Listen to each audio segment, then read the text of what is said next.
Opening credits. Concrete Jungle. Sam Harris Adventure Series, Book 7. By P.J. Skinner. Narrated by Google AI. Chapter 1. The ATM hiccuped and spat out a printed balance that summed up her dire financial state.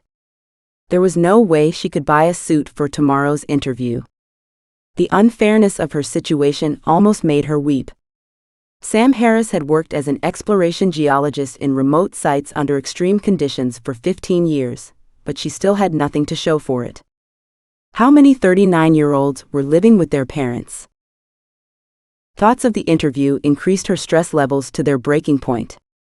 She had no idea what questions they would ask her, having never worked in mining finance before.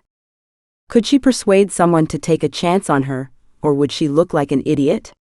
She would before she opened her mouth if she didn't find something suitable to wear, and fast. There must be something in her wardrobe. She had worked in the field for most of her career, but hadn't she been dragged along to every social occasion invented for her entire adult life, in a series of ghastly dresses and skirts purchased by her mother, an anathema to someone who lived in khaki? Sam went home and enlisted the help of her mother, Matilda Harris, to review her options. She paraded a series of these outfits in front of a woman who, even with her advanced skills in encouragement, couldn't pretend they were suitable for a city interview. Her anxiety mounted as each outfit failed the test. "Let's ring Hannah," her mother said. "She'll have something you can wear." Sam sighed. Hannah, Sam's elder sister, at least a size smaller than her, held an attitude to Sam's clothes which only just fell on the sisterly side of scathing. But her mother ignored the sigh and picked up the receiver, dialing the number from memory. "Hello, darling. We're in a spot of bother. Sam has an interview tomorrow, and she has nothing to wear. Can you help?"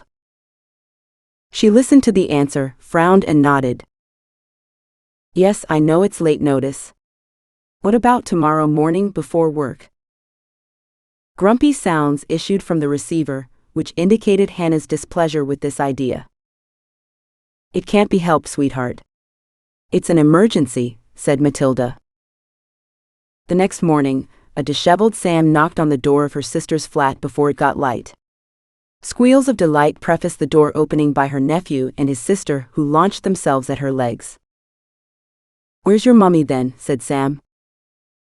Hannah appeared in the corridor, already immaculate, her wavy blonde hair in a chignon, and her face made up to appear makeup-free.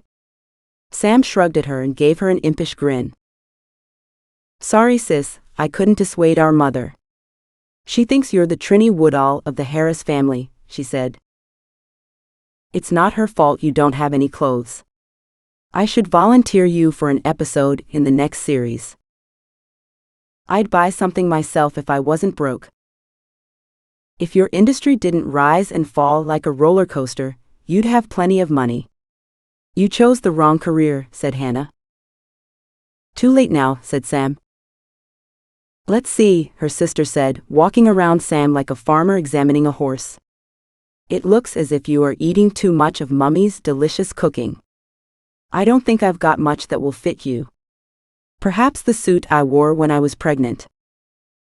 Sam brindled but didn't rise to the bait. She carried a few extra pounds gained during a year sitting at a desk swatting for her 1-year intensive master's degree, but she had never been fat. Her sister had had 2 children, but possessed a figure like a slim 19-year-old. Genetics. Hannah produced the suit from her wardrobe. A plastic cover from the dry cleaners still covered it. Sam ripped it off and examined the suit. Its padded shoulders gave it a dated air, but beggars could not be fashion models. She pulled off her jeans and t-shirt with reluctance, and Hannah helped her into the suit. "Honestly, Sam, you're not in the jungle now. Can't you keep still for 1 minute? It's like trying to dress a toddler." A rhetorical question to which Hannah knew the answer. She tugged at the hem of Sam's skirt and tutted. Sam grinned at their reflection in the mirror. The sisters were like chalk and cheese, despite their physical similarity. Awkward in her power suit with its padded shoulders and pencil skirt, Sam glanced at her sister with something approaching envy. Hannah wore an almost identical suit, but she radiated style and elegance with her blue eyes and blonde hair. Despite Hannah's best efforts, Sam didn't come close. Her light brown hair refused to stay in its bun, and the skirt strained at the seams where she forced the zip up. She held her stomach in and waited for Hannah's appraisal. "Okay. That's the best I can do." "You look professional," said Hannah, standing back and admiring her work. "Thank you. I'll buy my own suit once I get my first salary. The master's degree cleaned me out." "Money well spent. It's the start of your new life. I'm proud of you." Sam beamed. Her relationship with Hannah revived after her brush with death in Panacea, helped because Hannah divorced Sam's ex-boyfriend and he had vanished without a trace. Without Simon between them, life became a lot less complicated. "Good luck today, sis." "Thanks. I'll need it." Sam checked her shoulders for rebel hairs straying from her bun of ruler-straight hair. Her green eyes glistened at the thought of the challenges ahead. "Oh my God. Have you seen the time? I've still got to take the children to school. I'll be late for work," said Hannah. "What about my interview?" said Sam. "I should leave right now. Thank you for the suit and the shoes." Sam rushed to the tube station, fighting the tight skirt, her heart pounding. She forced her way into a crowded carriage and traveled the few stops to Green Park with someone's briefcase sticking into her back. She traveled up the escalator and tottered out into the street, turning to read the street signs to locate herself. The heel of her shoe slipped into a grating and twisted off, leaving her prone on the pavement, with the contents of her handbag being kicked up the road by the rush-hour crowd emerging from the station. Flushed with embarrassment, she righted herself and crouched down to pick up her notebook, tissues, and the other habitual residents of her bag. A man walked straight into her and knocked her back onto the ground. He didn't break stride. Sam staggered to her feet and noticed that her knee had a graze and a massive ladder now ran all the way down her leg. She looked at her watch and almost fainted. 5 minutes? Which was worse, arriving on time without a heel on her shoe or arriving late with her heel attached? She chose the latter, buying a tube of superglue and sticking the heel back on. Then she waited a few minutes for it to cure, trying not to glance at her watch again. This whole job interview scenario was a lot more stressful than she had expected. After a narrow escape from her last job in Panacea had persuaded her to try working in a city, Sam used her savings to do a master's degree in business administration. The intensive 1-year MBA course tested her resolve, but 10 years of 7-day weeks in the field had prepared her for the workload, and she coasted through without excelling. Getting a job in London proved to be a lot harder than the master's degree. Her resume sat neglected on recruiters' desks, despite her effort to emphasize her skill set and master's degree. Despite her new qualification and wide international experience, they did not offer her any interviews. Transferable skills meant nothing when her resume contained only geology jobs in countries most recruitment agents had never heard of.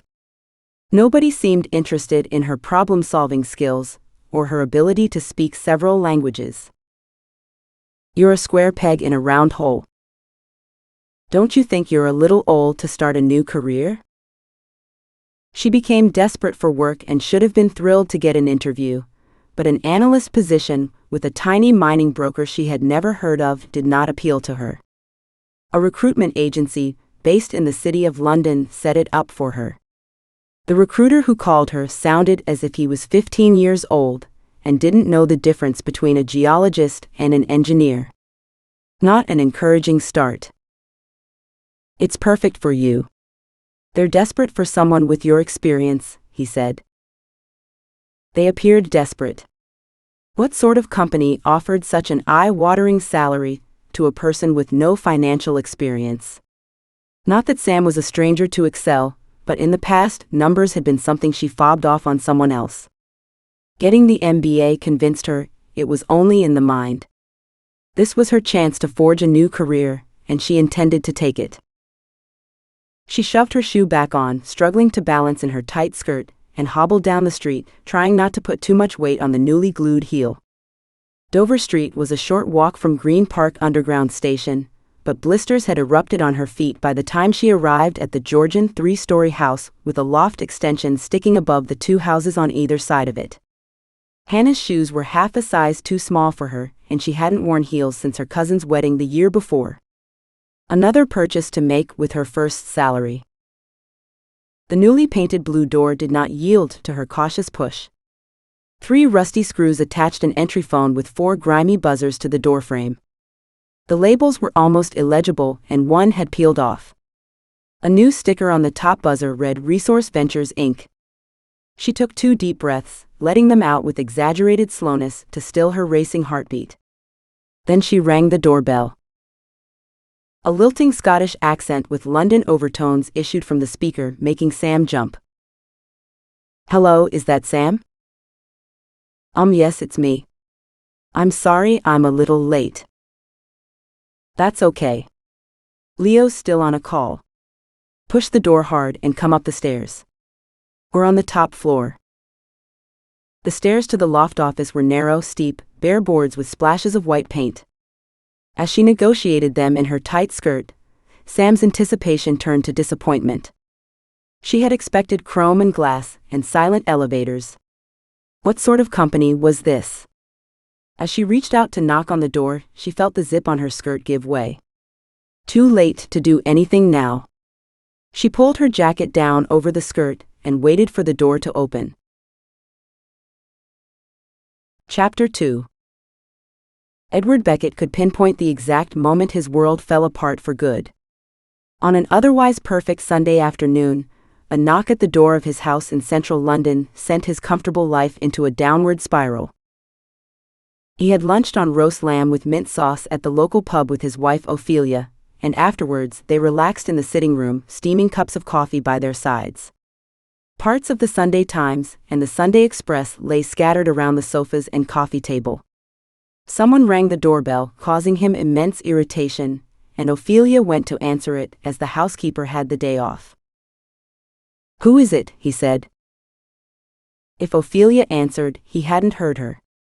He stood up, intending to aid her in sending away the Mormons, or whoever had disturbed their afternoon reading the Sunday newspapers. Ophelia came back into the room, her Botox-ravaged face devoid of expression. Shock had drained the blood from her cheeks. She seemed unable to speak. Edward wrinkled his brow. "What on earth's wrong? Has someone died?" She gazed at him as if she had found an alien in the sitting room. The side of her lip rose in a snarl. "No, but you'll soon wish you had." Before he could react, she moved aside to reveal the smug, plump face of Stephen Horgan. Edward opened his mouth, but it was his turn to be speechless. "Hi, Dad," said Stephen. The memory infuriated him. Edward slammed his fist onto the countertop, splashing coffee onto the faux marble surface. He ripped several pieces of paper towel from the roller fixed under the kitchen cabinets, taking a lump of skin from his knuckle on the metal runner at the bottom of the door. This brought him to tears of self-pity. A drop of blood fell into the puddle of coffee and spread into it like a tie-dye. He mopped it up, screwed the paper towel into a ball, and threw it at the rubbish bin. It bounced off and rolled on the floor. He sat on an uncomfortable stool with a short metal back and sipped the hot liquid, grinding his teeth with fury. Since the untimely appearance of his son, a bewildering tornado of bad luck and coincidence had reduced his life to this. Gone was his magnificent Georgian terraced house in Regent's Park, replaced by this dump, which looked like no one had redecorated it since the 1970s. With it went his wife and their elegant lifestyle. Like many people born with a silver spoon in their mouths, Edward Beckett was ill-suited to cope with adversity. Since birth his life had revolved around the social calendar, Cheltenham, the Grand National, the boat race, badminton horse trials, Glenbourne, Ascot, Wimbledon and Henley every year. The nearest he got to jeopardy was shooting grouse on the estates of his friends after the glorious 12th. He had married a suitable girl from amongst the ranks of the last debutantes presented to the Queen, and settled down to a privileged life in a house in Regent's Park, with nothing more taxing than the occasional visit to the stockbrokers to talk about the value of his inherited fortune. The absence of an heir was the first sign that things would not go as planned.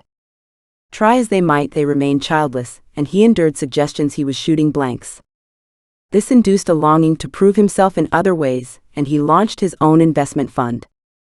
His ability to spot a winner in a rising market soon led to a reputation for high performance. His clients and colleagues lionized him, and he gained a reputation for ferocity that terrified many of them. The stock market crash of 1987, which decimated his portfolio, shook the foundations of his charmed existence. He claimed to have recovered it all in the months that followed, but his aura of invincibility faded.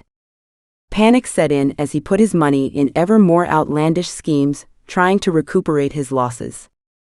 He transferred money back and forth between funds to cover it up. To make matters worse, he was being blackmailed. A liaison with Amanda Horgan, a young woman from Sydenham, produced his longed-for son, but she wanted him to divorce Ophelia, and he had no intention of leaving his wife for someone of a lower social class. It was not as if he got her pregnant on purpose. In the early days of their relationship, she was all over him like a rash. He didn't feel guilty. His friends were all at it like rabbits with anyone who wanted a touch of the high life. But when he refused to marry her, Amanda went nuclear. She threatened to expose him to his barren wife, and he resorted to begging and pleading, followed by bribery. After extended negotiations, he bought her a little house in Beckenham and deposited a monthly stipend into her account. This produced the required effect, and their relationship lasted despite his reluctance to do the decent thing. He found he couldn't resist visiting Amanda once a month and checking on the progress of his son, Stephen. The little boy soon learned how to manipulate his absent father, and made sure he squeezed every penny he could out of Edward. When the boy needed a good secondary school, Edward put the boat out. He pulled every string he could to get Stephen into Eton, where he did not shine because of his lazy and entitled nature. He managed respectable grades with the help of a private tutor, after Edward realized that Stephen might emerge with no qualifications. During the good years, Edward could hide these expenses from Ophelia, but recently it became impossible. Added to that, Stephen threatened to turn up at Edward's house demanding money and recognition as his son. By sheer luck, Ophelia didn't come across any evidence of Stephen's existence, but it was only a matter of time as Edward fought to keep them apart. And then Mike Morton put his size 11s right in it. Mike Morton had a lot to answer for. The man possessed all the subtlety of a bison on heat. He was a typical product of a rough upbringing in the East End, desperate to escape his cliched childhood, and willing to do almost anything to achieve it. Despite being from such different backgrounds, they had a lot in common, a love of money being their principal driver. Mike had plenty of great ideas, and Edward owned the money to make them a reality. In the beginning, Edward enjoyed having a Cockney friend, so different from his Eton schoolmates, but over the years the novelty wore thin as Mike borrowed increasing amounts of money from him for his outlandish schemes. The worst transgression had been an investment in Sierramar. They put money into the budding exploration market in the country, and ended up on a hunt for Inca treasure. They hired a female geologist, Sam something, and she stumbled across a set of Inca steps in the jungle. The hunt ended in a fiasco when the Indians guarding the treasure had sneaked off with it, leaving them empty-handed, or at least that's the story Mike fed him. He had never trusted Mike since then. When Mike made a fortune in the dot-com boom, Edward's annoyance turned to jealousy and dislike. And giving Edward's address to Stephen? What a massive mistake. That was the final insult. Edward told Mike that Ophelia knew all about his progeny with Amanda Horgan, and introduced him to Mike as his heir, but that wasn't an excuse for his stupid action. He could see no escape from his predicament. At least, he hid his ownership of the office from Ophelia's lawyers. They had taken almost everything else. His partnership with Leo Giustra, the broker, represented his last chance of making money, and he turned out to be worse than useless, not helped by Stephen, who had blackmailed Edward into getting him a job with Leo. Even his gentleman's club blackballed him after he failed to pay his annual subscription. Soon the news of his reduced circumstances would spread, and his circle would ostracize him. He had to get back on track, or he would be finished. Chapter 3. The October sunshine had heated the attic boardroom to a stifling temperature. Kelly Maguire opened the skylights and placed a fan in the corner to blow the muggy air out. She moved a vase of blue iris flowers from the meeting table and sprayed it with polish. Then she rubbed it until it shone, her arm flexing in her tight shift dress with diamante bordering at the collar. She reached across the top, teetering on her skyscraper stilettos.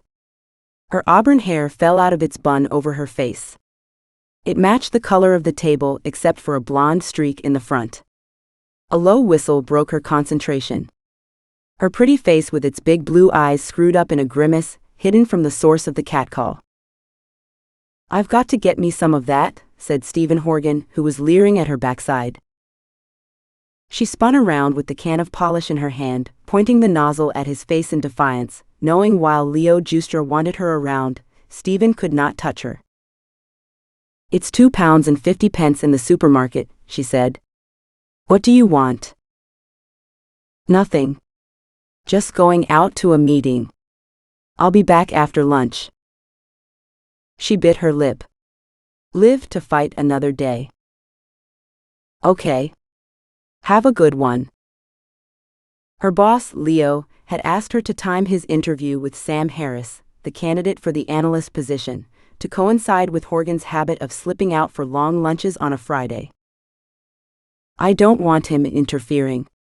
She's new to the city and may not be ready for his brand of enthusiasm." Kelly pursed her lips. "Sam's a woman? I assumed you were interviewing a man. Isn't it unusual to find a female mining analyst?" she said. "They're like hen's teeth, but she's got an MBA, and she speaks French and Spanish.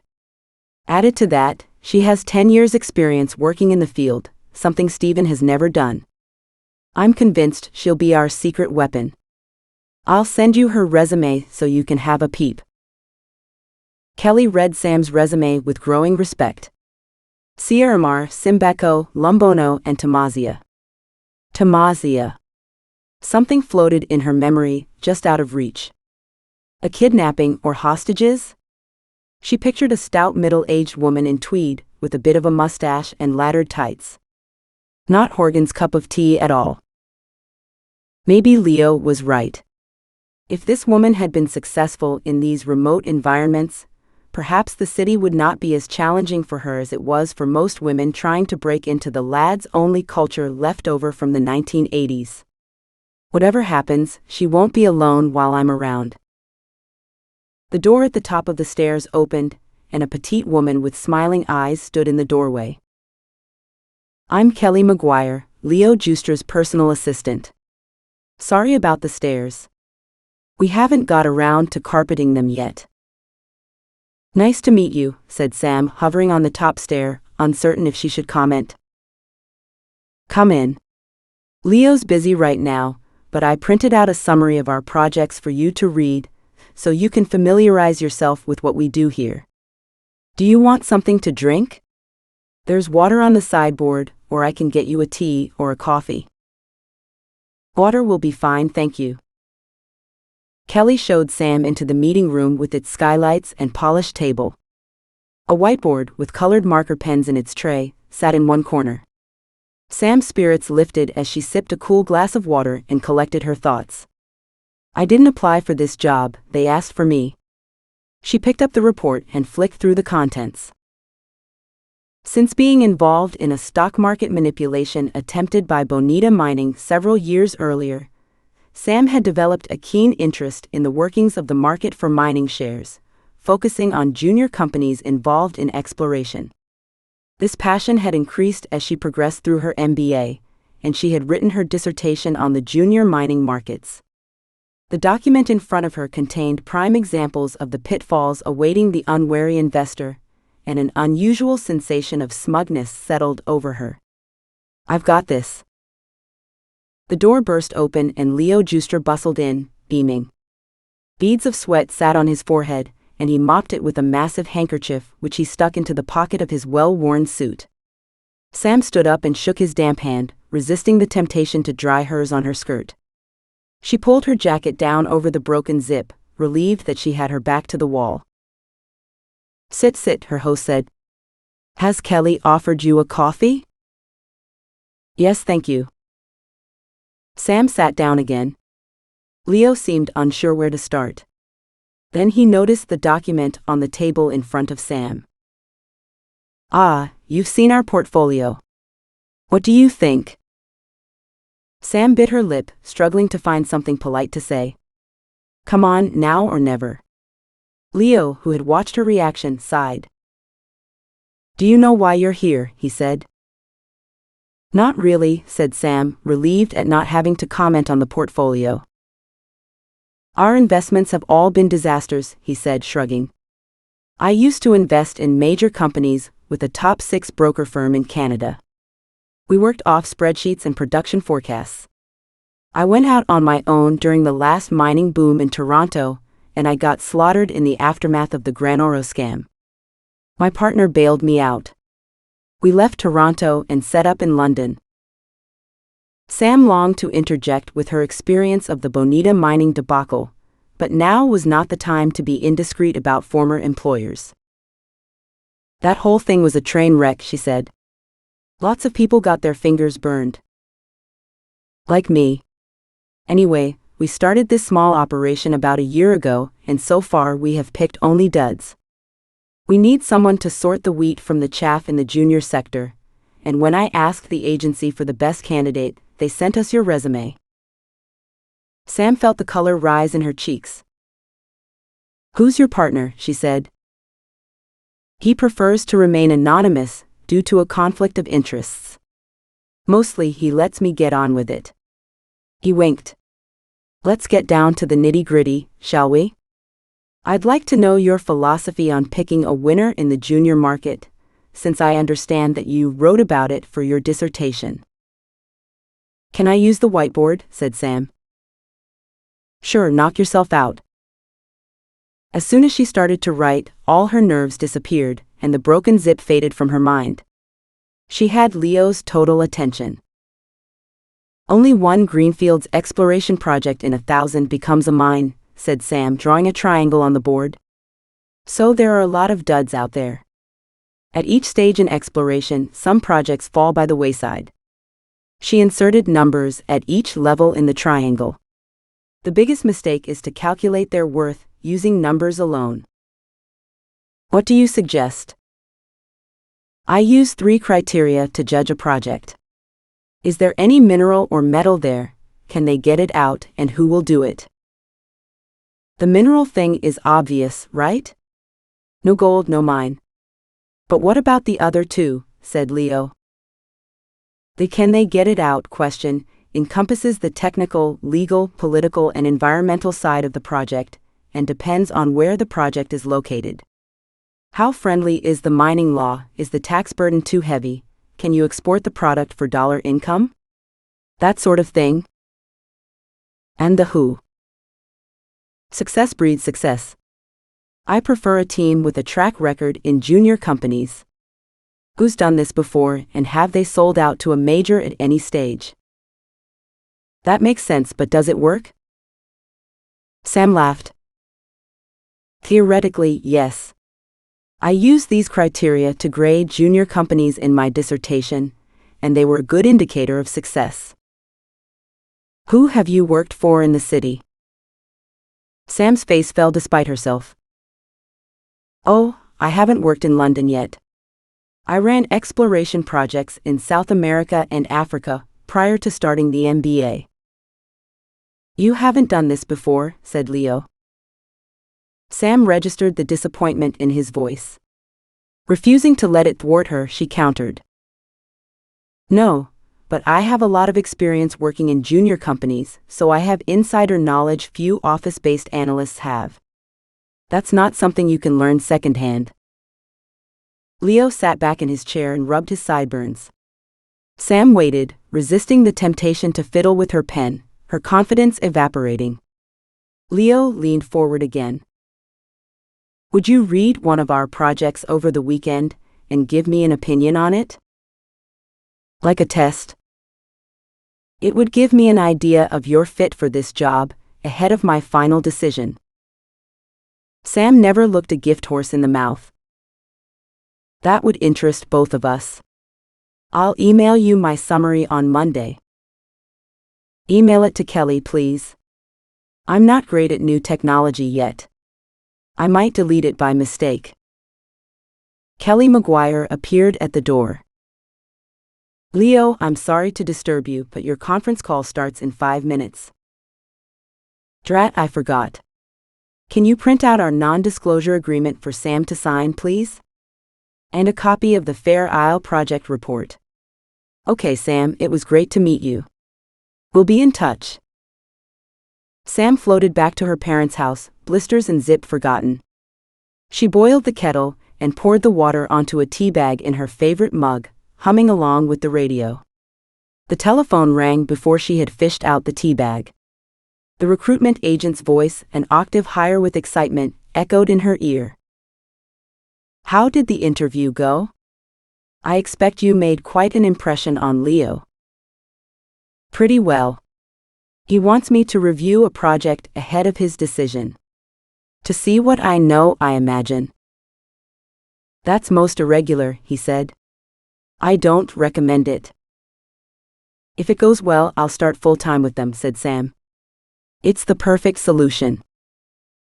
What about my commission, said the agent. It will have to wait, said Sam.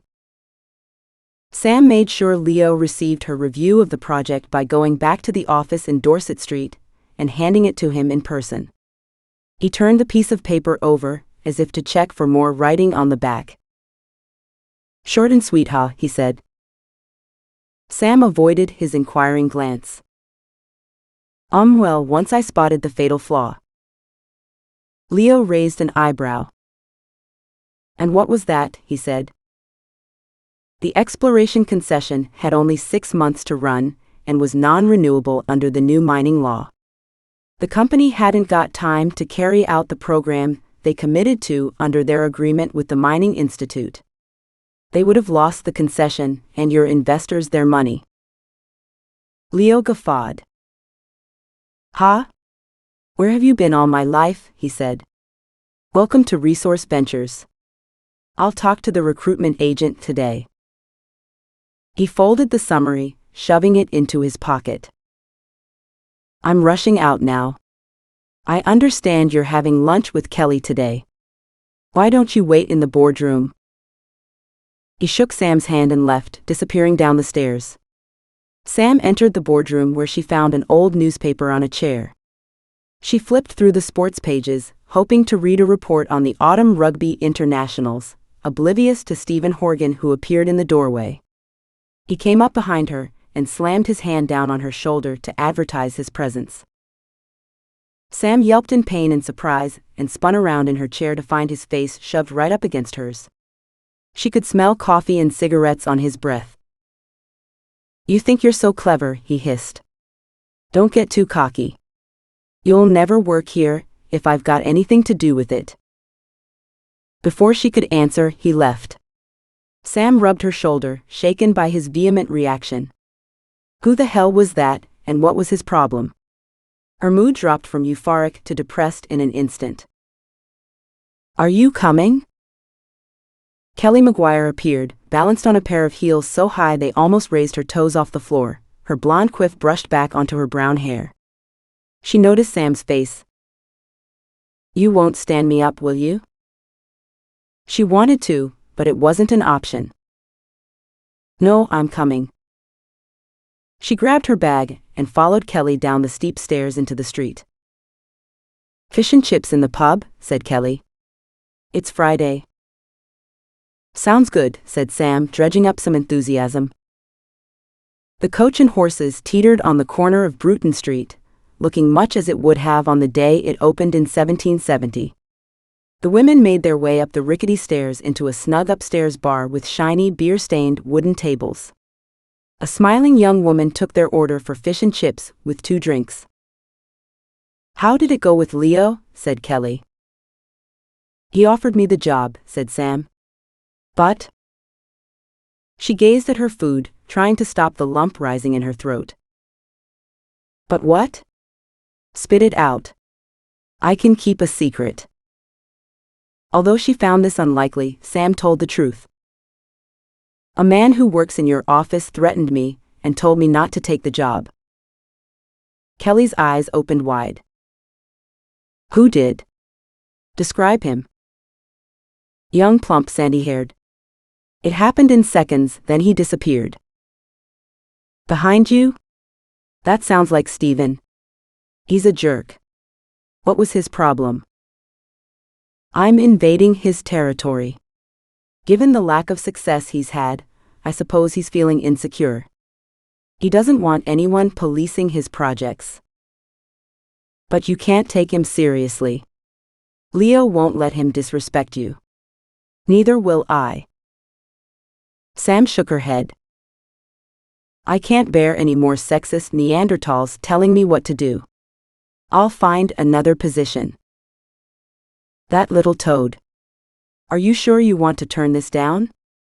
We can deal with Horgan together." "I just can't face it. I've spent years being treated like a second-class citizen. My tolerance has evaporated. I'd like to tell Leo what happened." "Don't.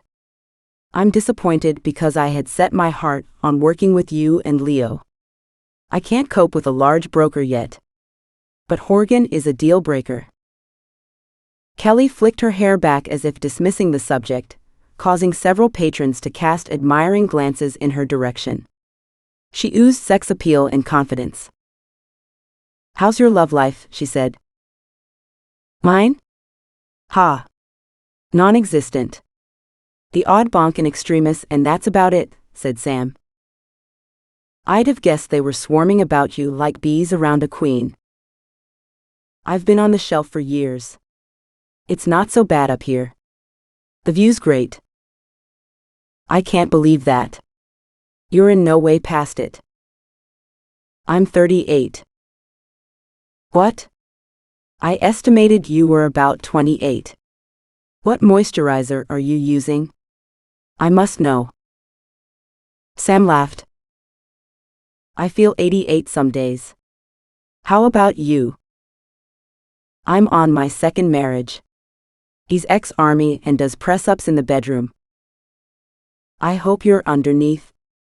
Never miss an opportunity."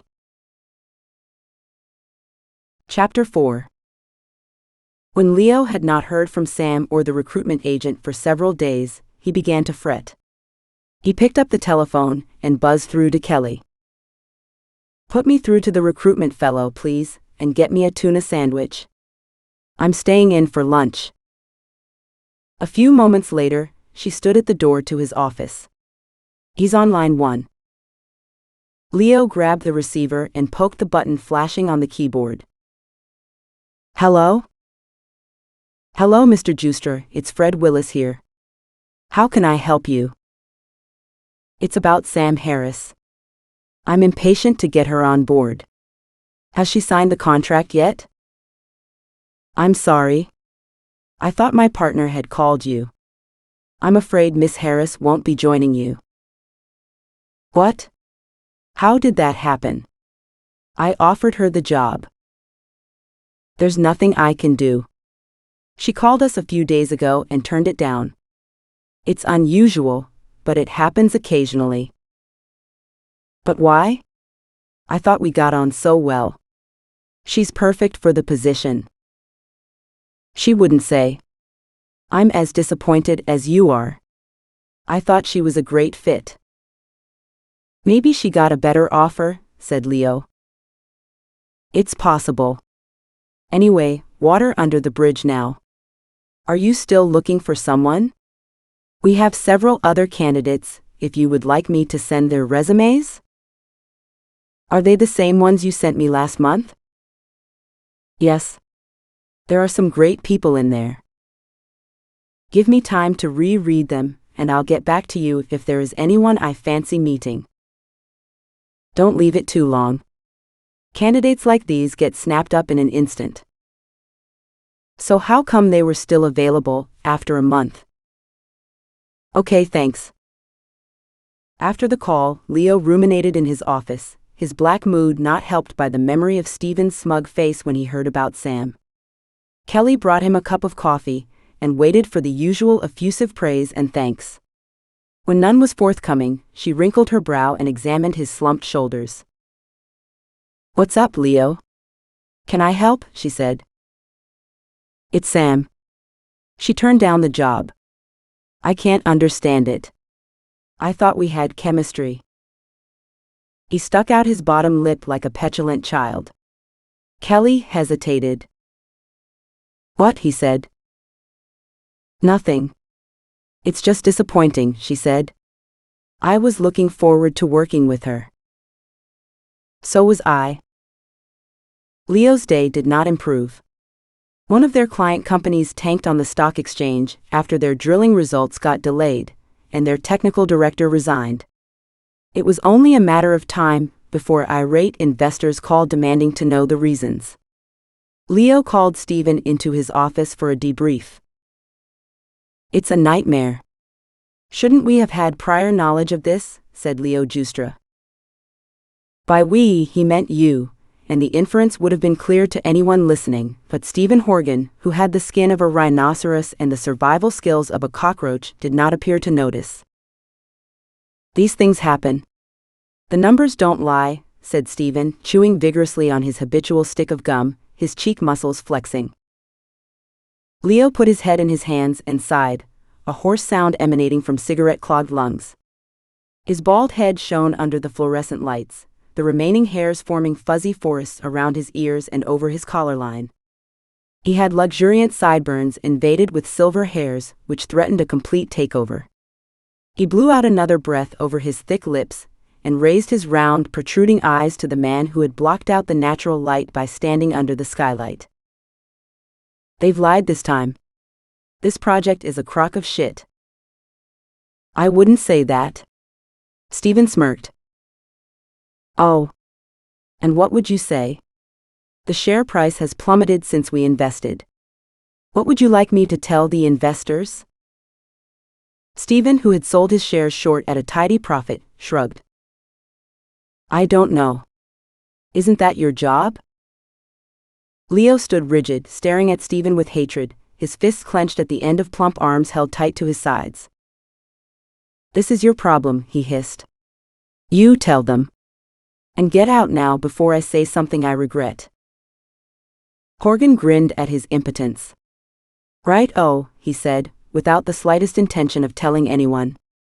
I'll do it after lunch. He left Leo's office, flicking a balled-up blue wrapper from a piece of chewing gum into the waste paper basket in the corner. The ball of paper hit the side of the basket and rolled onto the floor. Leo Justra flopped back into his seat. Having extricated himself from a tricky financial situation during the crash in mining shares caused by the Gran Oro scam on the Toronto Stock Exchange, he had accepted help from Edward Beckett, a London financier, to get set up in London. His small broker's office occupied the attic flat of a building belonging to the Beckett Family Trust, through a series of offshore companies, making its ownership hard to trace. Taking on Stephen had been a condition for using the office, one which Leo regretted agreeing to more every day. If Leo didn't make some money, he could never escape his position as the front man and scapegoat for the Beckett money-making machine. I'm not taking this anymore. If I could get my hands on a good analyst, I could make enough money to move and rid myself of the Becketts and their relatives. Kelly Maguire returned from the sandwich shop to Dorset Street to find Leo in his office with his head in his hands. He lifted it as she came in with his customary cup of coffee. Good afternoon, she said. Are you all right? You look terrible. I've been worse, but not much. Another one of Steven's projects has turned out to be crap. I can't face ringing the investors. Why do you put up with him? His father owns the office, and I can't afford to move out if we don't make some money. But if we keep Steven, we won't make any money. It's a vicious circle. Kelly lingered in the doorway. What's the solution? She said. I thought Sam was, but then she turned down the job. I just don't get it. What about the new candidates the agency sent you? None of them come close. She had talent and guts, and we hit it off. I don't understand what happened. Is Steven here yet? Is that a joke? He's gone to lunch as usual. Who knows if he'll bother to turn up again today. 1 second. Kelly went down the passageway to check Steven's office, and then she came back into Leo's, pushing the door shut with her foot and lowering her voice just in case. I know why Sam didn't come on board, she said. You do? I do, but I need you to stay calm when I tell you. Do you promise?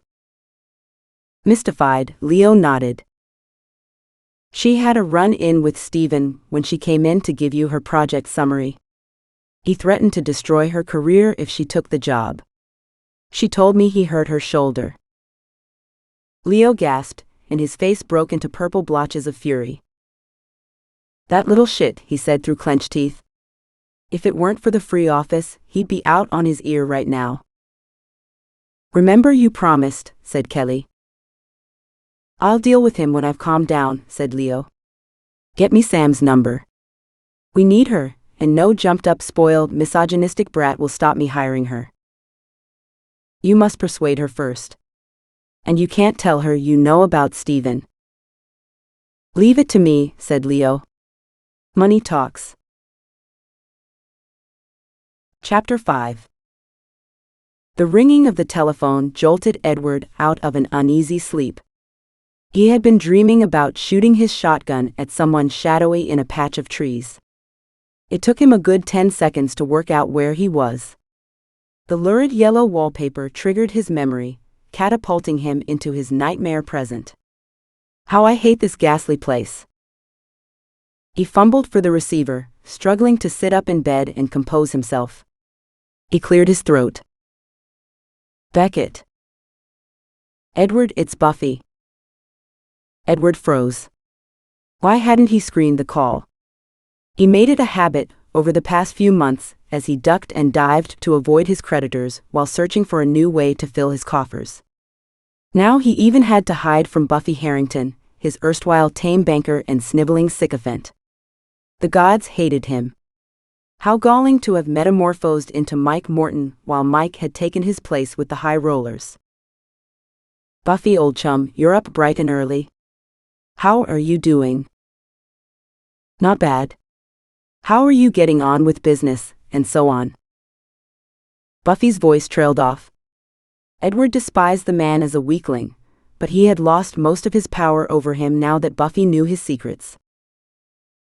Oh, working on a new project, he lied. It's looking fantastic. A new project? That's great. I presume you'll be able to sort out our little problem soon. Edward could hear him panting like an overweight Labrador. Naturally. You don't think I would break my word, do you? A challenge which Buffy could not take. No, of course not. Just wondering.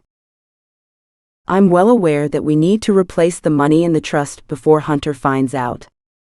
You can count on me, Buffy, as one old Etonian to another. Ron Hunter, Buffy's boss, came from a new breed of banker. He did not attend a public school, and had no interest in people like Edward Beckett, unless they possessed the money to go with their class. The old boy network disgusted him because they treated him with scorn. Hunter took every opportunity to get his revenge, and he had Edward in his sights. I never doubted you, stammered Buffy. Edward smiled. Dominance restored.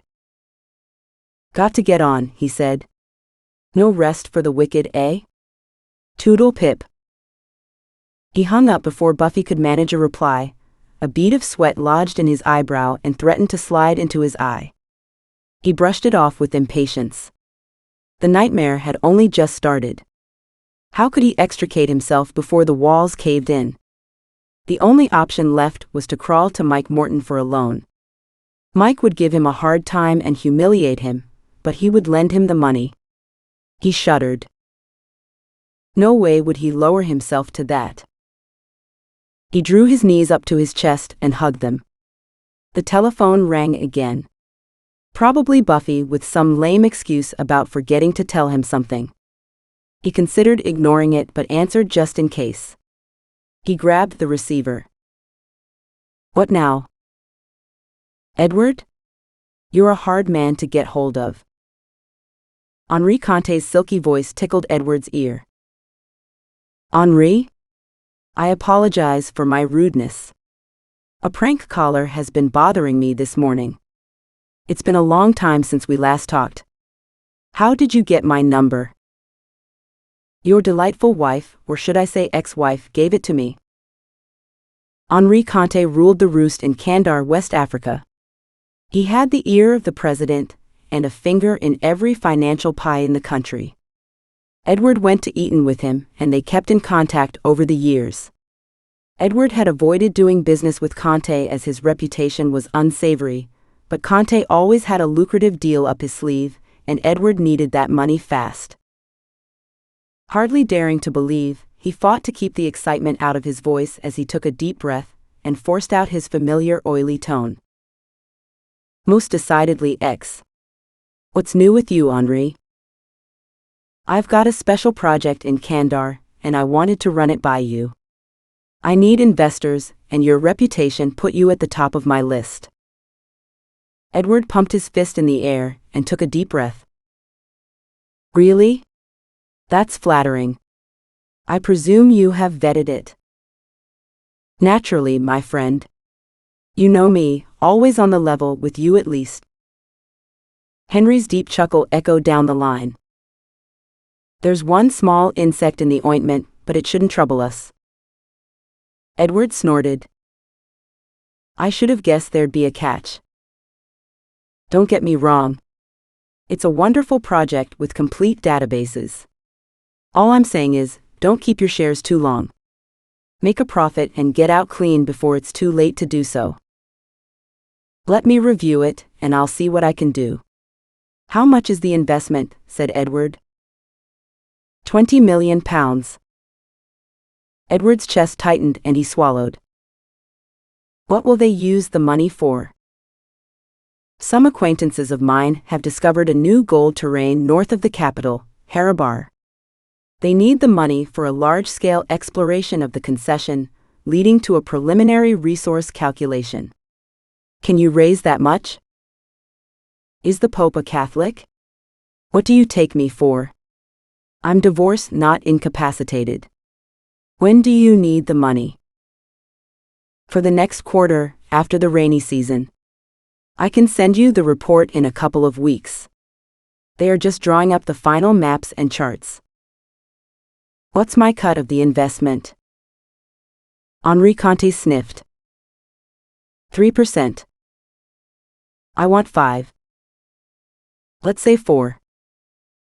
The finality in his voice alerted Edward that he should close the deal before Henri rang somebody else. 4 it is then. I have a new brokerage in Mayfair, and we are looking for a suitable project to offer our clients. If I can get my partner, Leo Giustra, to latch on, my son Stephen will do the rest. And how is the secret bastard? Not so secret anymore. Why do you think Ophelia left me? Let that be a lesson to you. Don't go dipping your quill in strange ink. A click in his ear told Edward that Conte had hung up. He flushed with triumph and lay back on the pillows, rubbing his hands. Just when he thought all doors were closed, a new one opened.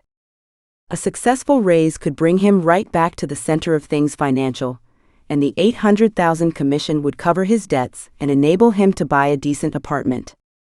The only tricky part would be to persuade Buffy to wait for his money. A nice lunch in the bistro should fix that. He picked up the phone and dialed the bank's number. Chapter 6. Sam slipped out of her parents' house and crossed the road to the park. An early morning mist hung over the trees, dimming the bright splendor of their autumn colors. Most trees still clung onto their leaves like mothers to their children on the first day of kindergarten. A few had escaped and lay on the floor in damp abandon, making the paths look like slippery patchwork quilts. Normally, Sam would stoop to pick up the brightest of them, but she strode along, her head hunched into the high neck of her favorite blue anorak bought for a trip to Siberia, and capable of keeping her warm in any weather that Britain could dish up. A cold north wind bit her face and hands, but she hardly felt it as she reached her favorite bench where she sat at one end wrapped in misery. She had been so excited when Leo had offered her the position in Resource Ventures.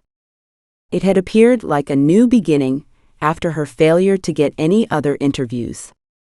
Despite her misgivings about the scruffy office, she had found kindred spirits in Leo and Kelly. Stephen had taken that away from her with his vicious reaction. Had she been too hasty turning it down? She might have dealt with him given time. A robin landed on a bare branch in front of her, his chest fluffed out against the cold. He burst into song, daring his rivals to approach his territory. She couldn't help smiling at his bravado, but it did not lift her mood for long. She lowered her head to her chest, fighting the sobs that arose there.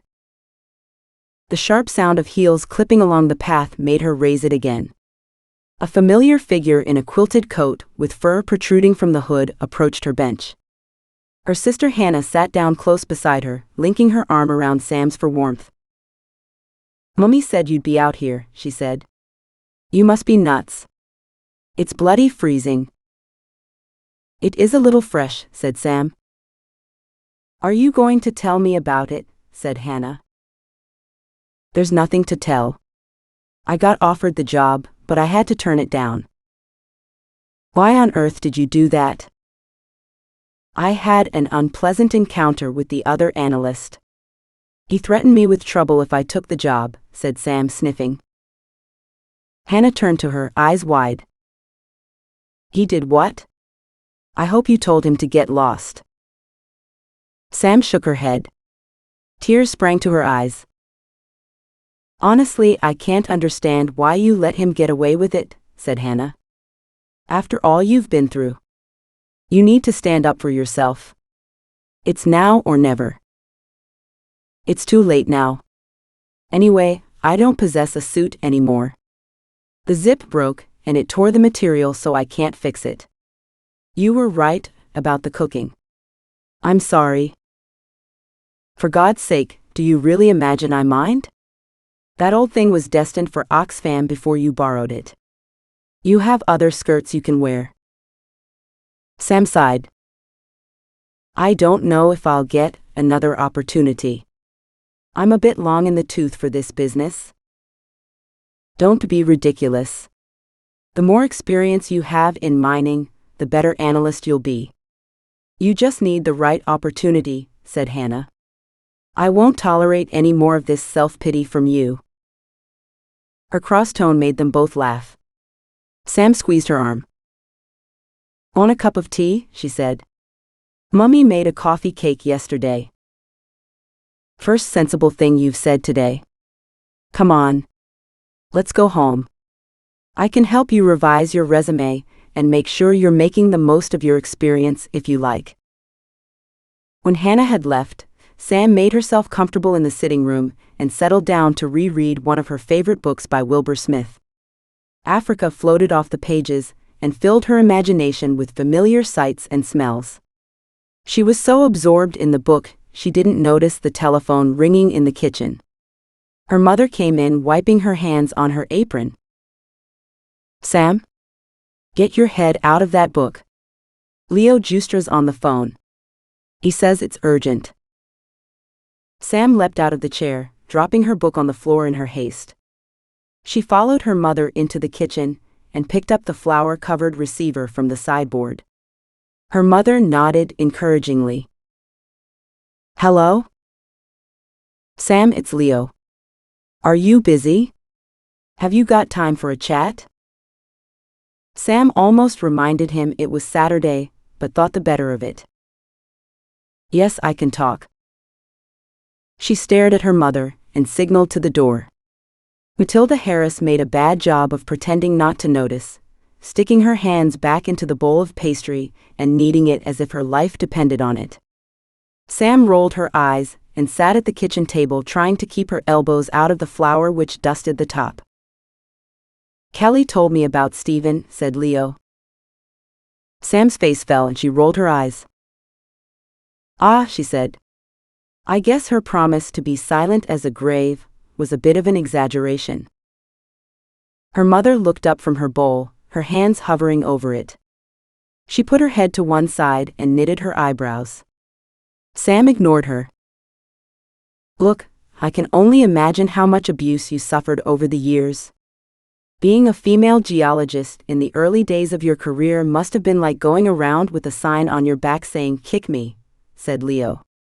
But things are changing. I wouldn't offer you the job in the first place if I wasn't sure you could do it. It's not you I'm worried about, said Sam.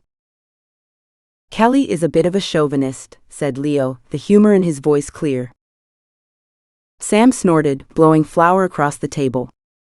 Her mother squeaked and leaned so far over to hear what was being said that her chest almost knocked the bowl onto the floor. Sam swung her legs away from the table, trying to distance herself, but the telephone cord wouldn't stretch any further. Why hadn't her parents got a cordless phone yet? It was intolerable. She glared at her mother and put her finger to her lips. Leo cleared his throat. Kelly told me Stephen threatened you. He's got a bloody cheek. I'd fire him if it was an option. He's about as much use as a bullock for breeding. He's the price I pay for the office right now. If you come back, we will change that. A few good deals and we can afford to move and leave Stephen behind. The idea of Stephen being dumped was manna from heaven. She hesitated. I don't know if I can tolerate him. I just want to do my job without someone harassing me. How many times did you put up with someone like him in the field? At least you can escape here. You can go home every night and every weekend and only see him during office hours. That's true, said Sam. What's he saying? Hissed her mother. And have you ever given up on a job because someone bullied you? Said Leo. No, said Sam. Why start now? Said Leo. But he'll target me and make my life miserable. Only if you let him. You can tolerate him until we can get rid of him. I promise to keep him under control in the office, but you've got to show him what you're made of if you want him to back off. I don't know. It's a big decision, said Sam, stalling for her pride. Her mother looked as if she would burst, and her distress amused Sam even more than keeping Leo hanging on for an answer. I'll raise our offer, said Leo. By how much? Said Sam. $5,000 a year. Can I take 4 weeks holiday? Said Sam. No. You can start with 3 and we'll see how that goes. What about pension contributions? You're taking the piss now. Okay, we can discuss it. When do I start? How's Monday sound? I'll be there. Oh, can you give me an advance? Sam's mother, who had been holding her breath with anticipation, afraid that Sam would go too far, slumped onto a chair as her daughter smiled wickedly at her. Leo spluttered. What's it for? I need a new suit. Chapter 7. Sam looked out across the tiled roofs of Mayfair, interspersed with the odd concrete monstrosity, filling the bombed-out bits like cheap fillings in a row of perfect teeth.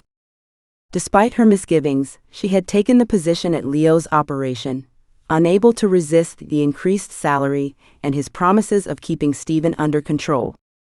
The recruitment agent had pitched in too, assuring her that working for a small broker would ease her into a city job and give her leeway to make mistakes in a way that joining a massive financial behemoth would not.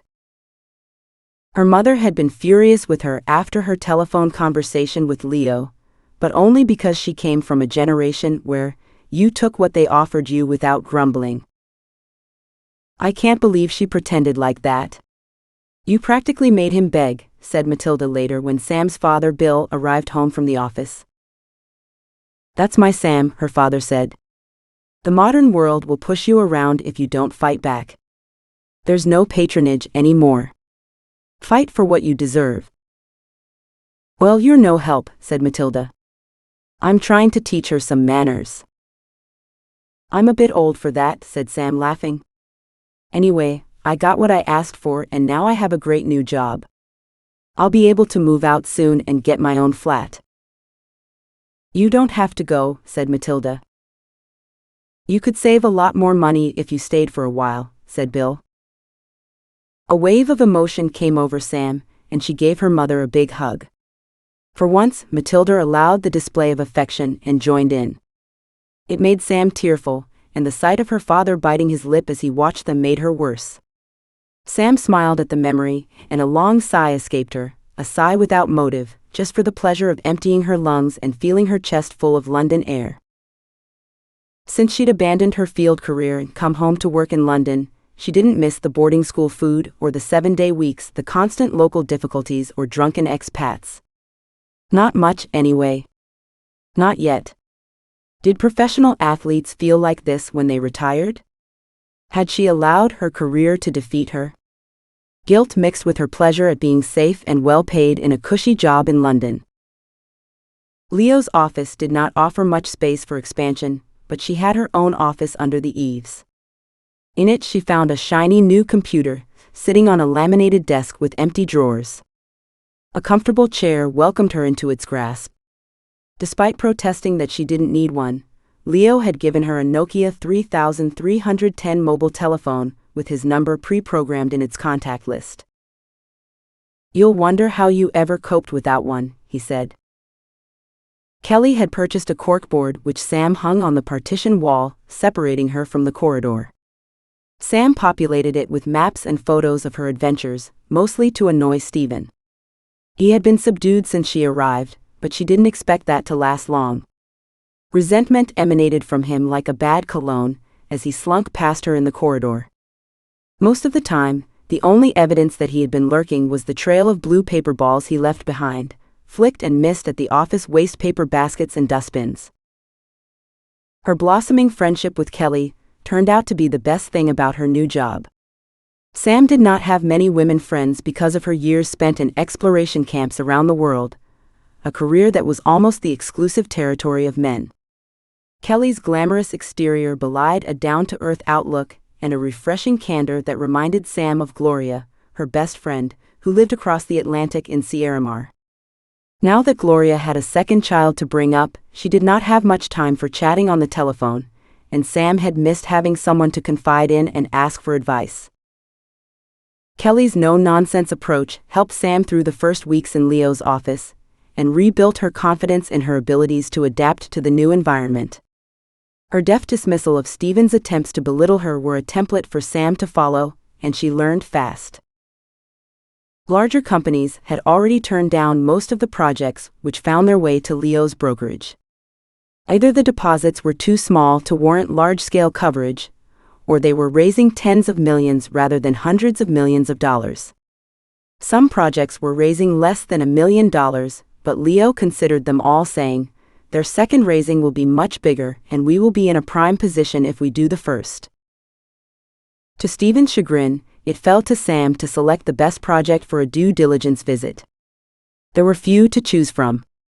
After an initial read of the candidates, Sam could only find 3 that met her minimum criteria. To get Stephen on side, she gave copies to him for review, but she found them in the rubbish bin in the corridor, placed where she would see them. "So much for détente," she said to Kelly. "I wouldn't bother," said Kelly. "He's stubborn and stupid, not a great combo." After a couple of read-throughs and a few telephone calls to check on some facts, Sam selected a project in Colombia. This one had real potential, if the reports contained accurate information, and she couldn't wait to run a ruler over it. She went in to see Leo, who beamed at her. "What have you got for me?" said Leo. "I've selected a project for me to visit that looks ideal for investment," she said. "Where is it?" "Colombia." "My backyard," said Sam. "Why do you like it?" "Great geology, easy access near a main road, a good management team. The only way of knowing for sure is to visit. It would be great to offer a project with potential to our investors. They are feeling a bit bruised after the last one. Hardly surprising, but we can improve our offerings by visiting the projects before we take on a client. The upfront costs will be a risk, but in the long run we're improving our chances of success," said Sam. "I agree. When can you go?" "As soon as Kelly books my tickets." "Don't you mean our tickets?" said Leo. "Are you coming?" said Sam. "That'll be fun." "I meant you and Steven." Sam could not stop her face from falling. "You want me to take Steven?" Her incredulous tone made Leo laugh. "We are stuck with him for now. I need him to improve his due diligence skills, or he can never review projects on the ground without you. The more he learns, the sooner you will be free of him." "But he doesn't speak Spanish." "You'll just have to translate. Come on. Don't break my balls on this." Sam sighed. "Okay, I'll see what I can do." It didn't take Kelly long to sort out the reservations, to howls of protest from Steven. "But we're arriving back in London on Saturday morning, you stupid woman. I don't work at the weekends." Kelly raised an eyebrow.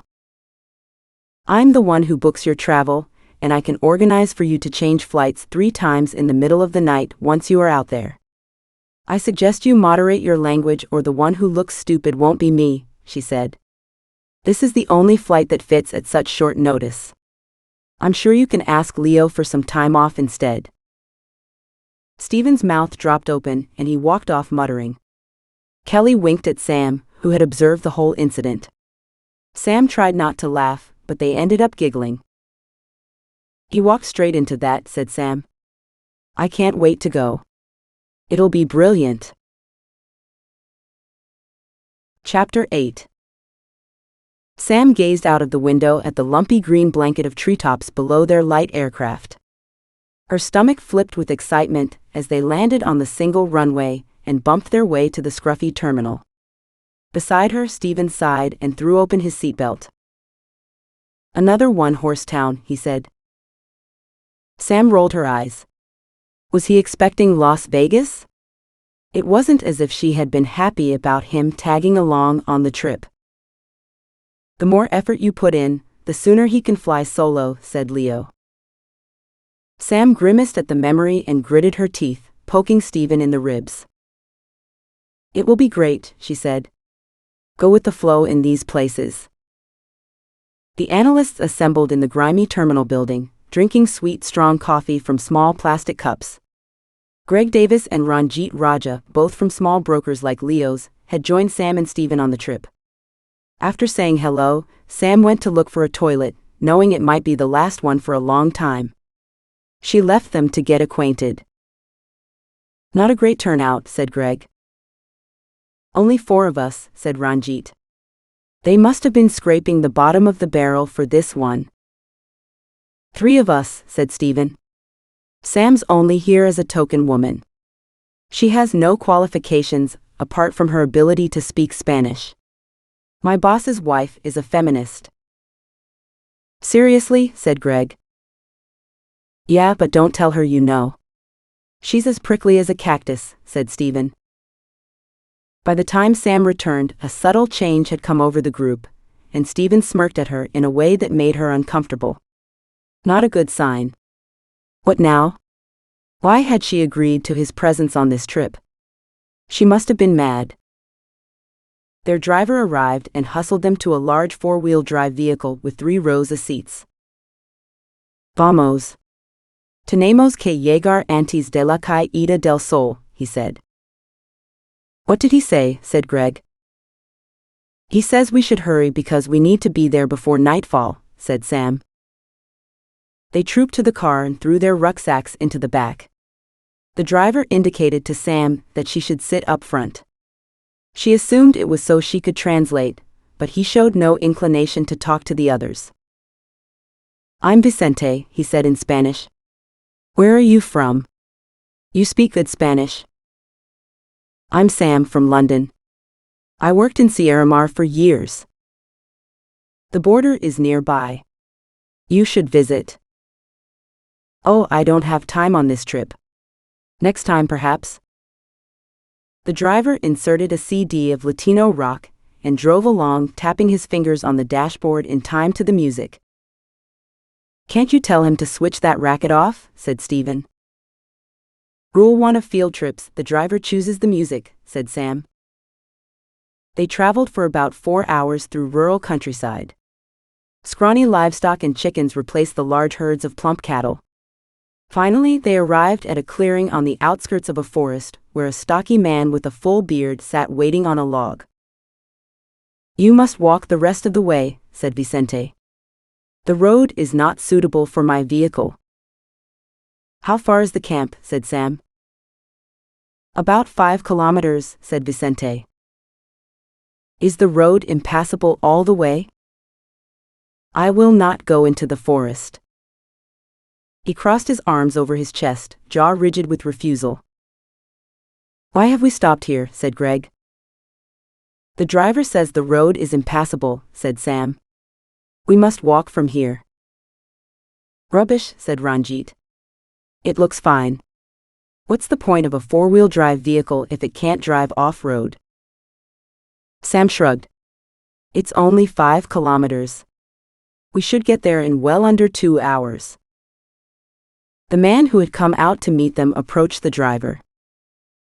What are we going to do with the woman? He said. We don't have any mules. I don't need a mule, said Sam. I have legs. You speak Spanish? That's good. I'm the camp manager. I'll take you to site. Can the others walk too? He focused on Stephen, who sweated in the damp air, his wet shirt sticking to the love handles on his back, and grinned. We'll soon find out, said Sam. The enforced walk meant a transfer of essentials to a smaller bag for easy carrying. Sam stuffed a couple of t-shirts, her wash bag, and a change of underwear into her small rucksack, which already contained her digital camera, a compass, a penknife, a hand lens, a map, and a field notebook. She also added some chocolate and a handheld pump for filtering water, one of her father's treasured gadgets lent to her for a field trial. Her waterproof jacket and trousers had to be rolled tight to fit them inside with the zip closed. She took her walking boots out of her suitcase and exchanged her socks for a heavier pair before shoving her feet into the worn leather uppers. The laces creaked but did not snap as she tightened them and pulled the tongues straight under them. The anticipation of adventure gripped her as she wiggled her toes inside the reassuring footwear. Picking up her rucksack, she readjusted its contents so that the weight concentrated at the bottom before transferring it onto her back. She tightened the straps across her hips and shoulders and perched on a log while the others got ready. The other analysts kept most of their gear, leaving only their traveling clothes and shoes in the back of the car. Stephen did not have a rucksack and carried some belongings in a plastic bag from the duty-free shop. He slipped on some new trainers, which looked incongruous on his portly frame. Sam had to bite her lip to prevent herself from commenting on the unsuitable footwear. He would find out soon enough. It was lucky they only had to walk 5 kilometers. They set out at a brisk pace. Despite narrowing, the dirt road appeared to be more than adequate for vehicles for the first couple of kilometers, producing mutters of rebellion from Stephen. I don't see why he couldn't have driven us this far, he said. Sam did not comment, but she could see his point. Perhaps Vicente didn't have insurance. 4-wheel drive cars cost a fortune to repair, and they probably didn't pay him much. She shrugged.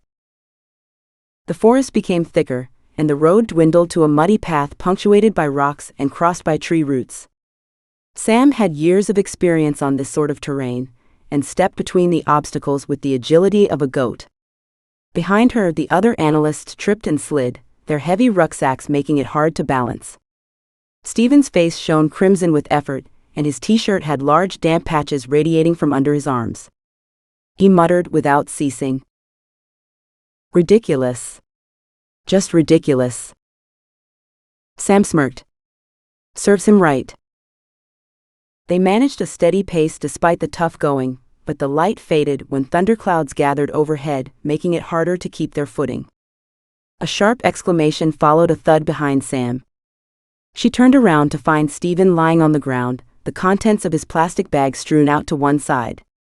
Graying underpants and a bottle of eau sauvage lay at the bottom of a tall tree. "My ankle," he said. "I think it's broken." Greg knelt down at his side and, taking Stephen's ankle, moved the joint to squeals of protest from its owner. "It's just twisted," he said. "You should be able to walk if we strap it up." "You must be bloody joking," said Stephen. "There's no way I'm walking anywhere." His stubborn insistence appeared due more to his apparent exhaustion than to the twisted ankle, but there was no way to change his mind.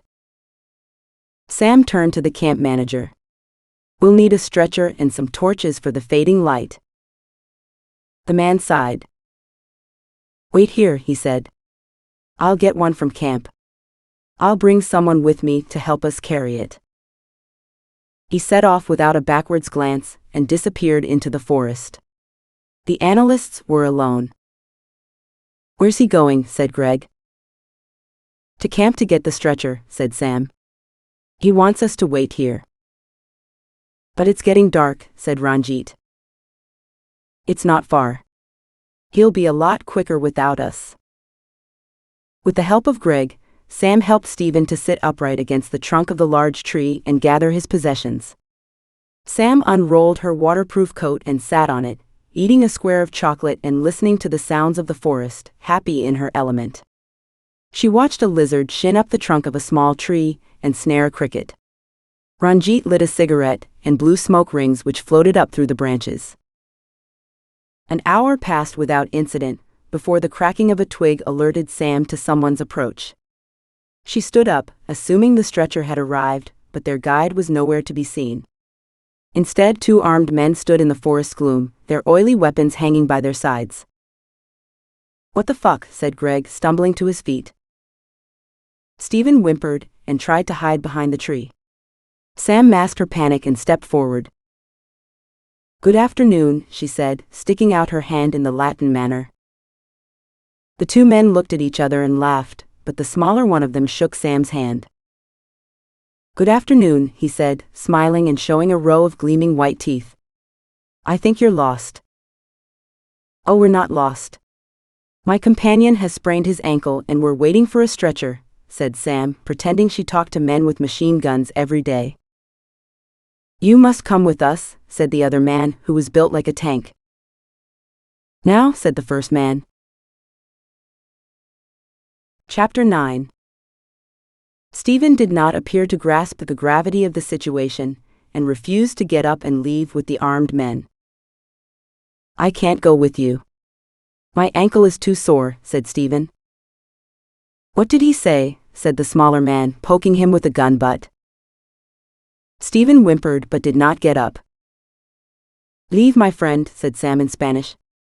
"He can't walk."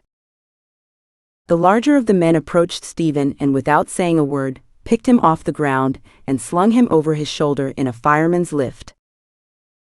"Put me down," said Stephen, but the man just laughed. Unwilling to provoke the men, Sam, Ranjit and Greg followed them through the trees.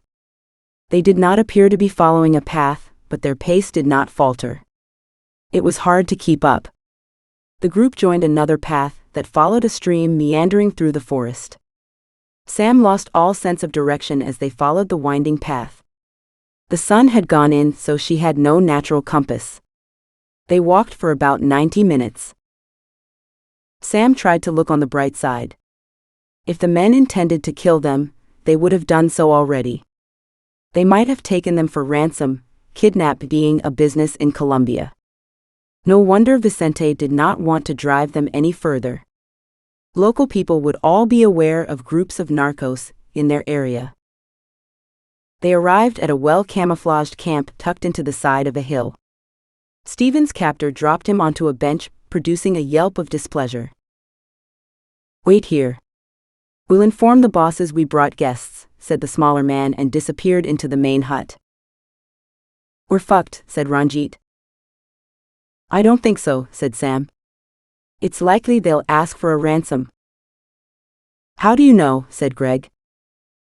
"I've worked many years in Latin America." "This is a train wreck," said Ranjit. "How long have you been a translator? I bet nothing like this ever happened to you before." "A what?" said Sam. "Where did you get that idea?" "I'm an analyst.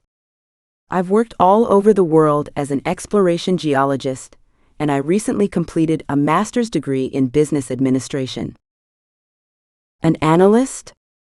But Stephen?" Sam shook her head. "The little shit." Stephen avoided her glare, pretending to massage his ankle. "And I've been in a similar situation before, often," she added. "I'm sorry. What an idiot you must think me," he told us. Before Sam could learn what Stephen had said, the door swung open. "Come in," someone shouted in Spanish. Ranjit helped Stephen up, and he hobbled into the hut behind Sam and Greg. They peered into the dim room, where two bearded men sat at a table smoking. One of them had his feet up on a chair. He wore a pair of hiking boots. Sam screwed up her eyes and stared at the men, a slight feeling of recognition percolating in her brain. "Who are you and why are we here?" said Sam. Her words hung in the air. Had she been too direct? A frisson of fear coursed through her. To her amazement, one man leapt to his feet, his mouth wide in surprise. "Oh my God, it's Sam," he said to his companion. "Sam? I can't believe it." The two men raced around the table, grabbing Sam in a sandwich and hugging her so tight her ribs creaked. They both smelled as if they hadn't bathed for days. She wriggled free, relaxed now, trying not to gag. "Put me down. You don't know where I've been." The two men roared with laughter and slapped each other on the back. Greg, who froze to the spot with astonishment, grabbed Sam's arm. "What the hell is going on?" he said. "Do you recognize these men?" "I trained them." She saw his expression and grinned. "No, nothing like that. They were my geologists in Cerro Calvo in Sierra Mar. They are members of the Torres family, famous narco-trafficantes or drug dealers. Guys, this is Marlon and Kennedy." "Well, that figures," said Stephen.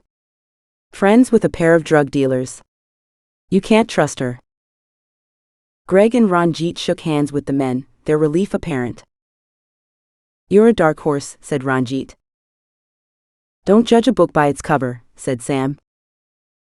"You're telling me," said Ranjit, but he gave her a warm smile. "Whiskey?" said Marlon. "Por favor," said Greg. The universal language of booze. "I'm sorry about the mix-up, but it's too late to return you today," said Kennedy. "We'll put you up and feed you and take you to camp tomorrow."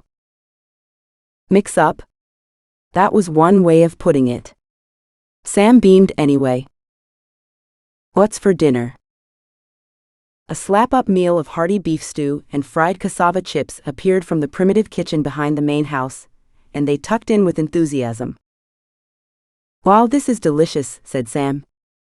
"Maybe I'll stay." "Please do," said Stephen, picking at his food as if he expected to find maggots. Marlon nudged Kennedy, who shot Stephen a glance calculated to shut him up. "You should," he said. "My father would love you, and he's just got divorced again." Sam laughed. "I have enough problems already," she said, indicating Stephen with a flick of her head. The next morning, Sam woke at dawn and emerged from the shed where temporary beds had been provided for the night. Mist shrouded the trees, and beads of dew hung on the massive spiders' webs in the bushes. The damp earth emitted an odor of rotting leaves. She did not sleep a wink after noticing several stacks of dynamite in the corner. The scariest sound was that of Stephen trying to get his lighter to work. "I wouldn't do that if I were you. We're surrounded by dynamite." Total silence followed by swearing. "For fuck's sake. This is ridiculous." Sam let a long, satisfied breath out into the air. It could have been a nightmare. Instead, it turned out to be just another adventure. No doubt Greg and Ranjit would tell some people about their scare with them as the heroes, but she didn't care. After an enormous breakfast of fried eggs and sweet plantains, Sam waddled over for an embrace from her erstwhile geologists. "This is not a good project for your company," said Marlin. "I hear there are terrorists in the vicinity," said Kennedy. "Be safe," said Sam. "You should join us. These guys do not appreciate you like we do." "It's tempting, but my family would miss me." The emotion on parting was real on both sides, and Sam couldn't help looking over her shoulder to wink at the cousins and blow a kiss. The same men who kidnapped them brought them to within sight of the exploration camp and left them to walk in alone. Stephen's ankle had made a miraculous recovery overnight, and he hobbled in under his own steam. They came across the camp manager having a smoke outside the shipping container that served as an office. His eyes bulged when he saw them approach. "Where the hell have you been?" he said. "We searched for hours." "The narcos took us on a slight detour," said Sam. "Los narcos?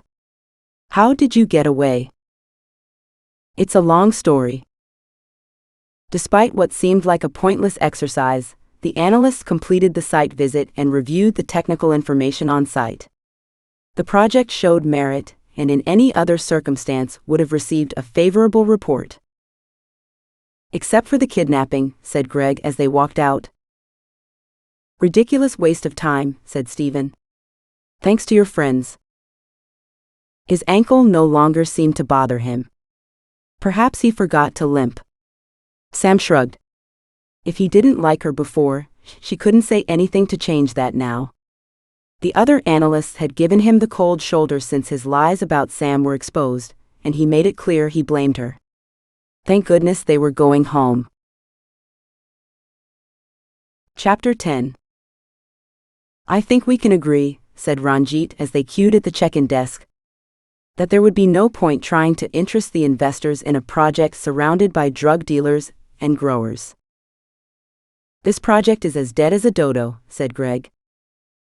"Thanks to Sam," said Stephen. "You mean for saving our lives," said Greg. "You're an ungrateful little shit, Horgan." Greg and Ranjit sat together on the flight home, but, to Sam's relief, the airline gave Stephen an upgrade and he got a seat in first class. He sneered at her as he made his way to the front of the aircraft. "The cream always rises to the top," he said. "Wait until Leo hears about your little friends." "It's up to you," said Sam. "Are you going to tell him how you faked an ankle injury and got us stranded in the jungle? They would never have found us otherwise." Stephen did not answer. Sam avoided him at the airport in London, the thought of sharing a taxi being abhorrent. After collecting her baggage, she used the underground to get to her parents' house. She fobbed off their questions about the trip, claiming an intense fatigue, which was close to the truth. She kept secret the revelation about her narrow escape from kidnapping. The Harris family already took a dim view of Sam's forays into dangerous places, having suffered through her previous drama. She would wait a couple of years before letting it slip, and then pretend that she had already told them. Despite Stephen's threat to spill the beans to Leo, she couldn't find anything to worry about. He would be sure to tell Leo a distorted version of the trip, but she trusted Leo to ask her for any explanations he needed. As she had expected, Stephen arrived to work before her and headed straight into Leo's office. Get rid of that woman, he said. She almost got us killed. Leo, who had fielded a weekend call from Greg, had already heard a different version of the story. He raised an eyebrow and tried not to look bored. He couldn't wait to get rid of Stephen and his nasty attitude. What makes you say that? He said. Her friends kidnapped us and took us to a drug dealer's camp. They might have killed us, said Stephen. That's terrible, said Leo. You must have been terrified. I thought we were going to die, but it turned out Sam had worked with them in Sierra Mar. She was laughing and joking with them as if nothing had happened. It was a mistake to hire her. She's a liability. Leo nodded and raised his eyes to Stephen's indignant face. It sounds like it, he said, sipping his coffee and furrowing his brow. He paused, his hand in his chin, waving his pen in the air as if counting up the facts. How did you get away? He said. Get away, said Stephen. Well, you seem to be back in London with no visible injuries, and you made it onto the flight Kelly booked for you. What happened to the kidnappers? Color rose into Stephen's cheeks and he spluttered, looking around for an escape. He checked his watch. Wow. Is that the time? I've got a call in 2 minutes. Leo grinned at his misery. You can tell me later. Okay, yeah, sure, said Stephen, who couldn't leave fast enough, walking into the doorframe in his haste to get away. When Sam arrived, Leo debriefed her on the trip, having let her know that Greg had already told him most of the details. You recognize the kidnappers? That's extraordinary, he said. Quite a coincidence. They are nice lads. It's not their fault they belong to an evil crime family, said Sam. Leo guffawed. You'd find something good to say about the Nazis, he said. Write me some sort of report, and don't mention the drug dealers. I've now got to find something else for the investors. Sam puzzled over the report for most of the morning. Her concentration on the task was such that she failed to notice Kelly hovering at her door until a sharp cough got her attention. Oh, hi, Kelly. Didn't see you there, said Sam. I need you to do me a favor, said Kelly. Sure, said Sam, pushing away her keyboard. What's up? Kelly forced out a smile. Please don't kill me, she said. Why would I kill you? Spit it out. There's a mining dinner dance tomorrow, and I kind of volunteered you. You volunteered me? Sam's chest contracted with horror at the thought of forced social congress with strangers. I've got this friend, and he needs a partner for the evening. I said you'd go. Without asking me? He's a honey. I met him several years ago. Why don't you go then? Kelly pouted. Don't be like that. You should get out more. Some hermits have a better social life than you. Sam considered fighting back, but Kelly was stubborn, and she liked to get her own way. It would be pointless. Okay. Where do I meet him? Kelly squeaked in triumph and clasped her hands under her chin. The Honorable Artillery Company, at 8 o'clock. It's black tie. Black tie? Are you crazy? I don't have a ball gown. What about your sister? I guess so. She's probably got glass slippers and a pumpkin carriage too. What's his name? Brian O'Malley. He's Irish with bright red hair and freckles. You can't miss him. I'll hold you responsible if it all goes pear-shaped. Come on. What's the worst that can happen? Chapter 11. Sam fiddled with the top of her dress, lifting her breasts to make them more comfortable. She caught the taxi driver gawking in his rear view mirror. Eyes front, please, she said, flustered. Sorry, love, but you look good enough to eat. Sam blushed and smoothed out the silk of the ravishing ball gown lent to her by Hannah, who had a fit of hysterical excitement when informed that a strange man had invited Sam to a ball. "Hardly invited," said Sam. "I don't even know him." "Who cares? You shall go to the ball, and I will make damn sure everyone knows you are there." Hannah had a lot in common with Kelly. Sam wondered if they were the real sisters. She allowed herself to be primped and pampered and stuffed into a sheer green silk dress which showed off her cleavage. Hannah spent hours making Sam's ruler-straight hair curl and spraying it stiff with a bottle of hairspray. She gazed at her reflection in the mirror. "Damn, I'm glamorous." She grinned. From geologist to vamp with the help of one sister. "You're good," she told Hannah. "I should rent you out by the hour. I'd make a fortune." "You're welcome. Don't forget to have a good time.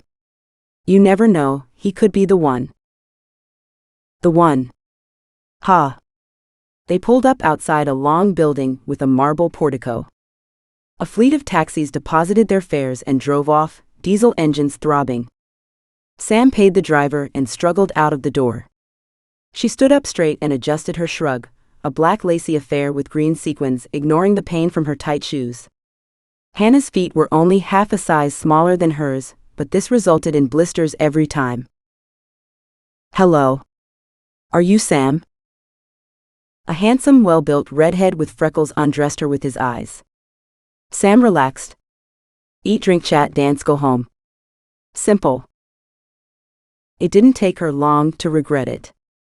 Brian led her to a table of his colleagues, who barely acknowledged the stranger in their midst. He talked about himself for an hour, showing no interest in her, and drank glass after glass of wine. By the time they had finished their main course, his slur became so bad that Sam struggled to understand him.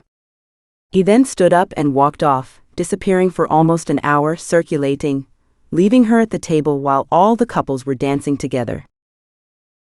It became embarrassing sitting alone at the large table with people looking at her, and instead of beautiful, she now felt over-made up and ridiculous.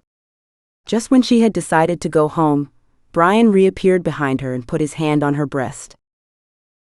"I suppose a shag is out of the question," he whispered in her ear. Sam jumped up in horror, spilling her drink and shattering the glass. Everyone turned to stare at her just as he grabbed the back of her head and tried to kiss her. She kneed him in the balls and he dropped like a stone. Tears of fury sprang to her eyes as she tugged at her shrug, which had somehow become entangled in the back of her chair. A woman pointed at her and sniggered. Sam pulled so hard at the shrug that the chair flew onto the floor. "Can I help?" said a voice. A caramel voice that coated her heart with its warmth in one short sentence. She spun around as if he had shot her. "Fergus? What on earth are you doing here?" "Oh, you know, socializing and having a good time." "Are you having some trouble?" "Nothing I couldn't deal with," she said, watching Brian writhe on the floor. "Would you like me to rescue you?" "Oh God, yes, please get me out of here. I'm dying." Fergus grinned. "You look fabulous. I didn't recognize you without your nun's clothes on." Sam couldn't help laughing. "I scrub up nice," she said. "You sure do." Fergus bent over and removed the shrug from the chair back, holding it for her to put on. He gave a low, appreciative whistle. "Would Madam like to come outside on the balcony with me?" "I'm not sure. I've already been stood up by one Irish man tonight." But she went with him. They stood in the cool of the evening, but heat coursed through Sam's body. She sniffed his familiar odor, and a pulse of desire flashed through her. She slipped her arm through his, luxuriating in his closeness. The one that got away. They stood looking out over the gardens, the smell of jasmine in the air. He turned to her and her arm fell to her side, still warm from his body. "What are you doing here?" she said. "Oh, Amy, my girlfriend, invited me. She's French." He indicated a young slim girl of about 20, sitting at a table near to the window. She waved at him and blew a kiss. Sam's stomach lurched. What about you? Me? Oh, blind date, she said, trying to smile. Blind drunk, more like it. I'm going home now. Can I get you a taxi? My girlfriend won't mind. She's here with a load of friends from work. No, that's all right. The doorman can do it. Fergus lingered, unsure, gazing at her. Sam had the overwhelming urge to kiss him, as the passion she had hidden away escaped its shackles and surged to the surface. Do you want to have coffee with me sometime? He said. That would be great. Here's my card. He took it and tapped his nose with it, a sparkle in his eye. Will you promise not to stand me up again? Cross my heart. Chapter 12. The coffee shop hummed with conversation, punctuated with the hiss of the coffee machine and the gurgle of steam-heated milk. Sam tried to slow down her heart rate by taking slow breaths at the door as she scanned the faces. His familiar golden mane attracted her attention. He had chosen a corner table, and he watched people going by like a lion watching his prey. She pulled down on her shift dress, conscious of its figure-hugging shape, expecting his hungry glance. She forced herself to approach him, standing at his table like a waitress until he jumped. Sam, how long have you been there? You gave me a fright. He gave her a hug which lasted just a little longer than it should have. Sam did not object, rather leaning in and luxuriating in his warmth. It's good to see you again, he said. Sam wiped the hair from her face, flushed with pleasure. You too, she said. I couldn't believe it when you turned up at the ball. We've got to stop meeting like this. Would you like a coffee? A latte, please. Sam watched him order the coffees and charm the barista. He hadn't changed. She had relived the days they had spent together in Simbako over and over since she had seen him. The strength of his own passion had spooked him, but perhaps things would be different now, despite his girlfriend. How could a 20-year-old compete with what Sam offered him? Fergus brought the coffee to the table and placed it in front of her without spilling a drop. He sat opposite Sam without speaking, making her shift in her seat as his brown eyes examined her. Heat crept up her back and into her face. He smiled at her discomfort and patted her hand. Okay, tell all. What are you doing in London? I never thought I'd see you in a suit, he said. I needed a change after the hostage thing. I did a master's degree in business administration and took a job with a mining broker. The hostage thing. Oh my God. I'd forgotten about that. You attract trouble. Well, I'm sitting here with you, aren't I? He smiled, but his eyes darkened. Are you going to tell me about it? Sam looked away from his piercing gaze. Not now. Maybe one day. What are you up to? Why are you in London? I'm writing financial articles about mining companies. Wow, that's quite a change in your career path. Who are you working for? I'm freelance, but I've had several pieces published in the Financial Times. It's nice to be home most of the time after so many years away. That's amazing. I didn't know you wrote. Neither did I. Fergus laughed at his own joke. All the women in the cafe were gazing at him as he threw back his head. All Sam's old passion surfaced, and she took a chance that he felt the same. It's been a while since Simbako and our, affair, but I wondered if you wanted to try again? Try what again? Going out with me. We're finally living in the same country. Maybe we can take it slowly and see what happens. She tailed off. Fergus had a bewildered expression on his face. He blinked and swallowed. I'm not sure my fiancé would like that. Sam's heart dropped to her feet, and she gulped down the lump in her throat. From a knight in shining armor to married in one blink of an eye. Your fiancé, she stuttered. That girl you took to the ball is your fiancée? Well, not yet, but I'm planning to marry her. I can't believe it, she said. Her voice broke. Sam? She shook her head, afraid to talk in case she cried. He lifted her chin and looked into her soul. The dam broke. Whether it was the misery of the ghastly blind date, or the awful truth that she had lost her soulmate to a girl half her age, Sam wasn't sure. You said I was the one, sobbed Sam. You lied to me about needing time. I waited. And now you're marrying a child? What did I do wrong? Fergus hesitated, biting his lip. He sighed. You're like a shooting star, Sam. You fizz around in a blaze of glory, and then you disappear again just when things are getting interesting. I can't wait for you to settle down. I'm ready. Did you ask me if I was? She did not wait for the answer, thrusting back her chair and spilling the coffees as she bumped into the table. She threw a napkin on the brown tide and headed for the door. The next few days were purgatory. No matter how she fought against it, Sam kept replaying the scene over and over in her head. Her computer screen danced in front of her eyes, which filled with tears she wiped away, furious at herself for caring so much. All her secret plans for the big reunion had been obliterated and made her realize how much she had relied on them.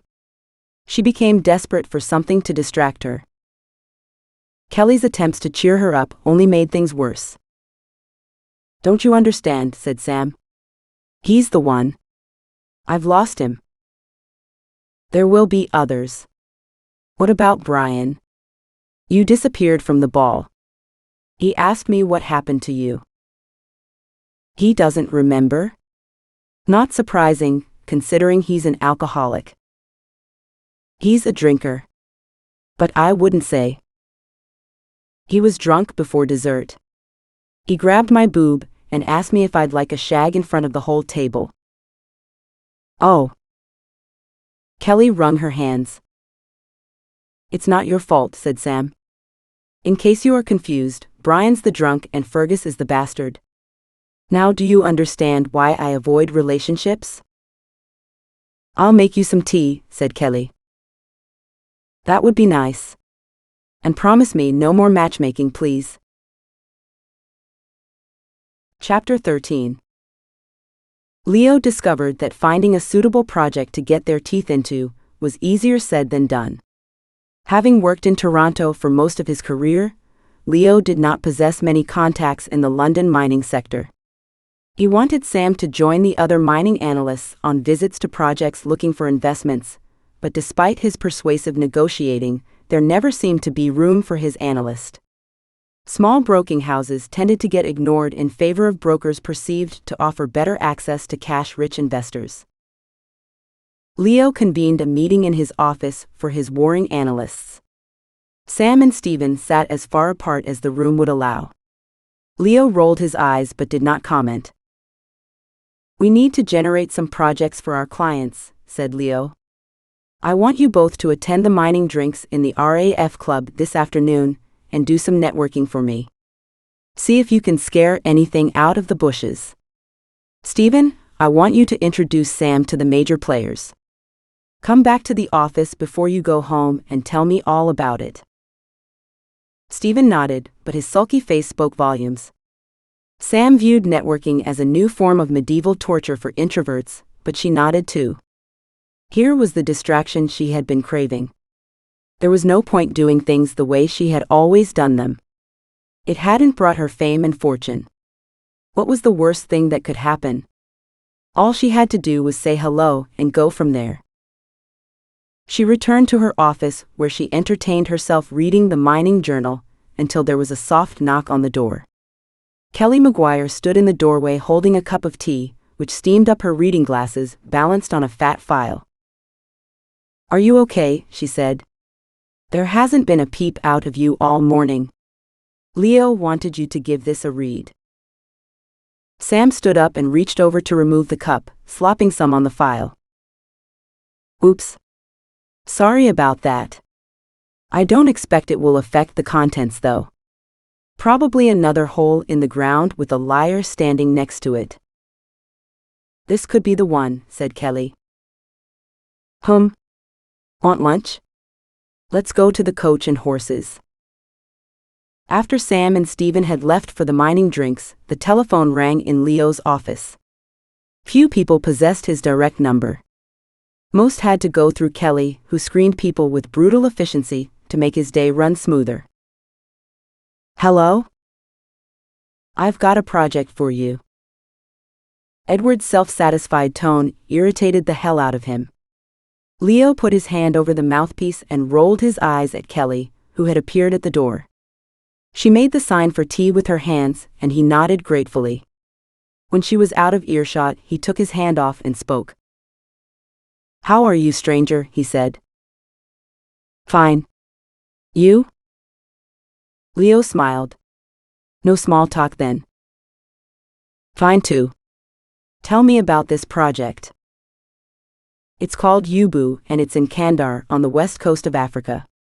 My old friend Henri Conte has offered it to us. Who was Henri Conte? Edward's projects had been a disaster so far, but he needed the office space for now, so he exercised tolerance. I don't think I know him. Does he work in the city? No, he attended Eton with me. He's an entrepreneur based in West Africa. A successful businessman. I trust his good judgment. Leo accepted the implied reprimand for doubting his partner. He altered his tone of voice to enthusiastic.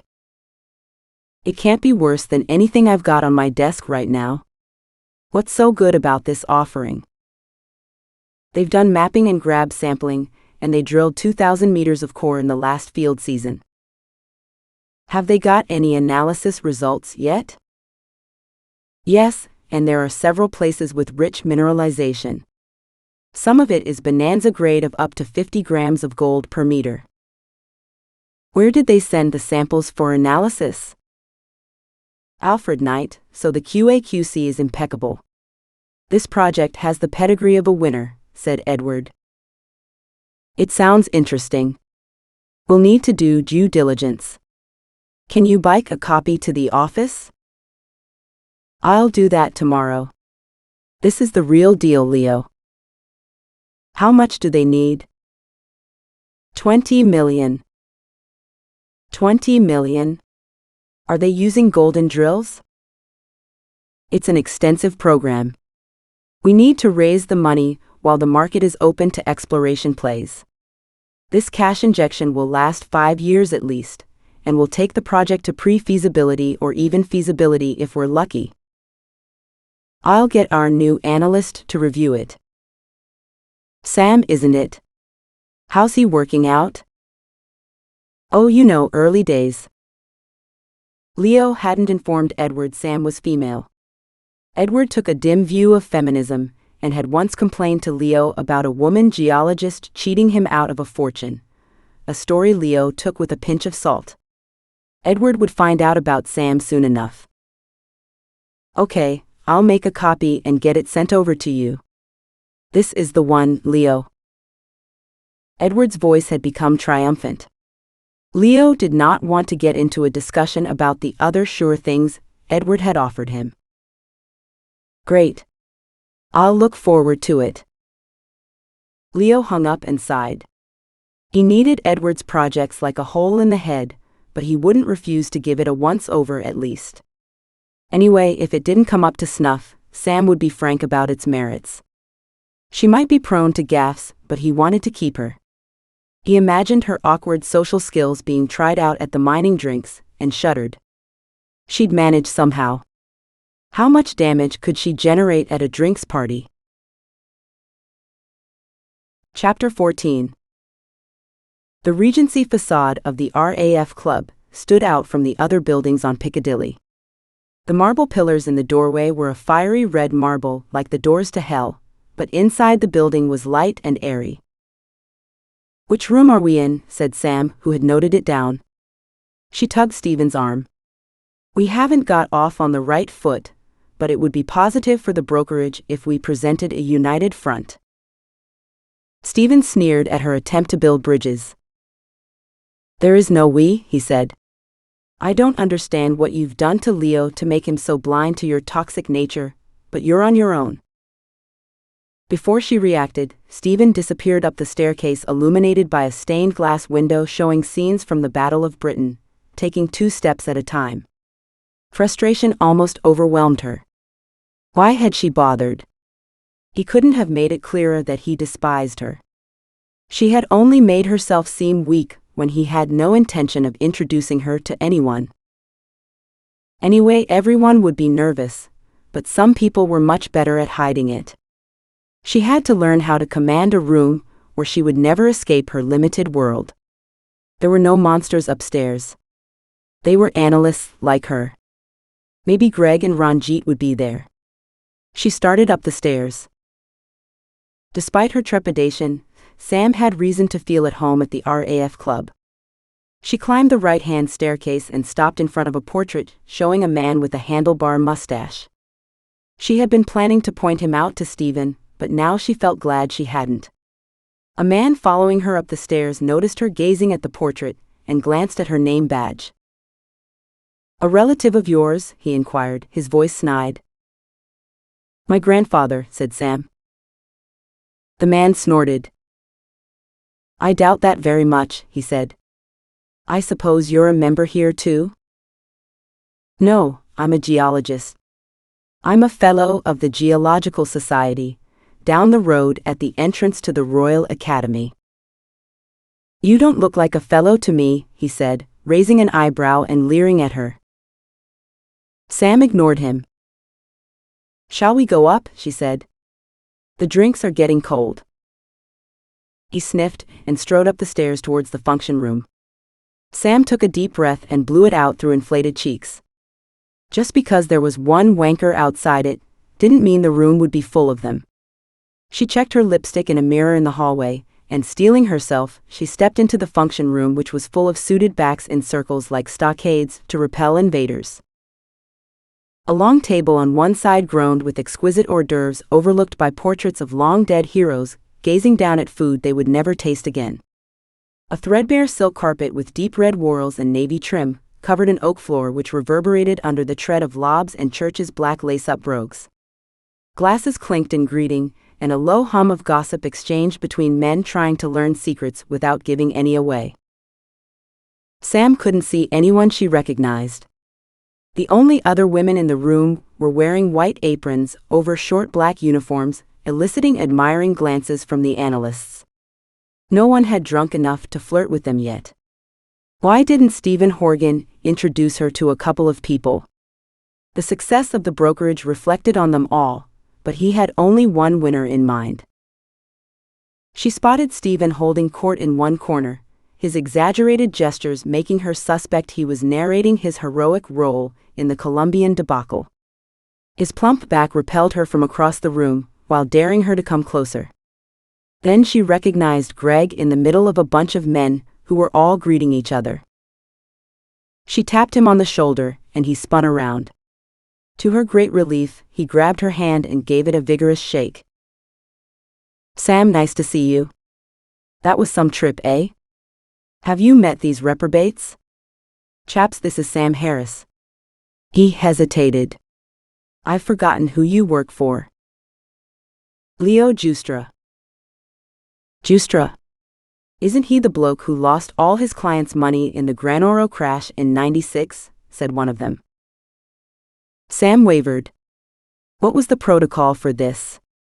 Her presence at this drinks party directly resulted from the loss of faith in junior companies after the crash, and the subsequent swath of redundancies among exploration staff like her. She nodded, embarrassed, and searched for something neutral to say.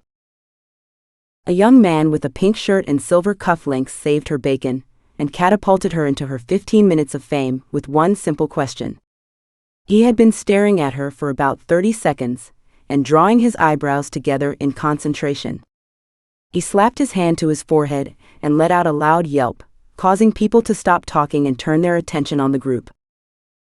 "You're that Sam Harris. The hostage?"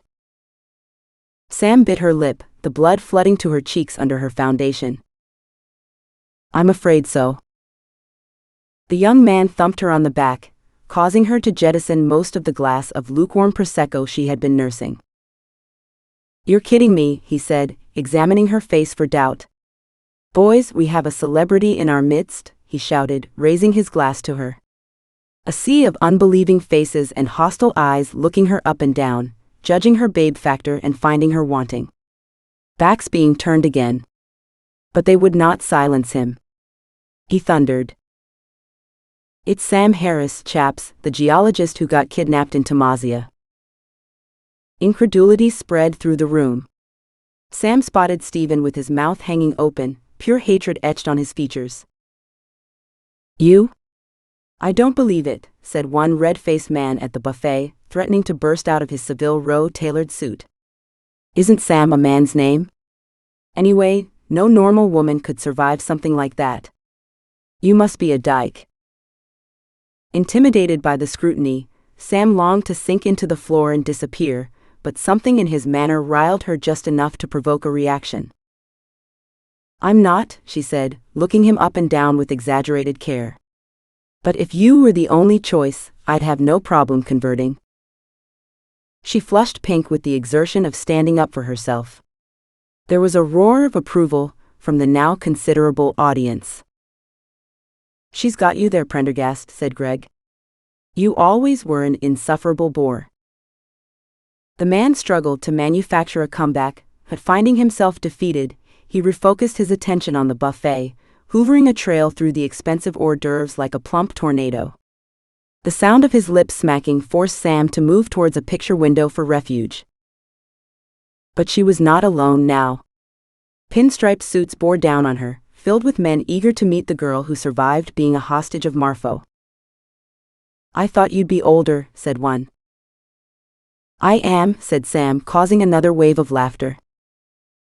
She had always been a bit of a clown, and she enjoyed herself as the only woman in the room who had been a hostage. Adrian Black would have enjoyed the irony if he hadn't been dead, killed in his bath by a snakebite. Did you have to drink your own pee? Said another. Only as a chaser. Another crescendo of laughter.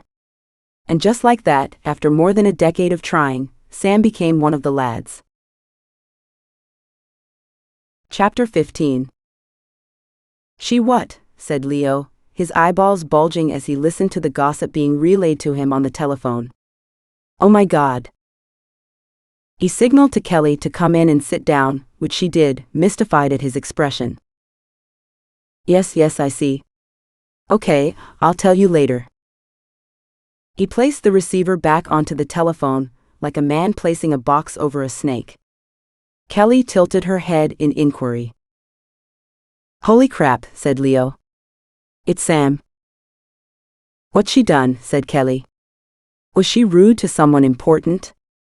She hates those drink things. You should have given her time to adjust. No, nothing like that. It's much more astounding. She's the Sam Harris, the one who the rebels kidnapped in Panacea. Kelly's hand flew to her mouth. I knew I recognized the name. I just never imagined. They sat in silence for a moment. That poor girl, said Leo. No wonder she's a little odd sometimes. I wonder if I made the right decision, taking her on. You did. She's uniquely qualified for this job. I wouldn't call her odd. Antisocial perhaps, but you can understand why. They sat stunned for a while, considering the implications. Kelly got up and poured Leo a whiskey. He rarely drank in the office, but his genuine shock concerned her. Thanks, he said, swirling the ice cubes around the cut glass tumbler. I needed that. The door to the office opened and Sam entered, a dazed expression on her face. Stephen, who looked shell-shocked, followed her in. He pushed past her, went straight into his office and slammed the door, leaving her standing beside Kelly's desk looking like a startled fawn. Leo gesticulated at her to come in and join them. She stared at him as if she had never seen him before, but she walked in and sat down beside Kelly in a chair facing Leo's desk. Why didn't you tell me about Panacea? said Leo. Sam gazed at her shoes. She took a ballpoint pen from Leo's desk and unscrewed it, causing it to come apart and the internal spring to shoot into the air, landing on the carpet beside her chair. She bent over to retrieve it. "Leave it." Leo's tone brooked no resistance. Sam slid back onto the chair and clasped the armrests, avoiding his concerned glance. Her extreme discomfort showed on her face. "It wasn't relevant," she said finally. Leo rubbed his face with his hands. "If I'd known you were that Sam Harris, what difference would it have made? I don't want anyone to view me as a freak of some sort. It happened. It's over. I just want to get on with my life." Sam's defensive tone filled the office and hung in the air. Kelly put her hand over Sam's and squeezed it. Leo's expression softened. "It's understandable," he said. "I guess I would too. The news took me by surprise, that's all." "I'm sorry," mumbled Sam. "Are you all right now? Don't you have nightmares?" said Kelly. "Not often," said Sam. "It is more like a bad dream I once had rather than something real." "You're a heroine," said Leo. "Don't be embarrassed. It's an amazing achievement to have survived like you did." "Pure luck," said Sam. "Please don't treat me any differently. I couldn't bear it. I came to work here because of the relative anonymity it gave me compared to working at a large company." Leo laughed. "You've got that right. No one has heard of us." "I didn't mean, sorry." "No, don't apologize. Just don't keep things from me. I need to trust you if you are to work here." "Okay, but I need a project away from London for a week or two while the fuss dies down." "I'm working on it," said Leo. "But I'd like you to get out there and get us some attention first. Once we have some decent projects, you can spend as much time as you want away from the office. I'm sure we'll get more offers now that we've got a higher profile, thanks to you. I've got a feeling we will soon receive a better class of projects for you to review." While Leo waited for Edward to send him a copy of the project, and he puzzled over which projects would most benefit his investors, he took advantage of Sam's newfound notoriety to get exposure for the brokerage. He forced Sam to shuttle around town from posh lunch to star-studded party, slowly gaining more recognition until they invited her to social occasions that had nothing to do with mining. Sam resisted, but Kelly encouraged her to spread her wings while she had the chance. "This is your 15 minutes of fame. You must be brave and grab the opportunity with both hands.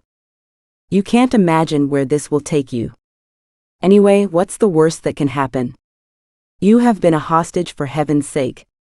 These social occasions only last a couple of hours, and you can leave whenever you want." Sam could see the logic and forced herself out onto the circuit. To her amazement, she got asked to do an interview on Women's Hour on Radio 4, and following the reaction to it, she made an embarrassed appearance on breakfast television. Talking about her ordeal gave her an attack of migraines, but Kelly just dosed her with painkillers and put her back on the horse. Sam's reaction to the social scene in the city was one of disgust at the excess in every sphere.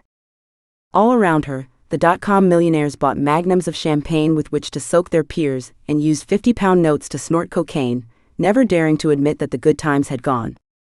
Sam forced herself to join in on the fringes, pushing herself so far outside her comfort zone she almost lost sight of it. It had never occurred to her that pretending to be outgoing and social could become as addictive as the cocaine everyone snorted. She refused to try coke, reasoning that she might like it and get hooked. One evening she got dragged along to a notorious burlesque club called Madame Jojo's, where the dregs of the dot-com boom were drowning their sorrows. 2 intimidating drag queens guarded the entrance, insulting everyone who came in. No one seemed the slightest bit fazed by this behavior, and in fact courted scorn from these dragons. Drag queens and transsexuals, most of whom also performed on stage singing or dancing, staffed the interior. Others worked as barbettes or waitresses. The glass collector, a handsome Spanish man, wore a black leather apron, a spiky S&M collar and a pair of black leather boots. Sam resisted the temptation to touch his bare bottom as he walked past. While the others drank and leered at the spectacle, Sam watched the pulsating bodies on the dance floor, mesmerized by the noise and the bright colors. They reminded her of a flock of parakeets taking a bath in a jungle pool. One dancer lurched towards her, his familiar bulk damp with sweat, a massive smile lighting up his face. Sam's mouth dropped open. "Mike," she said. "I don't believe it." Mike Morton leaned over the balustrade and took her hand, a droll smile on his face.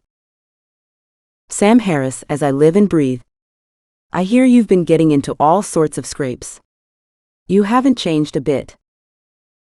"Neither have you." But it wasn't true. He had put on a lot of weight, and he looked pale and blotchy under the flashing lights. He wore a large gold Rolex on his hairy arm, and a chunky gold chain worthy of a rap artist around his neck. "What are you doing in London?" he said. "I'm working for a small broker." Mike wrinkled his brow. "Sam in the city. Who'd have thought it? Anyone I've met?" "Leo Giustra. He's Canadian." Mike's eyes opened wide and his mouth dropped open. He muttered something Sam couldn't make out. "Anything you want to tell me?" she said. "We need to talk," said Mike. "I don't think this is the right venue." A young woman in a skin-tight dress materialized at his elbow, tugging his sleeve. The territorial look she directed at Sam told her all she needed to know about her intentions for Mike. He threw his eyes to heaven. "Gordon Bennett. This woman will be the death of me. Here's my business card. Give me a ring, eh?" Sam shoved it into her handbag. He mimed the sign of a telephone to her. She nodded and gave him a thumbs up. The young woman pulled him back onto the dance floor. As he left, he turned back to Sam and shouted something at her. It sounded like shares, but a round of drinks arrived, and by the time she looked around again, he had disappeared into the heaving mass of people. Chapter 16. "You're sending that woman to Kandar? Are you mad?" Stephen turned purple as he thumped the table. "Actually, I think it's the sanest thing I've done for ages," said Leo, not flustered by this display of macho fury. "I already reviewed the Yubu project." "It's as sound as a bell," said Stephen. "Haven't you read my summary?" Leo did not ask him how he had already seen the confidential report without being issued a copy. Edward's impatience to get going had made it an obvious move. "Well, Sam's written me a preliminary report which raises some interesting issues you didn't flag up. There are too many unanswered questions for me to make a decision on this one. I'm sending her to check it out for us." "Why don't you send me? I'm the senior analyst." Leo smirked. "Only in your eyes, sunshine." "Ah, but she's a geologist and can verify the drill data. Also, she speaks French and has African experience." Stephen blew out his cheeks and tried a new tactic. "Why don't I go with her? Didn't you want me to learn something new?" "Unlikely. While I admire your enthusiasm, we can't afford to send 2 analysts to Kandar. You can go next time if we make some money on this one." "But it's such a great project. I'll have investors lining up to put their money in it. She might put them off." Like father, like son. Edward had also thrown a fit. "That's what due diligence is for. We have no proof the project exists, never mind whether it's viable or not. Anyone can invent a set of coordinates. She needs to go and establish the veracity of the report." "But it's a Muslim country. How do you expect her to cope with that?" "The place is a tourist trap. It's perfectly safe." "And who told you that?" "My wife. She went on a trip there last year." Stephen deflated and harumphed. You'll regret it. I resent you employing her full-time without consulting me. I would never have agreed to this imposition. Read her CV. I'm not aware of any male analysts who are more qualified than her. It's just a trial run for 3 months. If she fails to impress, we just say thanks but no thanks. Anyway, Kelly likes her. A white lie. Leo had decided from day one that Sam would be a permanent fixture at the broker's office, but Stephen calmed down. Kelly the Oracle, he sniffed. Oh well, in that case. Haven't you got something to do? I'm busy here. Stephen's world had collapsed around his ears.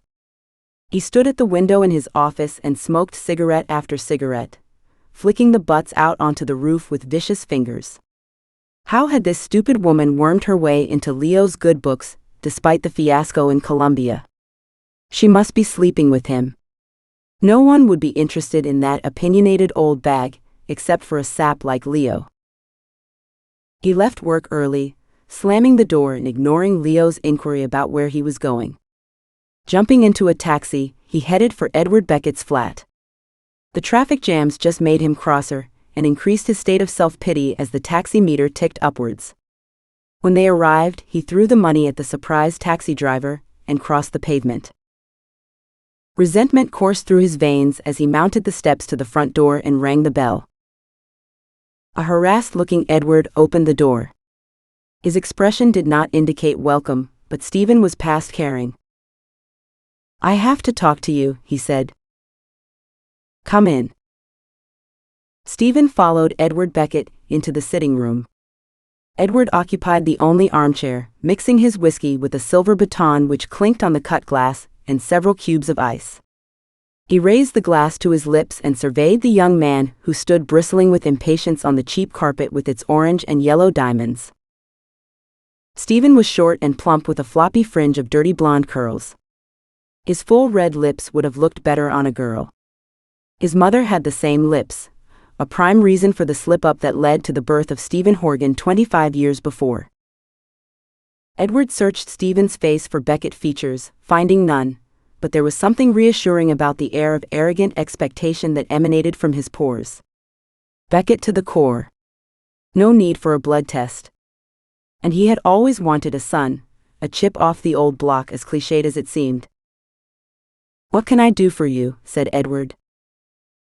That awful Justra has chosen the other analyst to go to Kandar. I know. He spoke to me yesterday. Yesterday? But?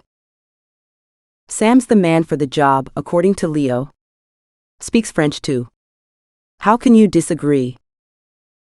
Stephen looked as if he might explode.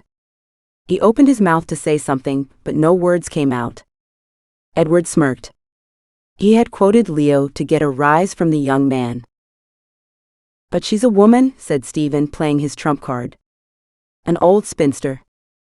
How can she be a better choice than me?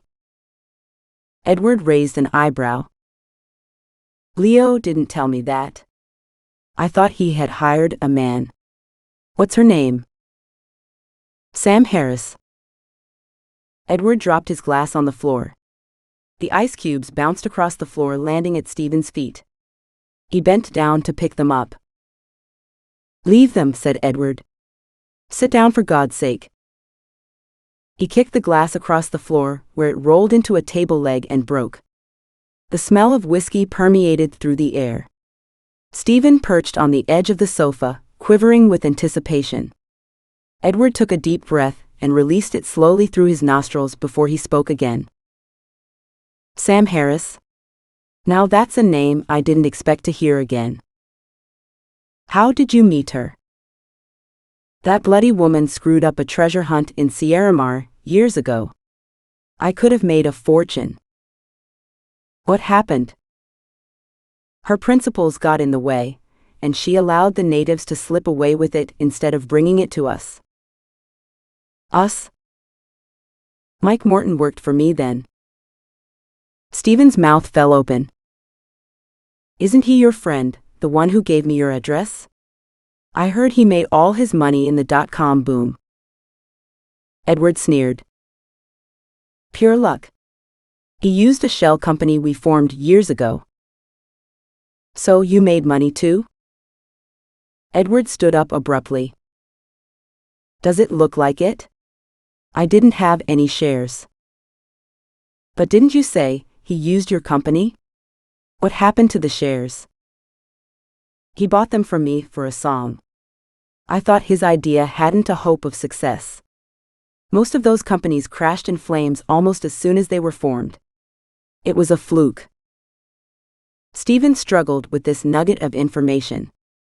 He had always seen his father as invincible, almost godlike in his ability to spot a good investment. But he made a fortune. Edward looked as if he might punch him. Stephen cowered. Noticing Edward sneered. Yes, and then you turned up uninvited, and my wife divorced me, taking everything I had left. I'm sorry, mumbled Stephen, chastened. Edward relented.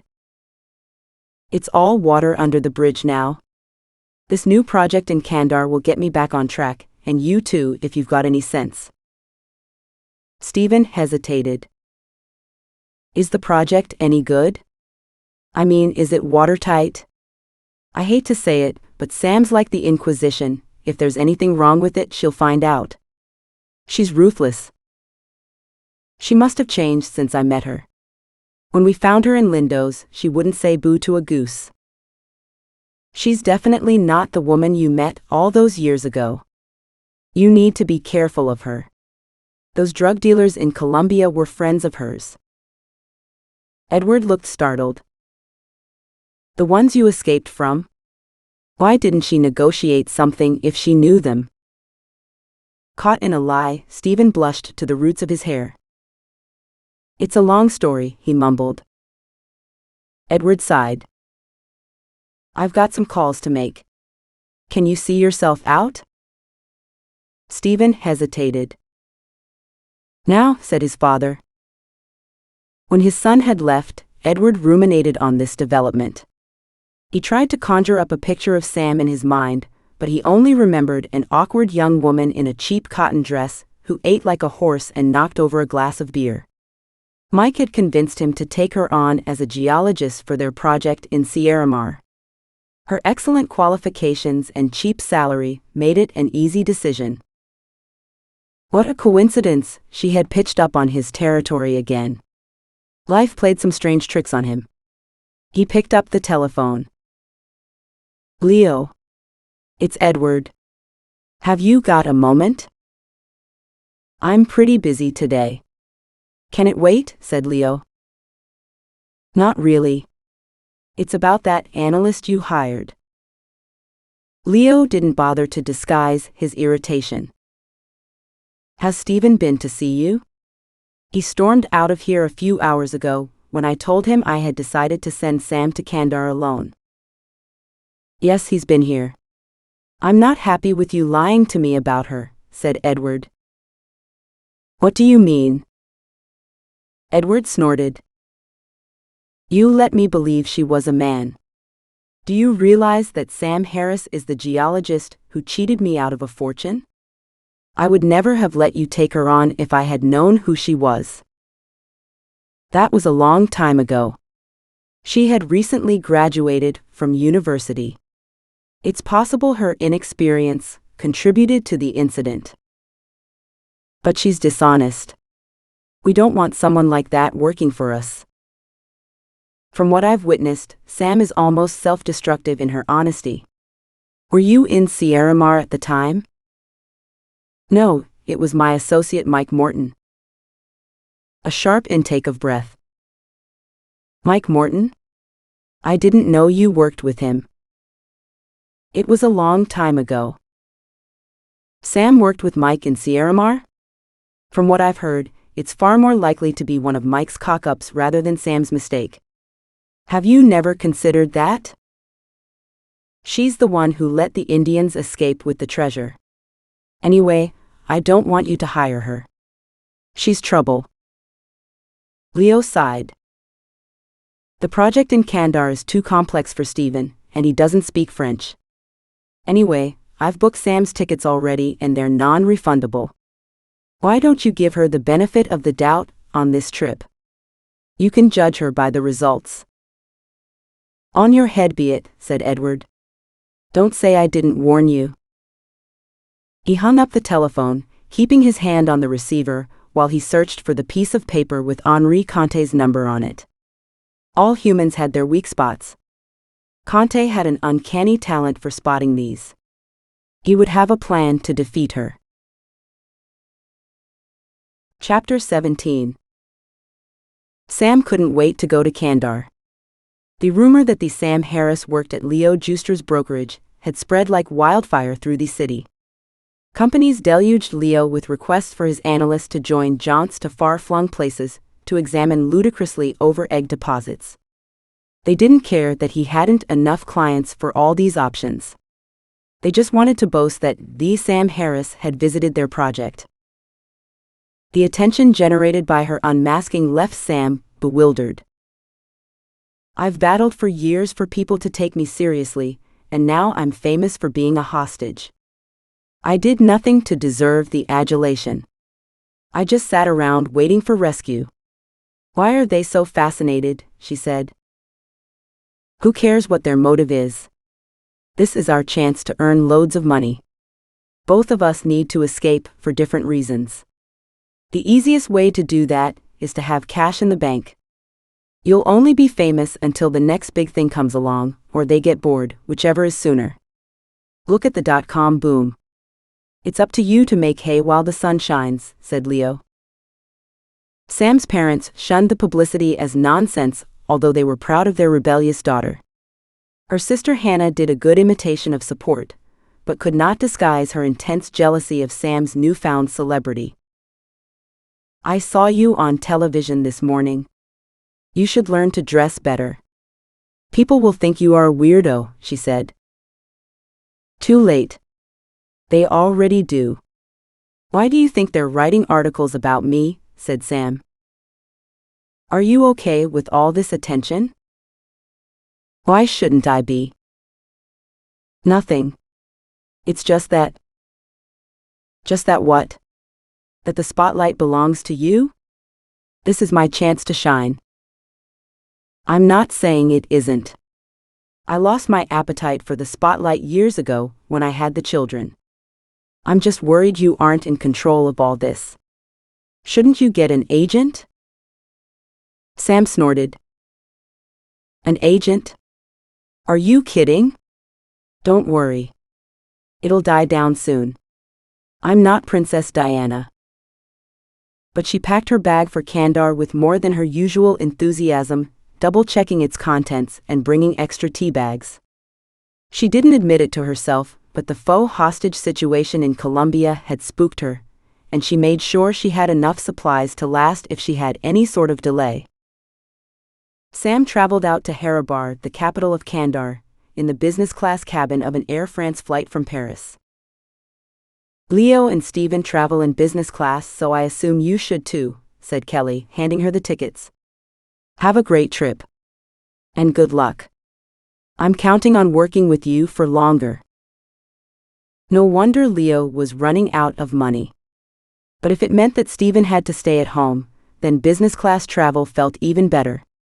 Whenever she got on an airplane to evaluate a project, a wanderlust that threatened to disrupt her cozy new life hit her with a longing to break away again. She lingered over her food and watched with horror as the Phantom Menace destroyed the Star Wars franchise on her small screen. She noted the danger of sequels and prequels, and decided to forge ahead in her new career. Despite her resolve, her struggles with Stephen and other aspects of city life made returning to the field more than tempting. Several recruitment agents had approached her about exploration management positions in exotic lands, and she had found it difficult to turn them down. In theory, she wanted to live a normal life, whatever that was, but in practice, she discovered herself poorly equipped to deal with the subtle politics and nuanced conversations in financial circles. They flew into the dark African skies under a carpet of stars. A huge yellow moon illuminated the top of the clouds, making them resemble a sea of vanilla ice cream.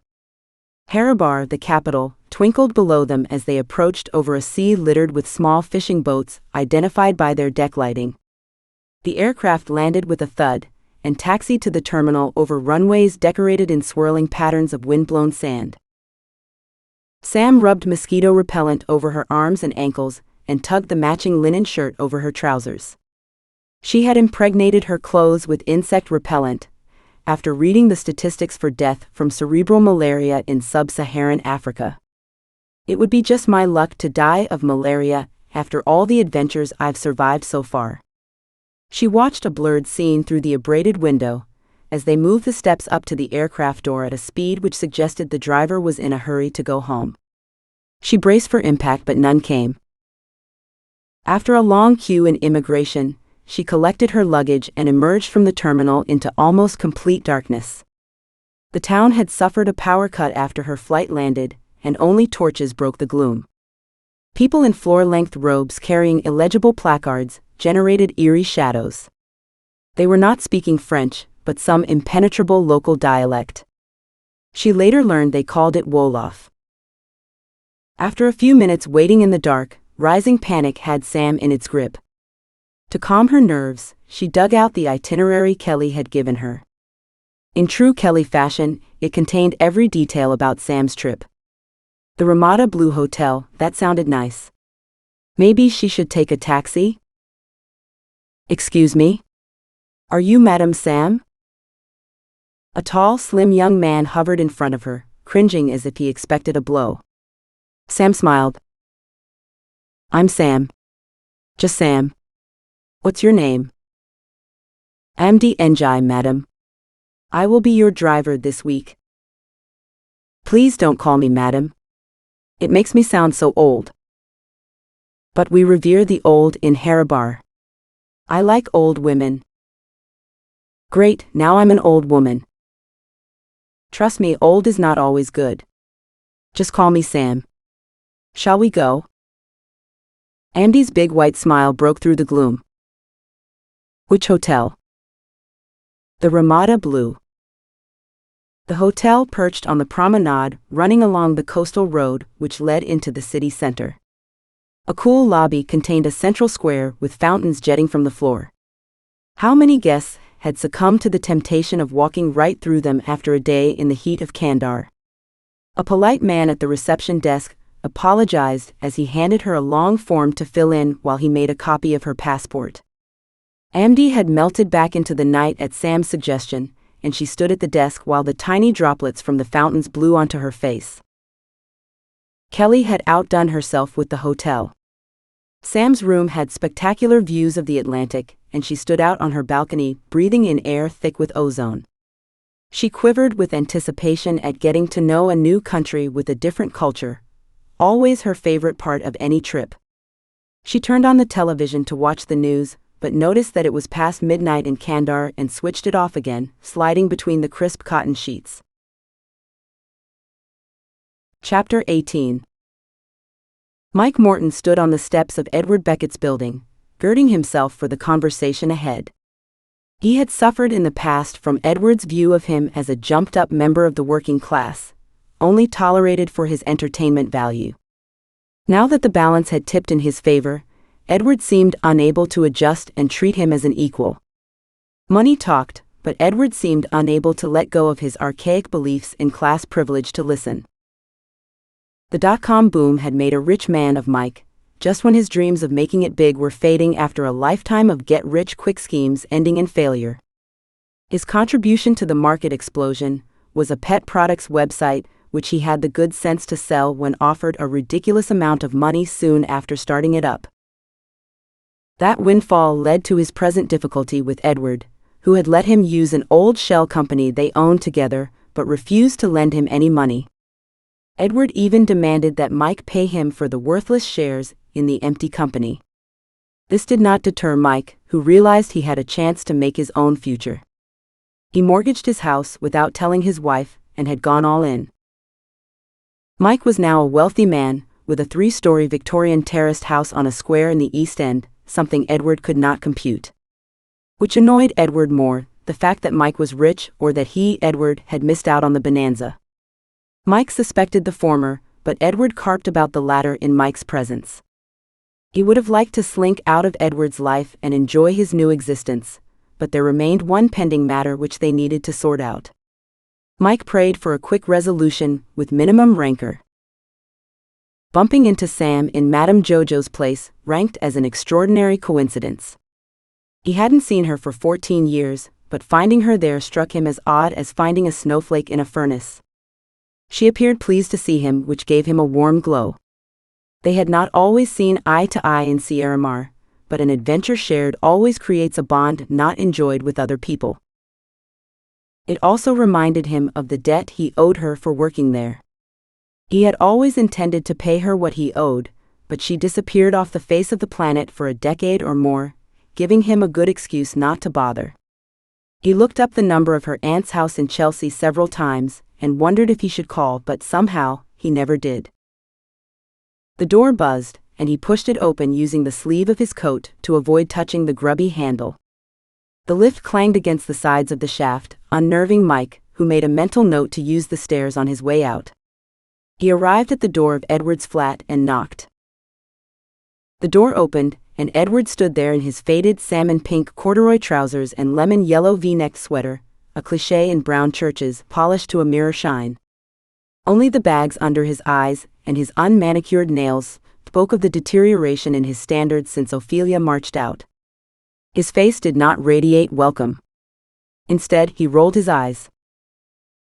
"It's you," he said, sighing and turning his back, leaving the door open behind him.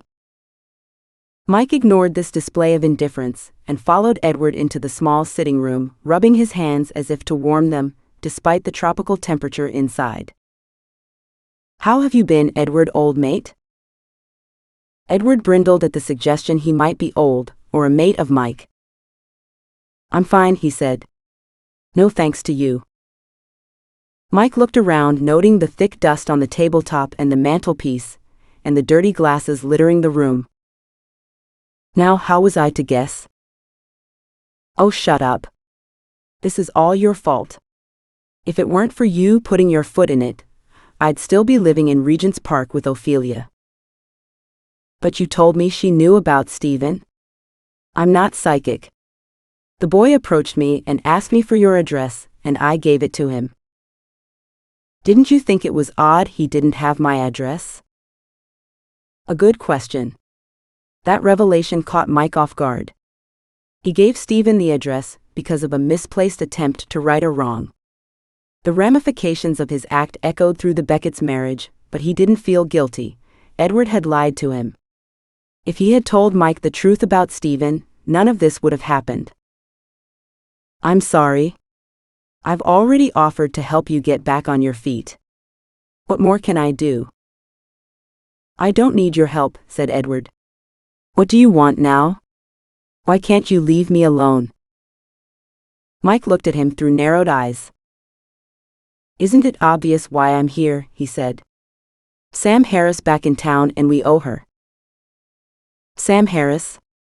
How would I know that?" "Don't play innocent with me, mate. She's working with Leo Giustra, your business partner. I'm not a total idiot. He only told me it was her a few days ago. I haven't had the time to consider the implications." Edward squirmed under Mike's inquiring glance. Mike's brow furrowed. "The implications? Don't wriggle out of this. You're aware of our debt," he said. Edward's eyes narrowed. "You must be joking.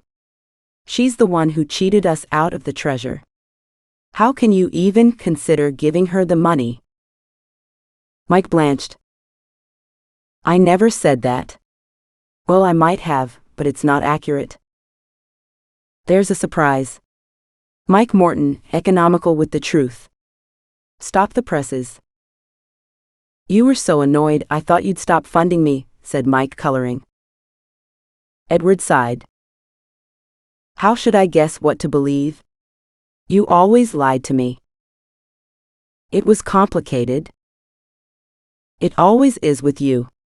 Lord knows why I put up with you so long, said Edward. I'll admit it hasn't been easy, said Mike. But I offered to let you invest in my pet food company, and you laughed in my face. I only wanted to pay you back for all the times you funded me. Edward snorted. You know it's true, said Mike. I gave you the chance to come in with me, and you blew it. That doesn't change the fact that we have unfinished business with Sam. She worked for free for the shares in Sierra Mar Holdings, and we used it as the shell company. She's entitled to her part in the profits. Edward raised an inquiring eyebrow, and Mike realized that the hole he was digging for himself was getting deeper. He had forgotten he absorbed Sam's salary into his own expenses, and she never received it. He placated her with an extra chunk of shares in Sierra Mar Holdings. Mike blundered on. Anyway, it's time to banish the past, and this is the final step. I just need you to sign away the rights to your half of her shares. Then I'll be out of your hair for good. Edward sniffed. You're not the only one with complications. It's not that simple at my end either. Can't you get your friend Buffy to sort it out? He's the one in charge of the trust, isn't he? Just get him to draw up the papers and contact you when they are ready to sign, said Mike. I'll get on to it as soon as I can. Don't push me, Edward. I've got a new life now, and this is the last thing that connects me to my old one. I need you to sort this out. Chapter 19. The next morning, Amdy waited for Sam in the hotel lobby, his high cheekbones and intelligent eyes highlighted in the blinding morning sunlight. Wow, he's handsome. Good morning, madam. I have a package for you from Monsieur Conte. He held out a file box, full to the brim with papers. Sam took the box, which leaked sand onto the lobby floor. Thank you, Amdy. I'd like to see him tomorrow morning. Can you ask him for a meeting? Oh, he already asked for one with you at 10 o'clock. Is that suitable? Yes, that is perfect, said Sam. Can you take me there? I'll be here an hour before. Do you want me to take the box up to your room? He reached for the papers, but Sam stepped back, surprised at the slightly lewd look on his face. Had she imagined it? No, that's okay. Thank you. Are you sure you don't need me today? Quite sure. See you tomorrow. He nodded and walked off. Sam lifted the box and took it to the lift, leaving a trail of sand grains on the lobby floor. She waved an apology to the concierge, who appeared with a dustpan and brush to sweep it up. Breakfast was calling, and she had already visualized a plate of scrambled eggs and fresh croissants, so she brushed off worries about Amdy's odd behavior and pressed the button for her floor. After polishing off her delicious breakfast, Sam returned to her room, where she reorganized the furniture so she could sit at her table looking out over the sea while she perused the reports. She read them and wrote comments in her notebook, only getting up to make a cup of tea with the bags she had brought with her. The project had a lot going for it, and she could not find any red flags on her first read-through. She ate a light lunch and went for a walk along the promenade in the blazing heat of midday, which soon drove her back to the hotel. After a quick nap, she reread part of the report and wrestled with the maps. It all seemed in order. There was just one thing missing, which she hoped was an oversight rather than a sign of something more sinister. Leo had made it clear how much they needed a successful project to raise the profile of the brokerage. After an early night, she awoke refreshed, and following another epic breakfast, sat in the lobby. Amdy appeared at 5 to 9, and waited for her at the main door. Are you ready to go? I'll take you to the city center to meet Grand Derriere, he said. Sam did a double take. What did you say his name was? Amdy's eyes opened wide in panic. I meant Monsieur Henri Conte. She paused long enough to make him squirm and knitted her eyebrows together in fake confusion. Does he have a large ass? Amdy snorted and looked at her from under his long black lashes. Enormous. Sam bit her lip, but tears of laughter sprang to her eyes and she laughed out loud, startling the concierge out of his morning reverie. The traffic is terrible at this time of the morning. If you would like to, we can visit the lighthouse and stand on the westernmost point in Africa. Will we still arrive at Monsieur Conte's office on time for my meeting? Said Sam. The traffic dies down soon. We won't arrive any later. That sounds wonderful. Let's go. They crawled along the promenade towards the center of town as the heat increased and the haze from the pollution rose above the vehicles. After they had driven about a mile, Amdy turned off the main road down a sandy side road towards the ocean. After a few hundred yards, they arrived at a short stubby lighthouse surrounded by white walls. A staircase ran around the lighthouse in a spiral to a balcony at the top. The salt encrusted on the steps made them slippery, and Sam struggled to negotiate them in her leather shoes. Amdy had taken off his shoes in a gesture that she had mistaken for reverence, and he offered her his arm. Despite being as thin as a whippet, it was like a steel rod and she clung on, grateful. Soon she stood on the iron balcony, its supports rusting under the onslaught of the seawater droplets. She tried not to imagine plunging to the ground in a tangle of iron, and stared out to sea. The Atlantic crashed against the black rocks on the promontory, as they stood on the balcony looking out across the ocean. White horses rushed into the beach, and a mixture of seagulls and buzzards squabbled for scraps on the foreshore. Fishermen had pulled highly colored fishing skiffs up on the shore with seaweed and orange crab legs tangled in their nets. How far is Brazil? Said Sam. I don't know, Madam Sam. My name is not Madam. It is to me. They made their way to Monsieur Conte's palatial office on the third floor of a new block in the center of Hurrah. Despite a reduction in the number of cars, a power cut had deactivated the traffic lights and chaos reigned in the streets. Amdy drove the jeep through implausibly small spaces to get them to their destination on time. Sam stepped out of the car into what felt like an inferno, compared to the cool autumnal weather in London. Trees lined the pavements, but even their welcome shade could not disguise the oven-like heat in the capital. The elevator in the building sat silent despite a noisy generator chugging in the basement, so Sam slogged up the stairs a floor at a time, trying not to overheat and drench her shirt in sweat.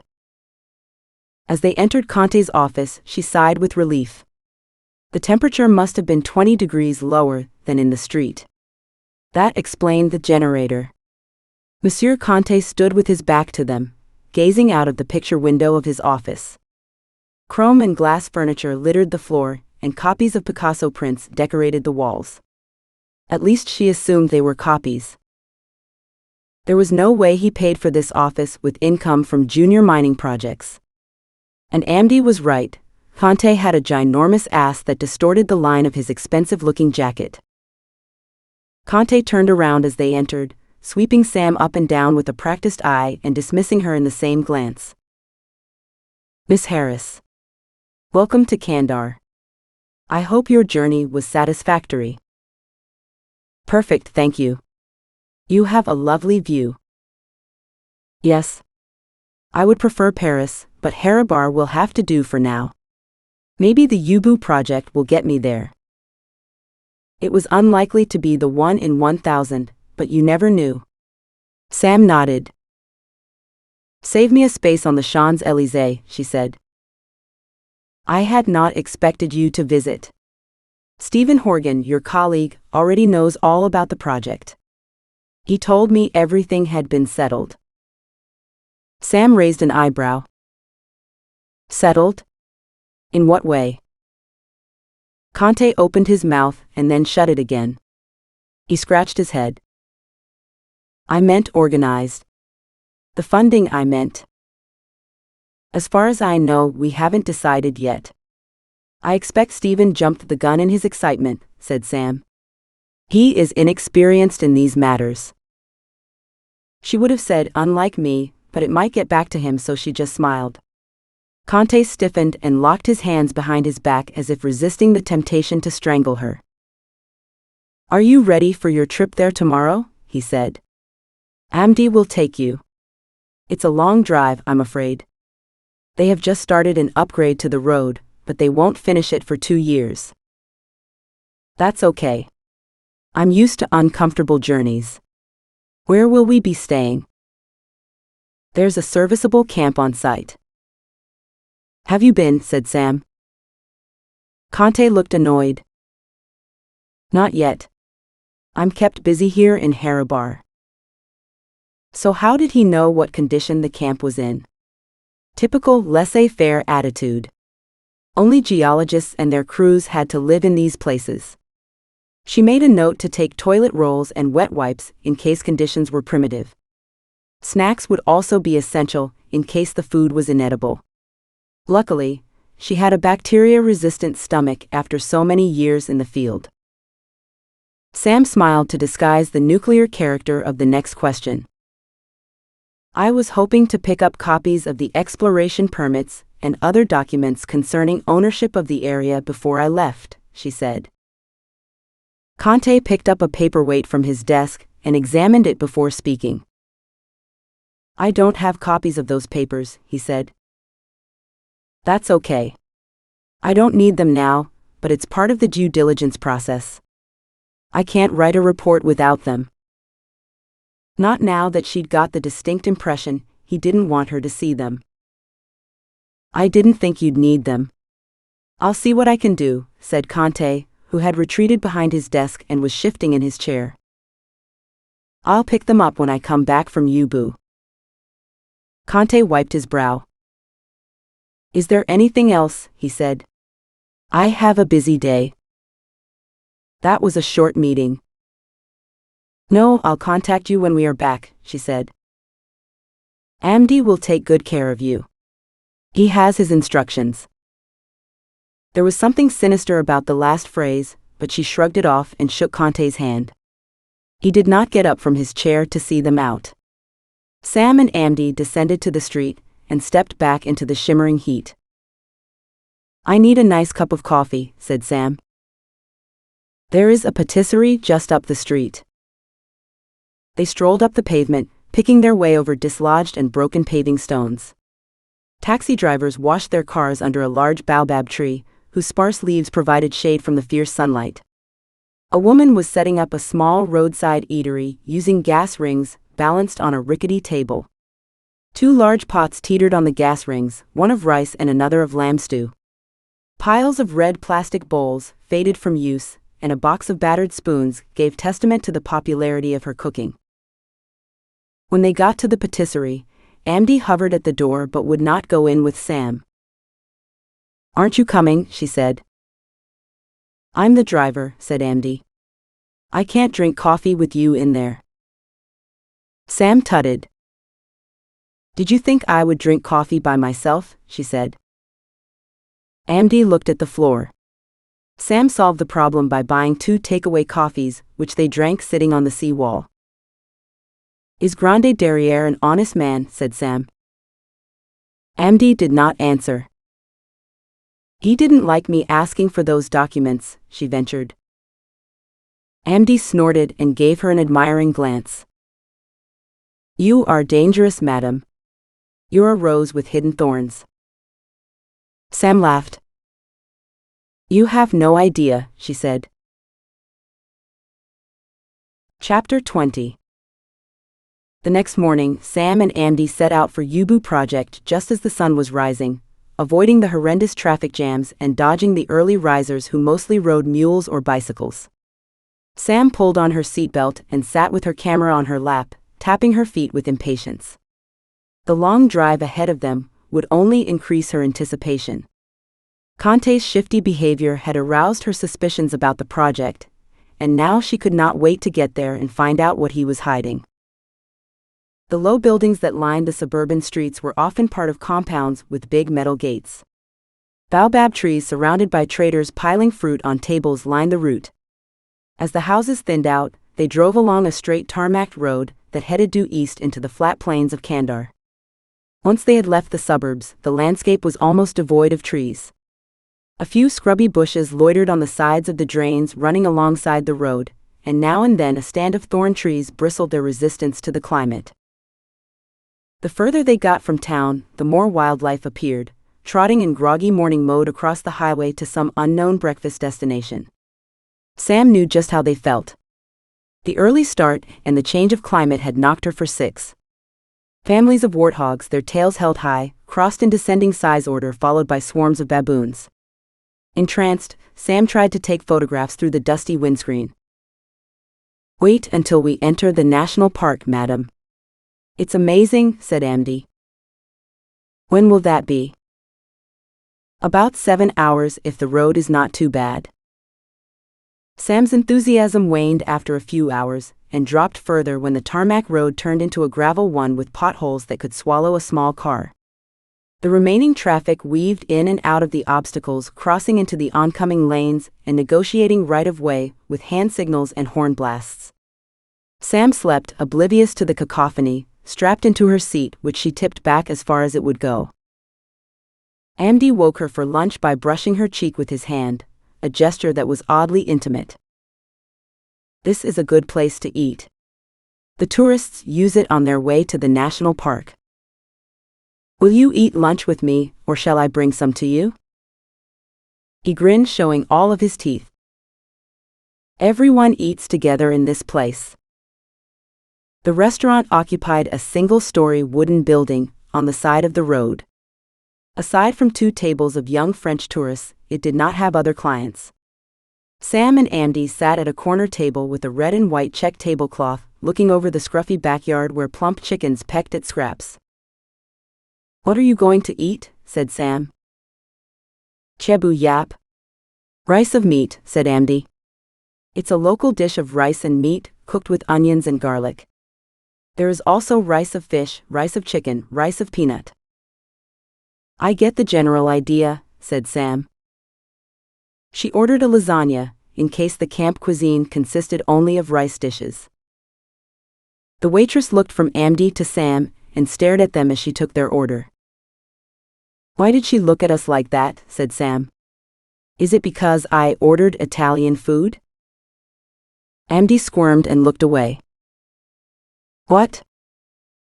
"I am embarrassed, madam." "Tell me." Amdy fiddled with his cutlery, and folded and unfolded his napkin. "She thinks we are together," he said. "Together? Oh. Many white ladies come to Kandar and find a black boyfriend for their holiday. She thinks you bought me." Sam burst out laughing. "Brilliant. You're my toy boy?" Amdy nodded. "Yes, madam." "Have you gone out with a white lady?" said Sam. "A few." "Fascinating. Why do the young men agree to do this?" "They get money. And sometimes a passport." "Ah. Now I get it. Don't worry, Amdy. I promise to respect you." "I'm not worried.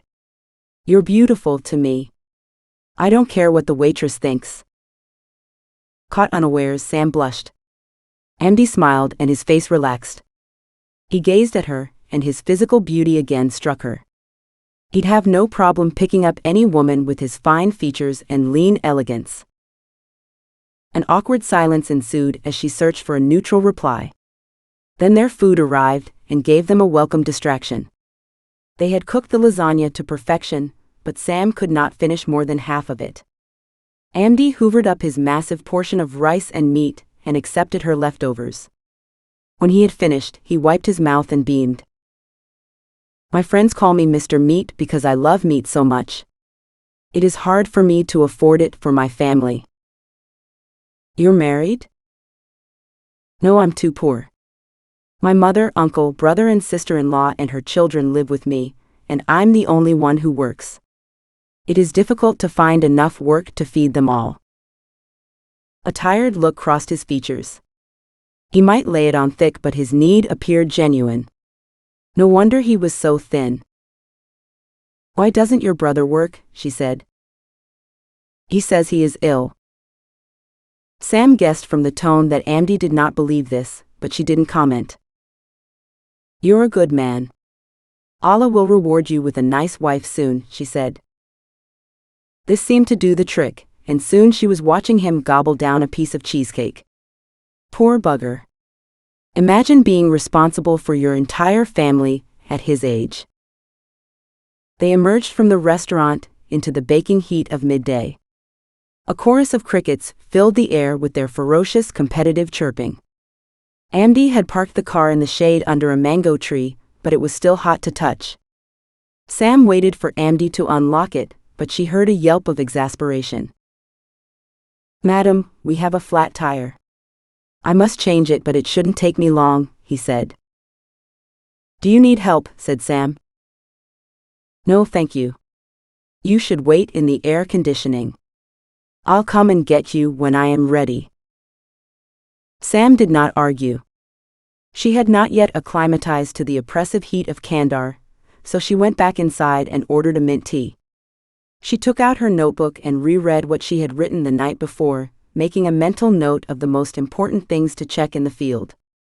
When Amdi appeared at her side after what seemed a short time, she assumed that time had flown because of her concentration on the task. That was quick, she said. Are we ready to go? We cannot leave, madam, he said, shifting from foot to foot. Why not? She said, puzzled. The spare tire is also flat. I'm so sorry. I made a complete check of the vehicle last night, and the tires were fine. I'm sure it's not your fault, said Sam. These things happen. What can we do now? There is a tire repair shack about 2 kilometers down the road. The owner of the restaurant has offered to take me there to get the repairs done. Do you want to come, or will you wait here? Sam's instinct was to stay in the restaurant's cool interior, but she seized the opportunity to take some photographs of the men at work to add to her collection of people from other lands and cultures. I'll come. Let's go. The owner's car had seen better days, but the mechanic's shack was nearby and they arrived without incident. She left them there to go to the local market and buy some fresh tomatoes and onions as she was running low. The mechanic emerged from the shack wiping his greasy mouth with the back of his hand. 2 punctures, he said. That's unlucky. He grabbed one and rolled it over to the tire spreader and placed it on top. With a few skillful movements, he released the tire from the rim and pulled out the inner tube. He put his hand inside and felt around until his eyes lit up. A nail, he said, searching on the outside for the head, which he grasped with a pair of pliers, wrenching it out. You're lucky the tire didn't deflate at speed on the open road. You could have had an accident. Why didn't it burst the inner tube? The nail didn't go in straight. It only nicked the tire after you passed over a bump, so it caused a slow puncture instead of a rapid deflation. He handed the nail to Sam, who examined it. The nail appeared to be new and had a sharp point. She placed it on a workbench behind her. The mechanic repaired the inner tube with practiced skill and speed before replacing it inside the tire. Give me the other one. I'll let this one set before I pump it up with air, he said. He followed an identical process with the second tire and again felt inside it for the cause of the puncture. His eyes widened in surprise, and he removed his hand, shaking his head. Now that's a coincidence, he said. I don't think I've ever seen this before. He felt the outside of the tire, finding the correct spot, and pulling out a nail with his pliers, he handed it to Sam. She didn't need to pick up the other nail to know that it was identical.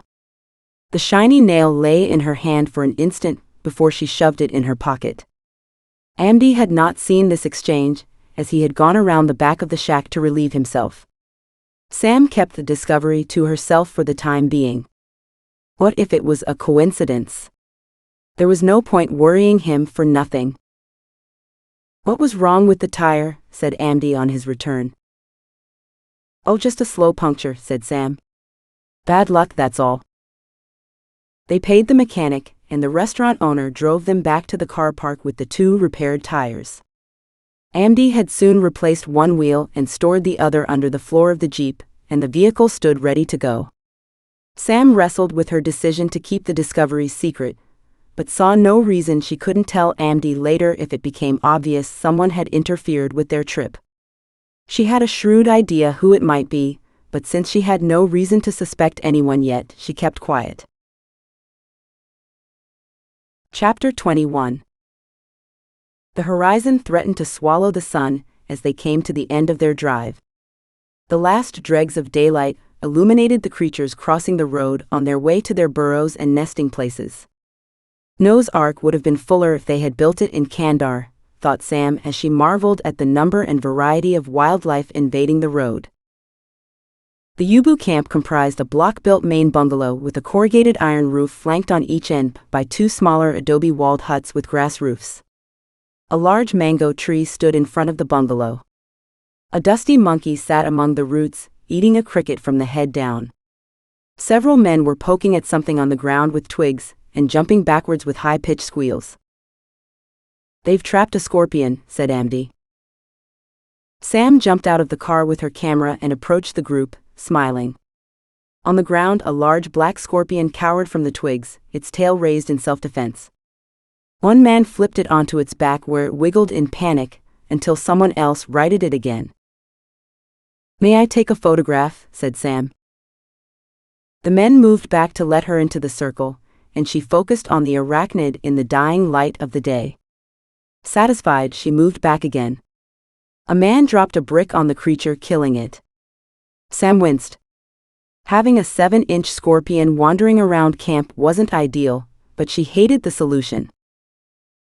Dinner comprised a mutton stew and rice. Rice of mutton. The pungent aroma made Sam feel nauseous, but she ate anyway.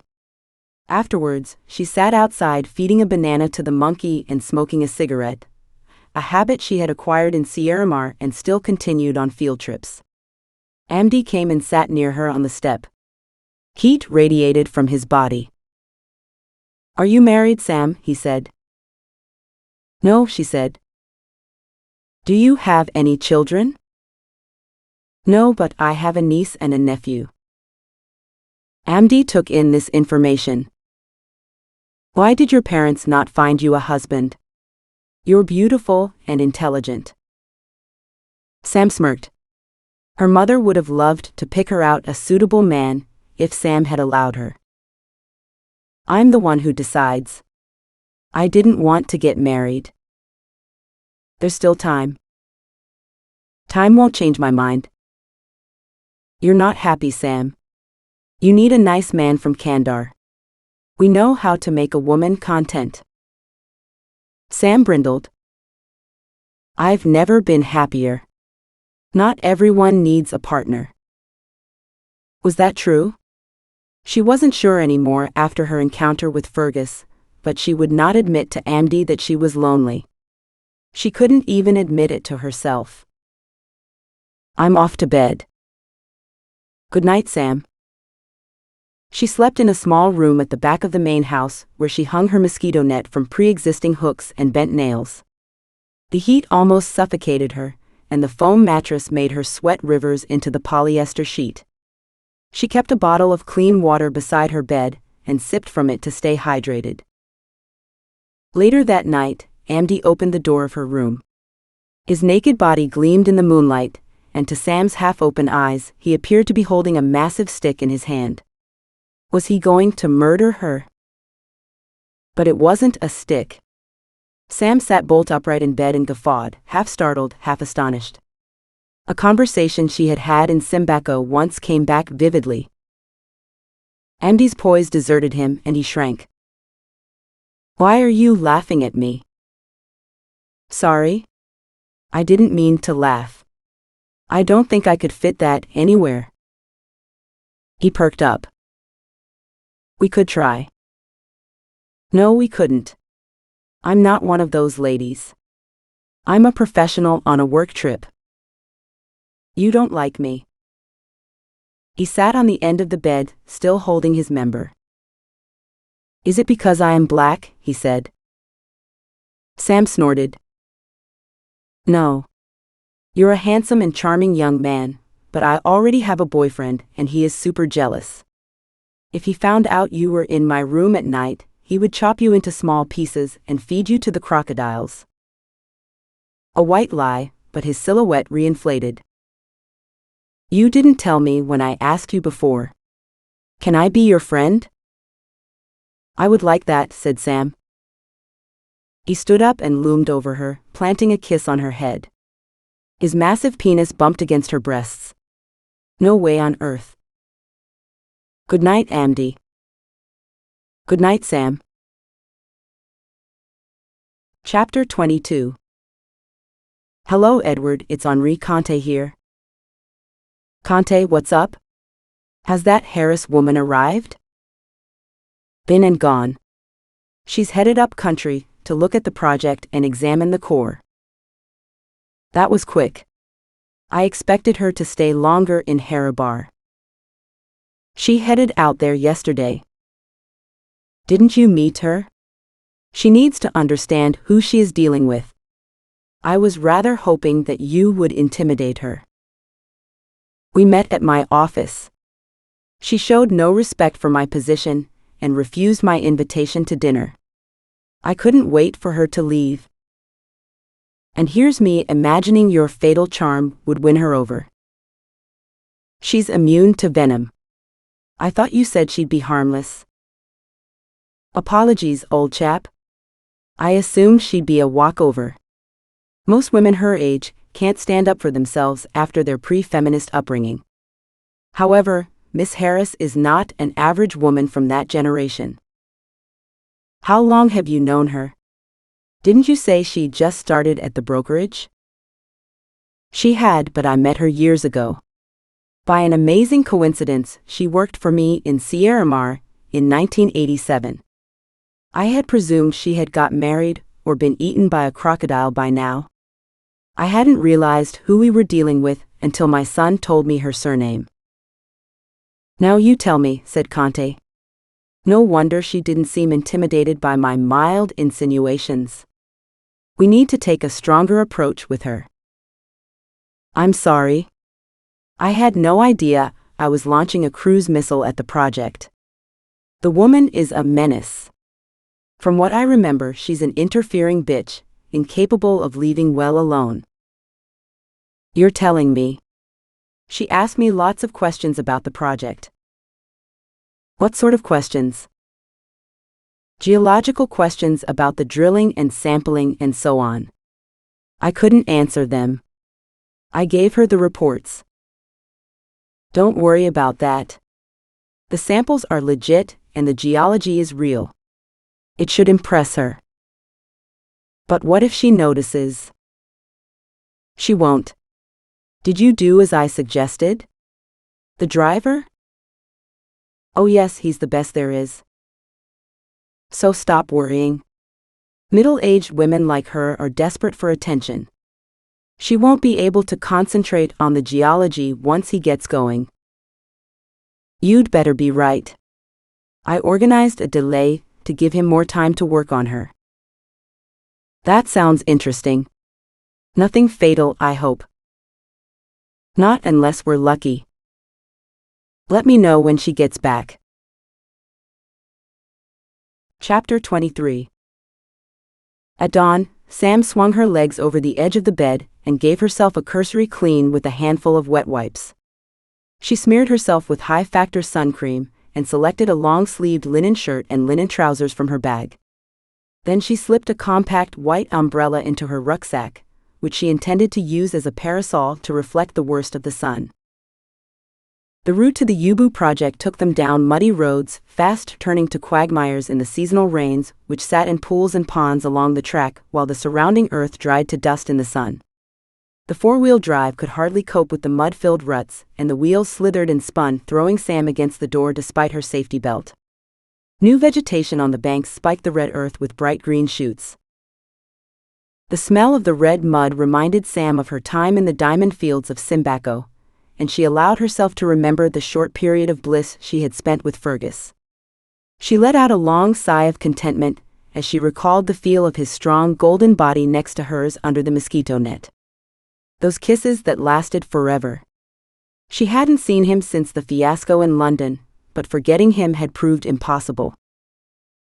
Amdi had stopped the car, and he stared at her as if he hadn't ever seen her before. "Sam, are you all right?" Sam shook herself out of the reverie. "I'm fine. Just remembering. Have we arrived?" "Yes, we're here. This is the core storage building." He gestured at an old shipping container sitting on the edge of a stand of bamboo, which reached skyward in cool greenness next to the dusty walls. A thin old man dressed in ancient overalls crouched under the shade of a zinc overhang. Sam jumped to the ground from the high chassis and stood beside the door of the container as the caretaker removed the lock. The door creaked and groaned on its rusty hinges as he forced it open, revealing rows of plastic core boxes sitting in metal shelves along both sides. Sam asked Amdi to take the boxes out into the sunlight and line them up in order on the ground outside. She filled a spray bottle from one puddle and wet the cores of rock in the first box. There was nothing interesting there, just soil graduating into crumbled rock surface as the hole got deeper.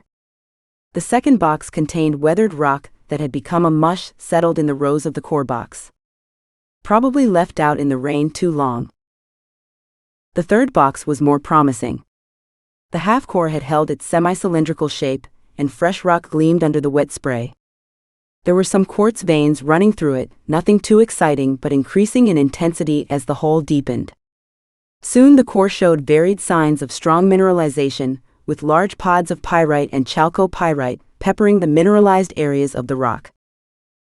Sam gazed at the rocks through her lens, comparing the minerals to the written reports she had with her. She took out the list of analyses and looked for the sample corresponding to the mineralized section of core. As expected, the results showed a spike in gold and copper content. She replaced the half-core in the box in the same orientation as it had been when she took it out. It all seemed legitimate and matched the descriptions given by the geologist who had completed the exploration. She reviewed every fifth box, taking her time, conscious of getting her due diligence correct. $20 million was hardly chicken feed. Satisfied that the core had given up its secrets, Sam sat in the front seat of the Jeep scribbling in her notebook. Amdi helped the caretaker put the core boxes back into the container, and then leaned against the open door smoking a cigarette, waiting for instructions. Sam gave him a thumbs up and indicated that they had finished. She returned to her summary while they closed up the container, and the caretaker accepted his tip. An odd odor like rotting meat percolated into the Jeep through Sam's window. She wrinkled up her nose in disgust and looked up from her notebook. The caretaker had locked the container and had left to go to the village for his lunch. The land shimmered with heat, but there was no sign of anything that might create a smell like that. Then she saw something move in the bamboo.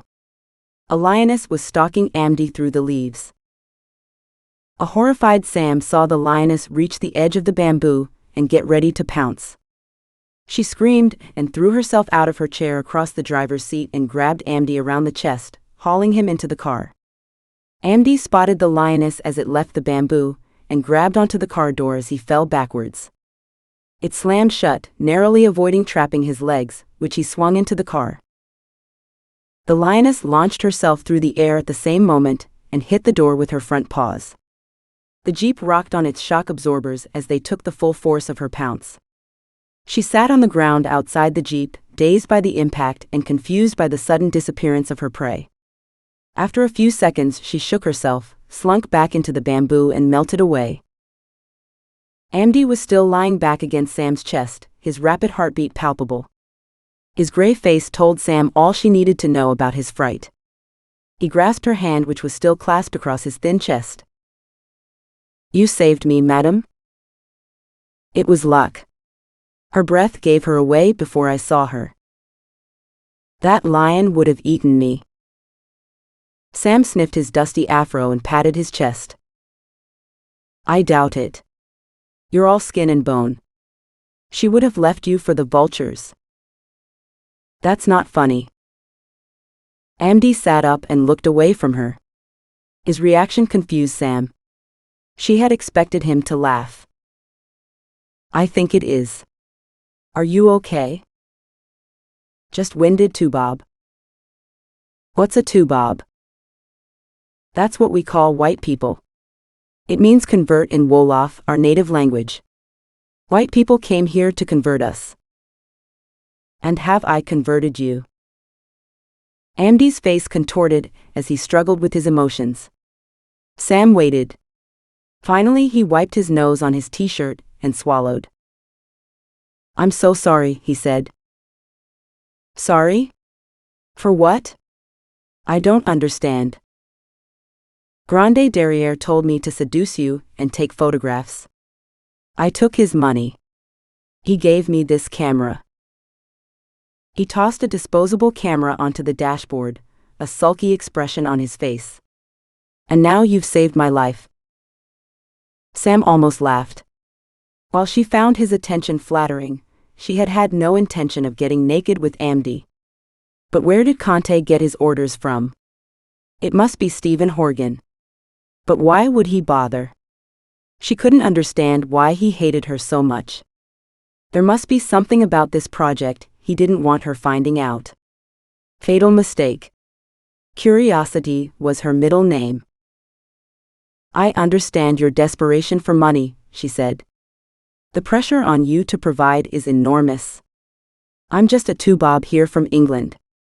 Why would you care about me when you have your family to protect? But what about Conte? I'll deal with him. We'll think of a plan. I promise. Now let's drive around the concession. I want to see the drill hole sites. Really?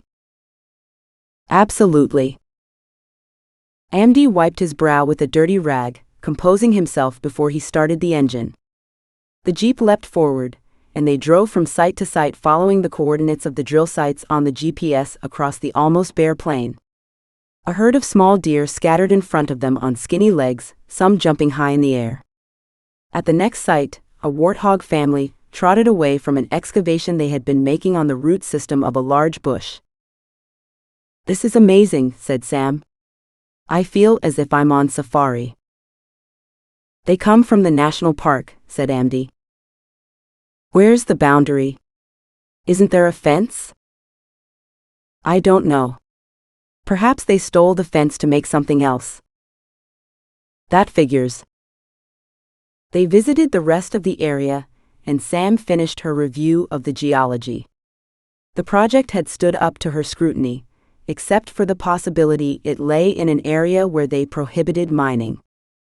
She needed the boundary coordinates to be sure of her thesis. Is there an office where I can get details of the national park? She said. Yes, we pass it on our way back to Hurrah. I'd like to stop there tomorrow. We can do that, but we will have to wait for it to open. That's okay. I can write up some of my report tomorrow while we wait. On their way home, they forded a river with muddy banks, and the jeep got stuck in the gray sludge. The wheels spun, gaining no traction on the riverbed. Amdi jumped out of the jeep. Where are you going? Said Sam. To get some branches. Wait in the car. Sam had no intention of waiting. She jumped out into the mud and slogged her way to dry land. Amdi used a machete to cut large palm fronds, which they shoved under the front and back wheels. He put the car into reverse and then forward gear as they packed the material under the tires. Finally, he tried to drive out again, but despite all their efforts, the jeep remained mired in the mud. To Sam's relief, a local man driving an ancient tractor pottered into view. By the time his tractor had hauled their vehicle out of the riverbed, they were both covered from head to toe in thick brown sludge. Take a photograph of me with the disposable camera Conte gave you, said Sam. She posed with her middle finger up. Conte will kill you, said Amdi. I'll be long gone before the photographs get developed. Amdi shrugged and took the photograph. They got back into the jeep and drove to camp, their mud covering keeping off the mosquitoes as the sun went down. Another meal of rice of mutton awaited them in camp. Having not eaten since breakfast, Sam ate hers almost as fast as Amdy, and they both had second helpings. "You are now Mrs. Meat," said Amdy, giggling. Sam wiped her mouth with the back of her hand. "Mr. and Mrs. Meat, that's us," she said. "Now let's go home and make mincemeat of Grand Derriere and his plans." Chapter 24. "The coordinates," said the ranger. "Yes. Of the park boundary," said Sam. "We've got a map, but I don't have a list of the coordinates. You may get them at the Ministry of the Environment or the National Parks Directorate in Hurrah. He handed Sam a printed leaflet with a small map printed on the back. The scale did not allow for any certainty, but the boundary line ran close to the general area of the Yubu concession. "Thank you. Are you planning on visiting the park?" "The park visited us yesterday. A lioness charged the car when we were working." "Wow. That's unusual. They stay within the confines of the park, having learned that humans shoot them outside it." "I guess we were just lucky." They stopped to eat again in the tourist restaurant. Amdy turned his full-beam charm on, and Sam allowed him to flatter and cajole her into buying him a second plate of rice with meat. The owner came over to chat, and Sam took advantage to visit the bathroom. By the time she got back, the owner had disappeared again, and Amdy had gone out to the car. Amdy's mood had taken a dive, and he appeared subdued on the way home to Hurrah, avoiding conversation. Sam left him to his thoughts, presuming he was preoccupied with the problems of feeding his family. Her own whirled around in her head as she considered the implications of her due diligence. Leo Giustra should be pleased with her report, but not the conclusions. And as for Stephen Horgan, "Let's drop in on Monsieur Conte," said Sam as they reached Hurrah. "He won't like it," said Amdy. "You should be careful of that man." "I just want to collect the papers I asked for. I promise not to antagonize him." "You don't understand the power the man has over people. When he asks for something, no one in Kandar can refuse him." To Amdy's obvious relief, Henri Conte had already left the office for the day, and only his assistant sat at her desk reading a pile of papers with an absorbed expression. "Hello, we're here to see Monsieur Conte," said Sam, disturbing her reverie. The girl jumped and shoved the papers back into a file, dropping some of them onto the floor. "He's not here," she said. "He didn't expect you back today. What do you want?" "I came to collect the copies of the documents I asked for. Do you know if they are ready?" "I've got them right here," said the girl, crimson with embarrassment. She shoved the file she had been reading across the desk at Sam. "Thank you. Can you tell Monsieur Conte I collected them, please? Also, I would like to meet him tomorrow afternoon, if that's possible." The girl picked up a black diary and flipped through the pages. "Would 3 o'clock be suitable?" "Yes, that would be perfect.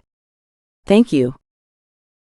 "Okay, The girl wavered, but whatever she had been about to say, she had changed her mind. "See you tomorrow, madam," she said. "Okay, I'm going back to the hotel. I'll call Monsieur Conte if I need anything else," said Sam. Amdy drove Sam to the Radisson Blu and drew up to the main entrance to drop her off. "Thank you," said Sam. "For a memorable trip." Amdy looked sullen and did not reply. "You've been quiet on the way home. Is there something wrong?" "Why didn't you tell me about the nails?" said Amdy. "The nails? Oh. How did you?" "The owner of the restaurant told me. The mechanic is a friend of hers. I thought it was a coincidence. I didn't want to worry you." "A coincidence? Nothing that happens around Conte is unplanned. He's a ruthless man. You just don't get it." His vehemence stunned her. I'm sorry. I decided, based on probabilities. Nothing else happened that we could blame on him. He couldn't have arranged for the lion attack. Maybe you're being paranoid. You don't know him. Conte is dangerous, said Amdi. There must be something about the project he doesn't want you to find out. I'm sure you are right. I promise to be careful. Why don't you go home and get some rest? Amdi drove away, leaving Sam with a conundrum. Conte may have tried to sabotage their trip, which suggested that Amdi was right. She had to be careful not to antagonize him. She had no contacts in Kandar if Conte tried any dirty tricks, and negotiating the labyrinthine bureaucracy could be made impossible by someone who knew how. Sam spent the evening reading the documents that Conte had left for her.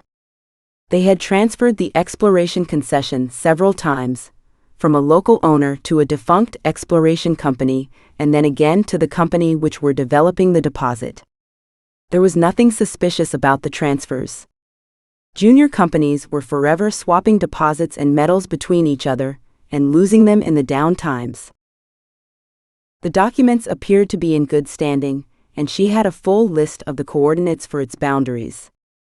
The national park did not get a mention, not necessarily sinister in its absence, but she needed to get the coordinates of its boundaries to check her theory. She closed the folder and went to get a gin and tonic at the bar.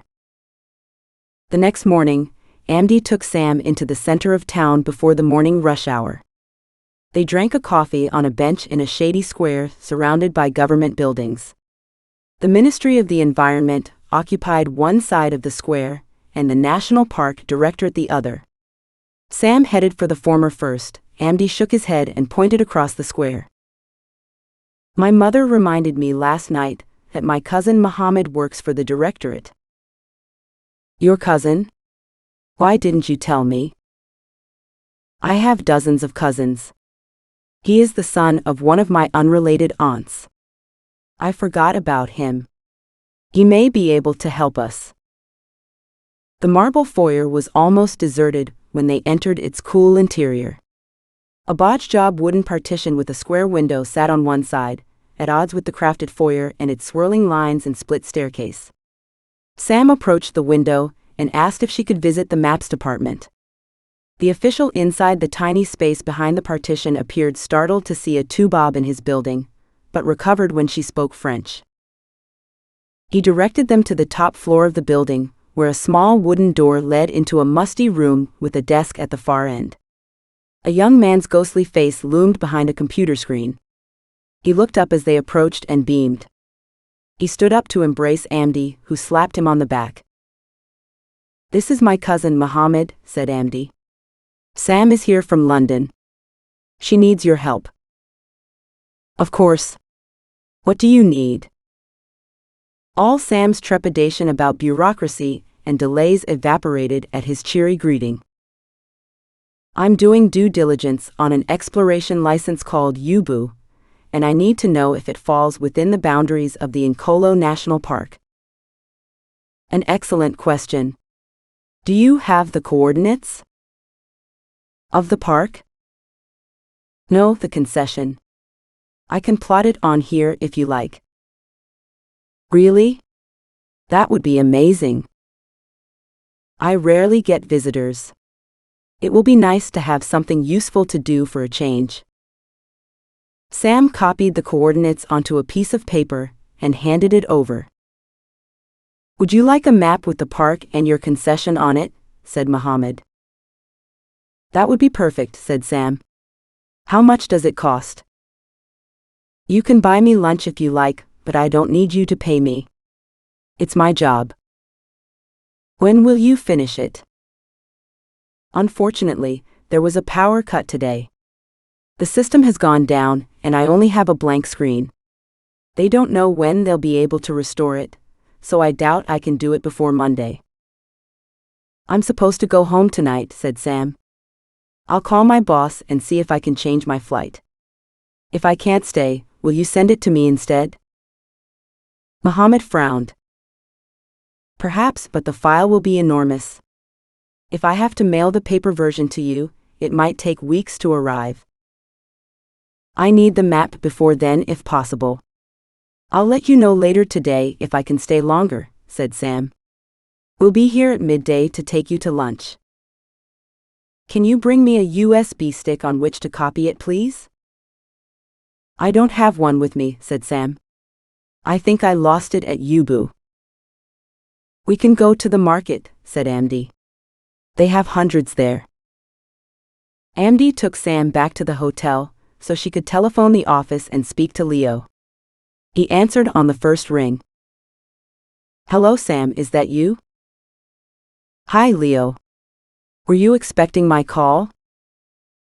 The telephone display had a weird number on it, so I assumed it would be you. How's it going over there?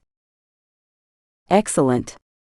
I'm almost finished, but there is a slight hitch. What sort of hitch? I've been down to the project and reviewed the geology, which correlated with the results in the report. I'm convinced that there's a deposit on the site which will benefit from further exploration and has great potential for mining. However what? The project area is close to the national park, and the abundant wildlife throughout the project area made me wonder just how close. I am trying to find out where the boundary line is, but it will take me a little longer. Leo sighed. I should have known it was too good to be true. Don't give up yet. I don't know for sure about the park limits. I could be wrong. What's your plan? We have a contact in the Ministry of the Environment who will get the coordinates for us and combine them with the outline of the concession. That will tell us if the project is totally or partially inside the park. Maybe only part of the concession is inside the park, and the deposit itself may be outside the boundary. In that case, they would have to reduce the concession area, but it wouldn't be a disaster. How soon can you find out? We can't get the information until Monday, so I would have to stay for another few days. What do you think? What's the alternative? We'd have to wait for the man to post it to us, and that might take weeks. You'd better stay on then. I'll get Kelly to change your flights to Monday night. Okay. It's a magnificent project. Let's hope we can salvage most of it. I'll let my associate know. Good work, Sam. Look after yourself out there. They returned to the city center and left the Jeep in a private car park while they walked into a street market down a side street. Small stalls lined the road, overflowing with random assortments of goods. Sam attracted a good deal of attention from their owners, hopeful of selling her souvenirs and identikit paintings of women with pots on their heads. She cast longing glances at the rolls of wax print material piled high on some barrows. Not here, madam. If you want material, I can take you somewhere much cheaper, said Amdi, pushing the desperate hawkers to one side.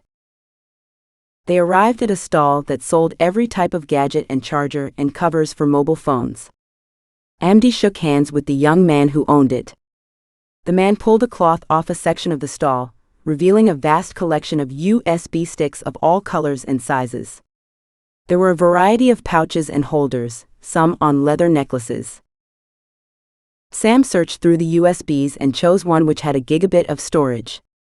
She then reviewed the pouches and holders. A leather holder with an embossed shield on it, depicting a typical local mask, drew her eye. She inserted the USB stick, and it fitted perfectly. Amdi took the holder and fastened the leather thong around her neck. It nestled just above her breasts, below the line of her shirt. Perfect, said Sam. I'll take these. I won't lose the USB if it's hanging from my neck. As an afterthought, she picked up another USB of the same size. Why do you need two? Said Amdi. Just in case the first one doesn't work. They're not expensive, and it would be a nuisance to come back again. Sam let Amdi bargain for the items, watching as the two men laughed and joshed each other before settling on a price. She paid what seemed to be a fair amount to the young man, and they walked back to the car. Amdi drove back to the National Parks Directorate where they collected Muhammad, who loitered outside on the steps. They found a tourist restaurant where Sam could tolerate the germ level and ate fresh seafood soup with big hunks of fresh baguette. "Give me your phone number," said Muhammad. "I'll text you when I have the map ready. I'll need a USB stick on which to copy it." "We just bought 2 of them in the market," said Sam. "I'll leave both of them with you. Do you want a copy on each?" "Just in case." On the way home, Amdi drove with care as the streets narrowed, dodging the moto taxis with their passengers, mostly women riding side saddle. "Is that safe?" said Sam. "Oh yes. Some of them carry whole families around. I'm repairing an old motorbike, so I can carry people for money. I'm a mechanic, so I will keep it well repaired." "Would you be able to support your family on the income?" "Yes. I could get married too." "How much would it cost to repair the bike?" "About $150. I'm supposed to be saving up, but at this rate, it will take me years." He seemed to be waiting for her to say something, but Sam ignored his blatant cue by pretending to dig in her bag for something. Amdi put his hand on her arm. "My mother wants you to come and have lunch with us tomorrow. She is cooking lamb with rice for the whole family. I told her you couldn't come before, but now you are staying, perhaps you would like to meet them. Thank her, and tell her I would be honored. Will you pick me up?" "I have to return the car to Grand Derriere for the weekend. We will need to use taxis from now on. I'll write the address on a piece of paper for you." Sam returned to the hotel and reserved her room until the following Monday. Her delayed departure from Kandahar did not worry her in the slightest. She had nothing planned in London, and the chance to explore the city filled her with excitement. Yet another meal of lamb with rice struck her as a small price to pay for having lunch in a local house and meeting Amdi's mother. Chapter 25. The next morning, Sam put on a linen tunic and wrapped a muslin scarf around her head. Unsure of the protocols for visiting someone's house, she asked the concierge to buy an expensive box of chocolates from the local patisserie. He returned with the package, which he gave to her in the lobby. "Thank you so much. They look exquisite," said Sam. "No problem for a beautiful woman like you," said the concierge with practiced charm. "Can you please ask the taxi driver to take me to this address?" said Sam. "I'd be grateful if you would tell me how much it should cost too. I don't want to be ripped off." The concierge looked at the scrap of paper. "About $5, I should think. I'll tell him not to overcharge you." Sam overtipped the concierge and he gave her a big grin, opening the door of the taxi with a flourish. The taxi driver gave Sam an admiring glance as she slid into the back seat and gave the concierge a thumbs up. Sam had no time to wonder if he planned to overcharge her before they set off towards the Njai residence. The taxi driver drove along the promenade beside the ocean to a suburb at the start of the dual carriageway that had taken them to Yubu. The traffic had subsided for the weekend, and they made rapid progress. Flocks of mixed raptors and vultures lifted themselves off the road as the taxi drove through them. Sam tried to photograph them, but mud and dead insects had spattered the windows of the taxi, making them opaque. The car stopped outside a compound with a mud brick wall and a corrugated iron gate on rusty hinges in a side street parallel to the main road. The driver jumped out and opened the door for Sam. She thanked him and paid him the fare recommended by the concierge. The driver thanked her profusely, and she suspected he had conned her after all. She looked around her at the quiet streets. Someone had stacked rubbish beside some iron drums acting as bins, and bright green liquid leaked out into a pool on the surrounding ground. The stench made her nauseous. A thin dog with advanced mange tottered at the entrance to the compound. He whimpered at her, but she had nothing to give him. She made sure not to touch him, although her heart broke for the poor creature. The gate to the compound opened with a creak under her push, and she entered a mud yard which looked freshly swept. 2 bungalows occupied the compound, one on either side, both with whitewashed walls and reed roofs. A short woman dressed in a bright-colored dress and matching turban stood in the doorway of the larger house. Her almond eyes gave away her close relationship to Amdi. He appeared behind her, wearing a colored caftan and a small kufi skull cap, and he beamed. "Hello, Sam. You honor us with your visit. This is my mother, Madame Njai." Sam stepped forward for an awkward hug and handed over the chocolates which Madame Njai received with great excitement. The door of the opposite house opened, and a couple came out, also dressed in their finery. Sam did not need an introduction to realize that this man must be Amdi's brother. He walked with a cane, but otherwise appeared to be in perfect health. The group filed into Madame Njai's house and sat on cushions laid out around a low central table which had 2 large pots on it. The reek of mutton assailed Sam's nostrils, and she hoped that she could eat enough to be polite. A plate piled high with flatbreads completed the meal. Madame Njai served bowls of lamb stew and rice to each person. Sam glanced at the table but could not see any cutlery. She hesitated, unsure how to proceed. Amdi's brother Khalid tore a strip off a flatbread and pinched a piece of meat out of his bowl, soaking the bread with gravy. As she watched, everyone did the same, using their right hand only. Amdi caught her eye and waved his hand at her, encouraging her to do the same. She tore off some flatbread and swept it around her bowl before putting it in her mouth. A delicious mixture of herbs and spices infused the lamb stew.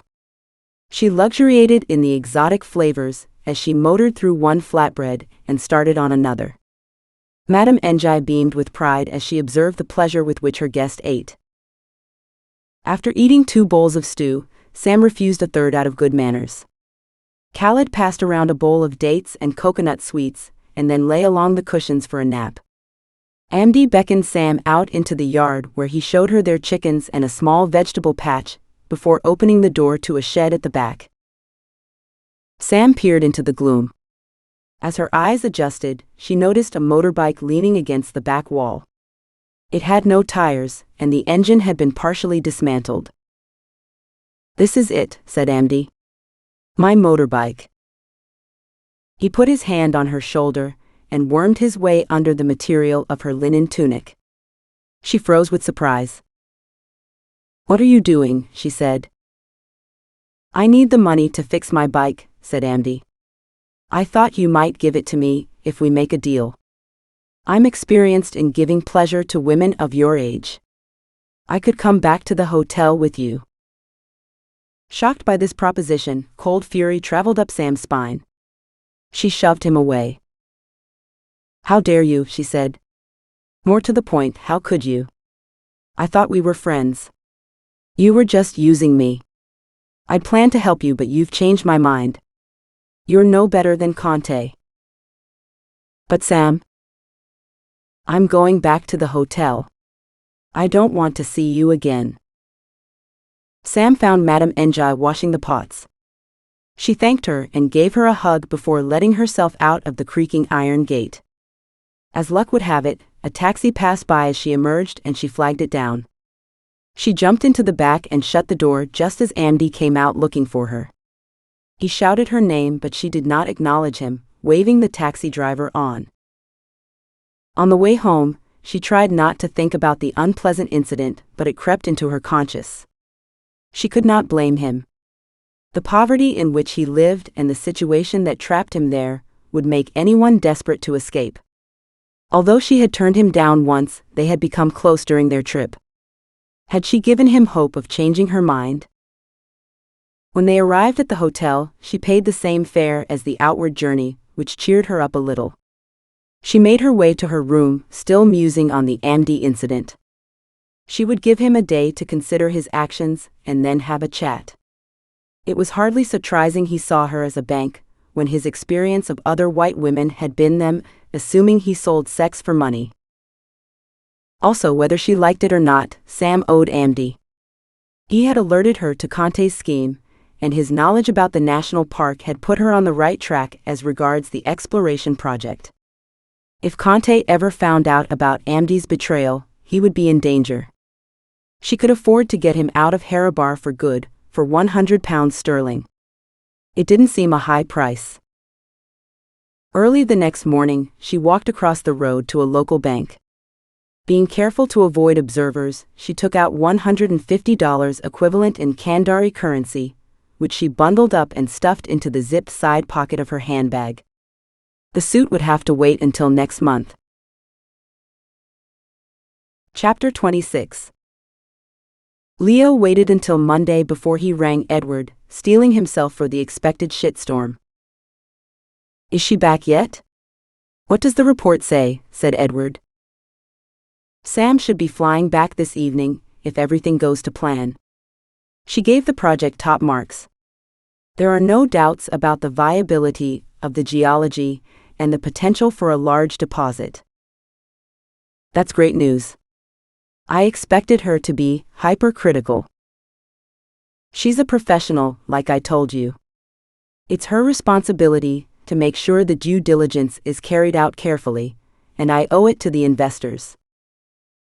"Can I have a copy of the report?" said Edward. "I'll send you a copy when I get it tomorrow." A lie. Sam had already sent Leo a draft report, but he had no intention of sending it on to Edward until it contained the correct information about the boundaries. Leo did not trust him to wait for confirmation of the facts, as he had prior experience of Edward's ability to ignore difficult truths.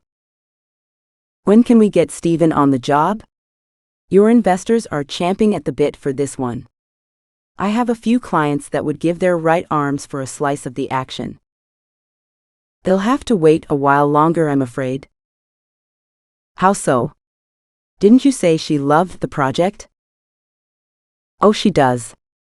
Unfortunately, there is one piece of data missing that could affect the whole project. She has it in hand, but we need to wait until it becomes available." "What piece of data?" Edward spluttered. "I knew it couldn't be simple where that woman is concerned."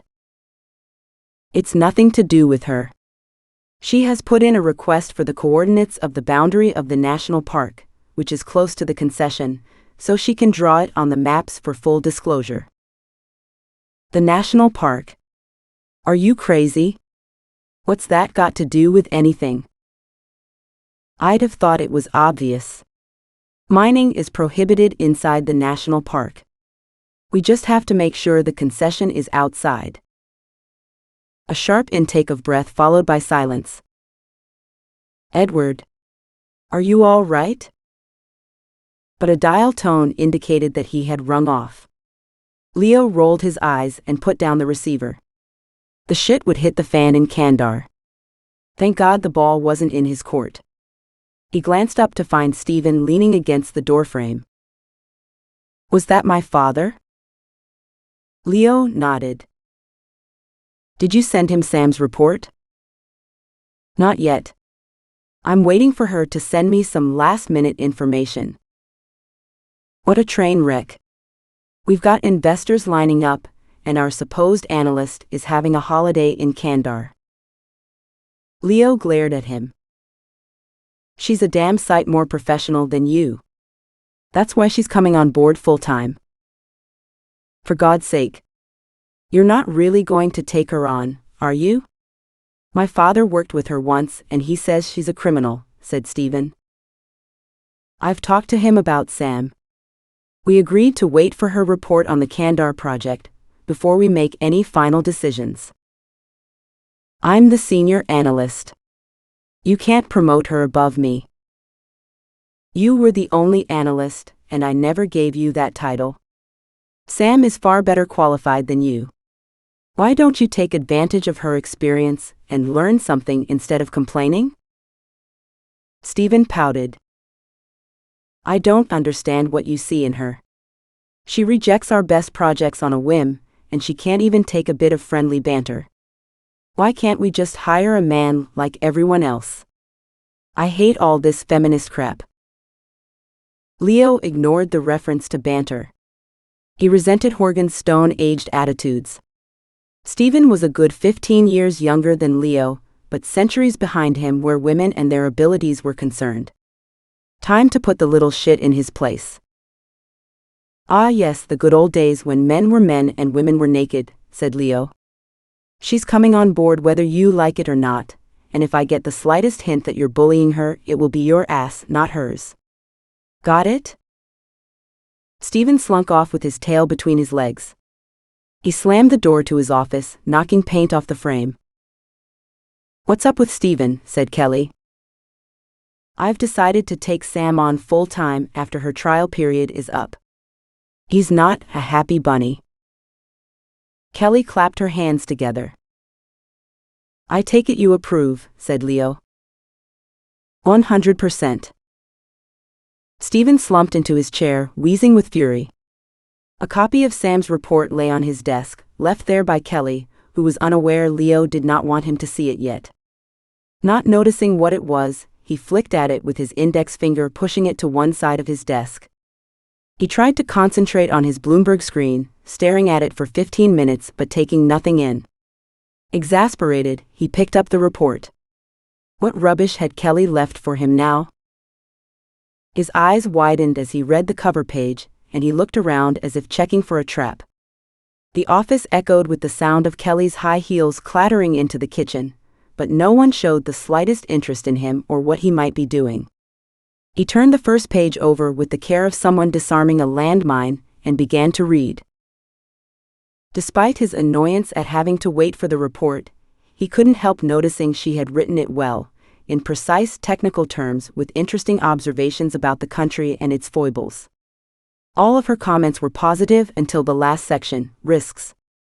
Here, Sam noted that the information pertaining to the coordinates of the national park was pending and that the concession appeared to be close or even inside the limit of the park. She advised Leo to hold off on any investment until she got the data, because if the concession lay within the national park, the government would not allow any mining there. How did she even notice that? Was she psychic? His father would hit the roof. He opened the window and lit a cigarette. Leo did not allow smoking in the office, but Stephen could get away with a clandestine cigarette, as his office was at the far end of the corridor from Leo's. He stood at the window blowing the smoke into the breeze and enjoying the feel of the sun on his face. The investors were champing at the bit for a good project. Surely there could be no harm in letting them see the report without the section about the national park. He took his filofax out, the feel of the leather warm on his fingers, and opened the section containing the list of their most reliable investors. He had inserted them in order of their total investment appetite, so he chose the first one on the list and dialed. The jaundiced voice of their investor came on the line, a man who had almost lost faith in Leo's brokerage after being directed to a series of duff investments. Stephen swallowed hard and forced a smile into his tone. Hello, mate. I've got a deal for you, said Stephen. Is it as good as the other white elephants you dumped on me? Listen, I know we've had some bad luck on a few projects, but this one is special. You'll make it all back on this one. I guarantee it. Despite his pessimism, it only took Stephen a couple of hours to sell the whole share offering. He totted up the numbers in the notebook on his desk and smirked to himself. He had hit the jackpot with the Kandar project. Their clients, both new and old, would take up almost the whole $20 million. Sam's notoriety turned out to be positive in terms of business, even if her honesty made him nauseous. The new clients had piled into the project like a shoal of piranhas, and his commission would be enormous. Edward would be ecstatic to hear the news of the successful fundraising. Maybe his father could move out of that dive he lived in since the divorce. It had been apocalyptic when Ophelia discovered his existence, but hardly his fault. Edward should have told her years ago. Now Stephen possessed everything he ever wanted: a father, a well-paid job, and bucket loads of cash. He rubbed his hands together. Happy days. Chapter 27. When Amdy did not turn up to her hotel the next morning, Sam did not dwell on the reasons. She had become apprehensive about Conte's reaction if he discovered the project could not move forward. The proof she needed waited for her at the National Parks Directorate, and the sooner she laid hands on it the better. She grabbed the first taxi on the rank and headed into the center. The usual traffic jams clogged up the streets and slowed progress to a crawl. They were a lot less charming when time was of the essence. Mohammed looked up as she entered the long, dim room and waved a USB stick at her, triumph on his face. "Tell me," she said. "Come to my side of the desk and you can see the map on the screen." Sam squeezed past the tall boxes of printed maps and behind the cheap metal desk, standing at Mohammed's shoulder. He clicked on a folder on his desktop and opened a document called Boundaries. It took a few seconds to load because of its size. Sam put her hands on her hips and tapped her foot, crossing metaphorical fingers as the image appeared. It took her another second or two to focus on the image and distinguish the different lines that ran across the topography. Her hand flew to her mouth. "I knew it," she said. "You were right," said Mohammed. "Nearly the whole concession is within the boundary of the national park. As far as I can tell, the area covered by the park contains all the drill holes." "Damn, it's as I feared. This will kill the project stone dead," said Sam. "I'm sorry to bring you bad news."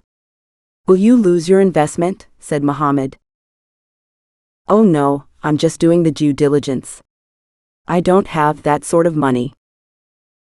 "Whose project is it?" "A man called Henri Conte." Mohammed became pale. He swung his chair around to face Sam, eyes wide. "Henri Conte? I should have known." He rubbed the back of his neck and flapped his hands at Sam to return to the front of the desk. "Is there something wrong?" "Yes, no, I didn't know this was his project." "Does it matter?" Mohammed bit his lip. "I would never have done this work if I had known the concession belongs to him. He is a dangerous man, and if, as you say, this will destroy his project, he will want revenge." A chill rose up Sam's spine. She had assumed Amdi exaggerated when he had spoken about Conte, but real fear showed on Mohammed's face and he had broken out in a cold sweat. "It's my job to verify the information we're sent," said Sam. "Conte is trying to swindle people out of millions of dollars. And it's my job to give it to you. But I warn you, get out of Kandar today, before he finds out you know about the boundary, or it could end badly for all of us. Here." Mohammed thrust the 2 USB sticks at Sam. "Are you sure?" said Sam. "I'm sure. But go back to your hotel and check out as soon as you can. Wait in the airport all day if you must, but don't let Conte find you." "What about you?" "I'll be fine. I had no idea the project belonged to Conte, or I wouldn't have touched it. I still don't." "Thank you, Mohammed. Go on, get out of here, and peace be with you." Shaken by Mohammed's warning, Sam jumped into a taxi and returned to her hotel. She stopped by at reception and asked them to make up her bill. In the cool air of her room, she tried to still her agitation by folding and packing her clothes into her suitcase. Then she called Leo, who picked up at the first ring. "Hello, stranger. Do you have any news for me?" said Leo. "It's bad news, I'm afraid. My hunch played out. Almost the entire concession is within the national park boundary." Leo sighed. "Jesus. This is a disaster," he said at last. She could sense him pacing the office. "I wish I smoked." "At least we haven't sold it to clients yet," said Sam. "That's what you think," said Leo. "That was Edward, my partner, on the phone congratulating me on raising most of the money for Kandar. I had to disabuse him of the idea that they had cleared the concession for investment." "Who told him that?" "Stephen," said Sam. "Yes, I suspect the little shit has been hawking the project to our clients." Sam took a deep breath. Why do you tolerate him? She said. He's Edward's son. That's why I'm so desperate to get some good deals together. I want to sever my attachment to the Beckett family. All the hairs stood up on Sam's arms. The past had arrived in the present day. Your partner is Edward Beckett? Yes, the financier. Have you come across him before? You could say that. He financed my first contract in Sierra Mar. Does he know I work here? Would that matter? I don't know. I shouldn't think so. It was a long time ago, and I only met him once. He knows I took on a new analyst, but he's never asked for a name. I'm not sure, to be honest. Maybe it's best that way, said Sam.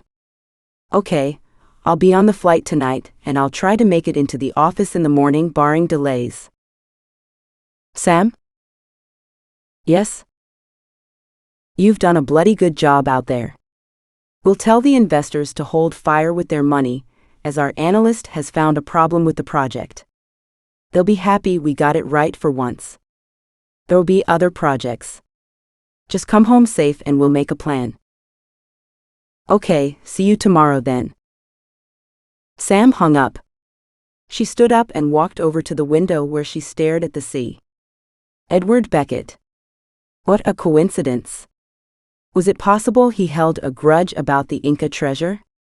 The only man who could tell her that had given her his card in a nightclub.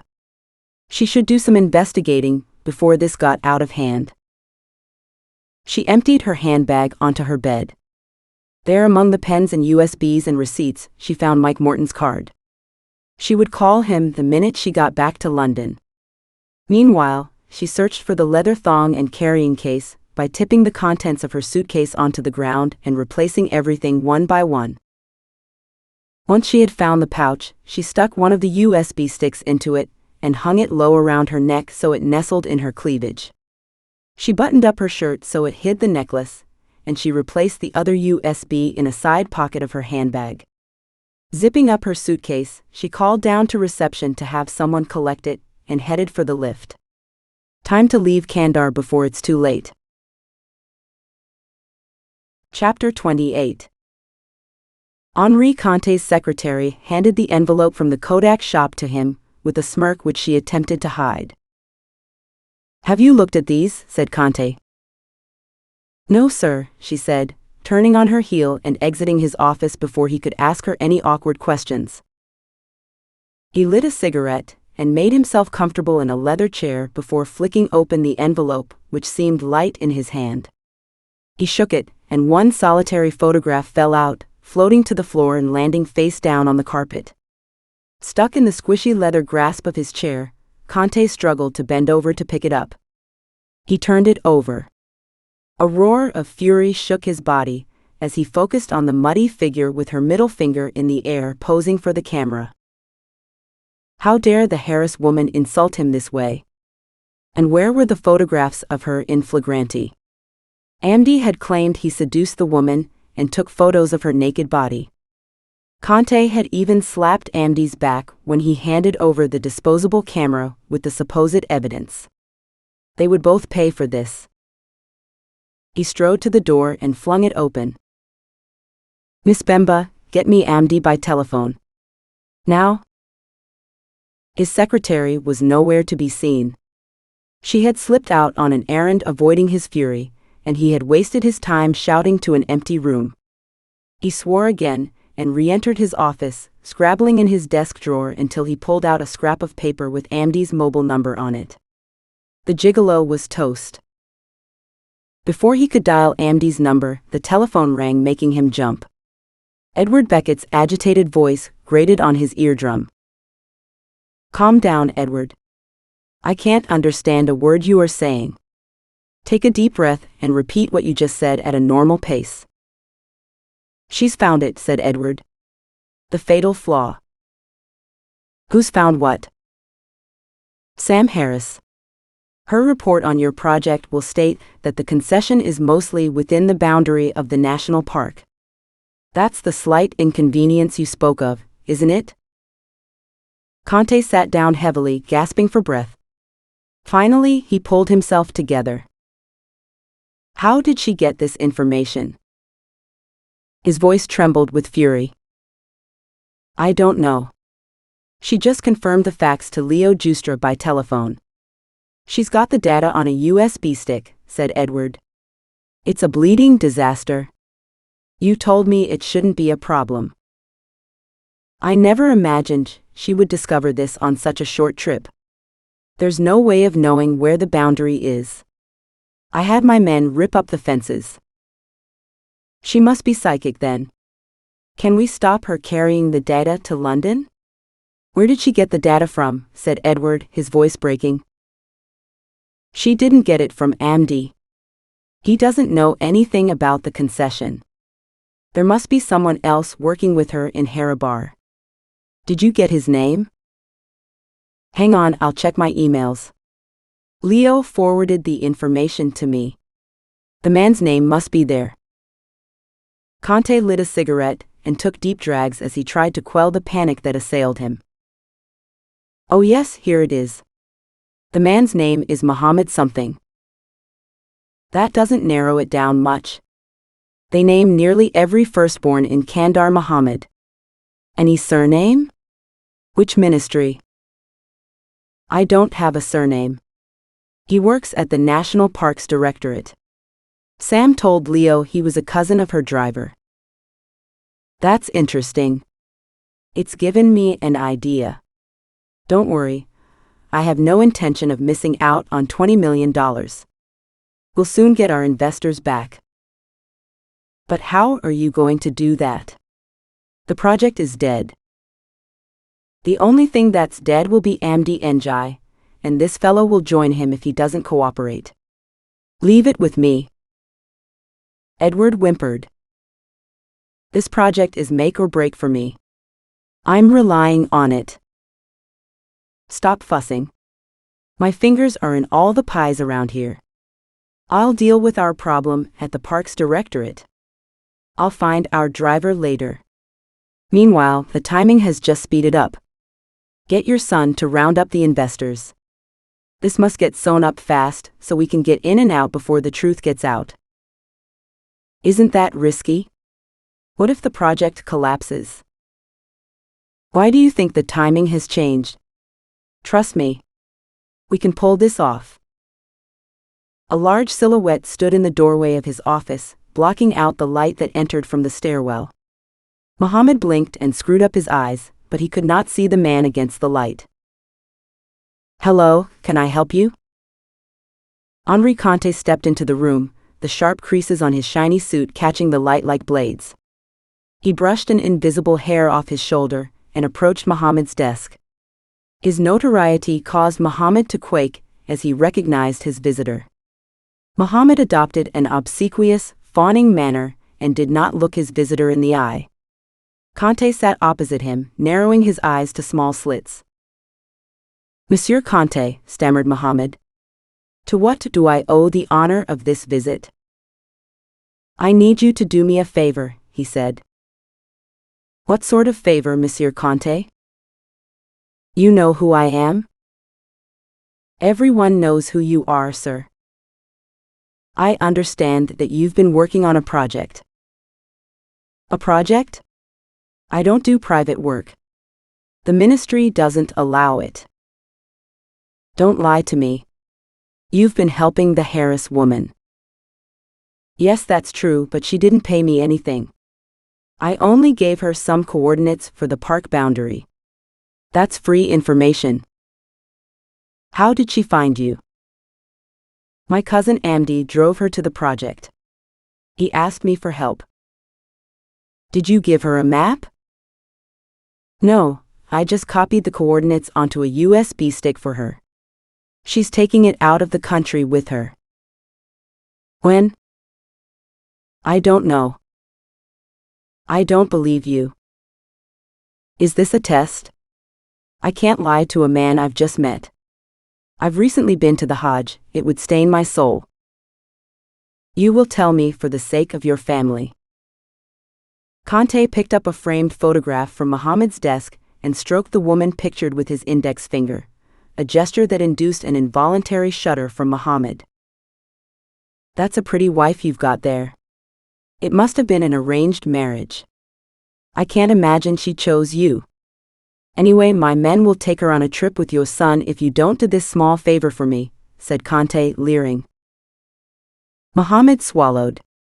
He could not tolerate the thought of his beloved wife and child in the hands of these thugs. He had only met Sam once. She would need to fend for herself until the flight. "Will it be the end of the matter? Do you swear never to harm them?" "That's all I need from you. We can be friends afterwards, and it will be like nothing ever happened." Mohammed sighed. "She's leaving tonight on the Air France flight. I saw the ticket in her bag." Chapter 29. Sam drummed her fingers on the desk as the receptionist tried again to use her credit card to pay her bill. "I'm sorry, madam, it won't go through. Don't you have another card?" The flustered receptionist gave Sam a pleading look as the queue grew behind her. "I'll call London and see if they can pay from there," said Sam, moving aside. She put up her hand and waved the next person to the desk. She took the invoice with her and returned to the lifts, which seemed to take an age to arrive. A nasty prickling sensation, which she refused to acknowledge, crept up her back, making her feel nauseous. A man stood too close to her for comfort. He appeared to be waiting for the lift too, but panic gripped her as they stepped into the small metal space together. She looked at the floor, giving a start when he reached across her to press the button for floor 9. "Where are you going?" he said. 7th floor," said Sam, which he also pressed. The doors shut, and they journeyed up to the 7th floor. "Do you like Kandar?" said the man. "It's not what I expected," said Sam. "Have a nice time on your holiday," he said, as she exited the lift. Sam thanked him and walked down the passageway to the emergency stairs. Checking that the lift had gone, she pushed the door into the stairwell and descended to the 6th floor, where she entered her room and shut the door, leaning on it and panting in fright. Why didn't her credit card work? Could it be a coincidence? Her hands shaking, she dialed the number of the London office, listening to it ring at the other end with increasing impatience. Finally, Kelly came on the line. "Hello, Resource Ventures. How can I help you?" "Hi, Kelly. It's Sam." "Sam? Sorry I took so long to come to the phone. Leo needed tea, and you know how important that is. Where are you?" "Still in Kandar at the hotel." "Aren't you coming back today? We miss you." "Well, I do anyway." "I hope so. My credit card is not being accepted by the hotel system, so I can't pay my bill. I'd like to get out of here for various reasons." "That's a bummer. What would you like me to do?" said Kelly. "If I give you the invoice number, can you please call the hotel and pay the bill with the office credit card?" said Sam. "Of course. Just give me a few minutes." "Okay, as soon as you can would be great." "Is everything all right over there?" "You sound funny," said Kelly. Yes, fine, just busy trying to leave. I'll tell you when I get there." "Okay, I'll do it right now. Will you be in your room?" "I'm going down to the reception right now. Can you text me once you've paid the bill?" "I'll tell them to look down there for you after I've paid. Have a good trip and see you tomorrow." Sam descended to the reception and approached the concierge, who had observed her difficulties in paying the account earlier. "Do you think you might store my bag in your cupboard until our office manager sorts out the payment of my bill, please?" "It would be my pleasure, madam. It's nice to have a polite young woman staying with us." Sam turned to go, but she felt uneasy about remaining in the hotel much longer. If anyone asks for me, can you please tell them I've already left? I'm worried some people have followed me here," she added as an afterthought. Naturally, madam. Why don't you wait in the cafe? It has a lovely view of the sea and some great pastries. She found a quiet corner in the cafe where she could see the hotel entrance through a latticework partition without being observed, and she ordered a latte with only a drop of coffee in it. She sipped her coffee, heart hammering in her throat. Could Mohammed be right about Conte? Surely Conte hadn't blocked her card. It must be a coincidence. Agitated, she picked at a scab on her arm caused by a thorn bush at Yubu. It would have been a lot deeper if the lioness had got any nearer. Suddenly, she caught sight of Amdi having an animated discussion with the concierge. He threw his arms in the air in frustration and headed for the main door. Sam jumped up and tripped over her handbag in her rush to catch up with him. Her passport and ticket shot out onto the floor. Amdi, she shouted, grabbing them as fast as possible. The concierge heard her and yelled at his departing back. Amdi stopped at the door and turned around, seeing her gesticulating at him. Behind him, a large black BMW glided up to the curb, and 4 men in dark suits got out and looked around outside at the tourists queuing for taxis. They surrounded a young woman with blonde hair to the chagrin of her husband. "Run," said Sam. He glanced behind him at the men and walked fast through the entrance hall to where Sam stood flapping her arms in agitation. The concierge followed Amdi and pressed a door key into Sam's hand. "Room 405, he hissed. Sam and Amdi ran up 4 flights of stairs and down the passageway to the room.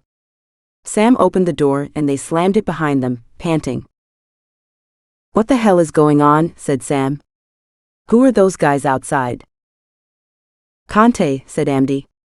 "He threatened Mohammed, and he knows you have the USB stick with the park boundary on it. He'd kill you to stop you taking it to London." Sam sank into one armchair and put her head in her hands. Her chest tightened around her heart. They were trapped in the hotel. "I've got to get to the airport," she said. "But how do I do that without Conte's men seeing me? There must be another route out of the hotel. They won't be able to check all the rooms. There are too many, but there is only one way out of here." "What about a back way? Isn't there a kitchen entrance or emergency exit?" "They'll be covering all the exits. He doesn't want you to escape." Sam stood up and gazed out of the window on the streets below. They were full of women in their bright-colored dresses and headscarves, carrying bundles on their heads and their backs like brightly colored beetles scurrying along. She leaned her forehead against the glass. What a mess. She didn't even know if she could trust Amdi. What if he'd also agreed to work with Conte? She turned around. Amdi sat watching her, his almond eyes grave. "You should have believed me," he said. "How did you know they'd come to get me?" "I didn't. But when Mohammed texted me to say that Conte was on the rampage, it became obvious I had to get you out of the hotel." "What are we going to do now?" "I'm not sure. We can't stay here. Conte will invent some pretext for having all the rooms searched." Sam racked her brains for a solution. How could they get past Conte's men? She stood out like a sore thumb with her highlighted hair and Western clothes. And just like that, she knew. "Amdi, call your mother and tell her to come to our room in the hotel." "My mother?"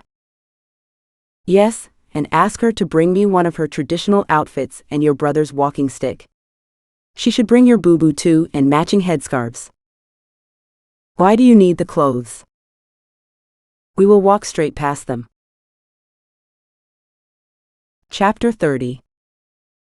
Madame Njai sneaked out of the back door of her house, lugging a suitcase containing the items for which Amdi had asked her. She used her son's cane for balance and staggered across the undulating piles of waste and onto the beach where she rested, panting with exertion. She was unaccustomed to exercise, as her world had shrunk over the years to her compound and the local market. She sat on a discarded barrel and signaled to a man who was cleaning barnacles from the bottom of his skiff for assistance. He ignored her at first but came bounding over when she waved a note at him. They had an animated conversation and shook hands.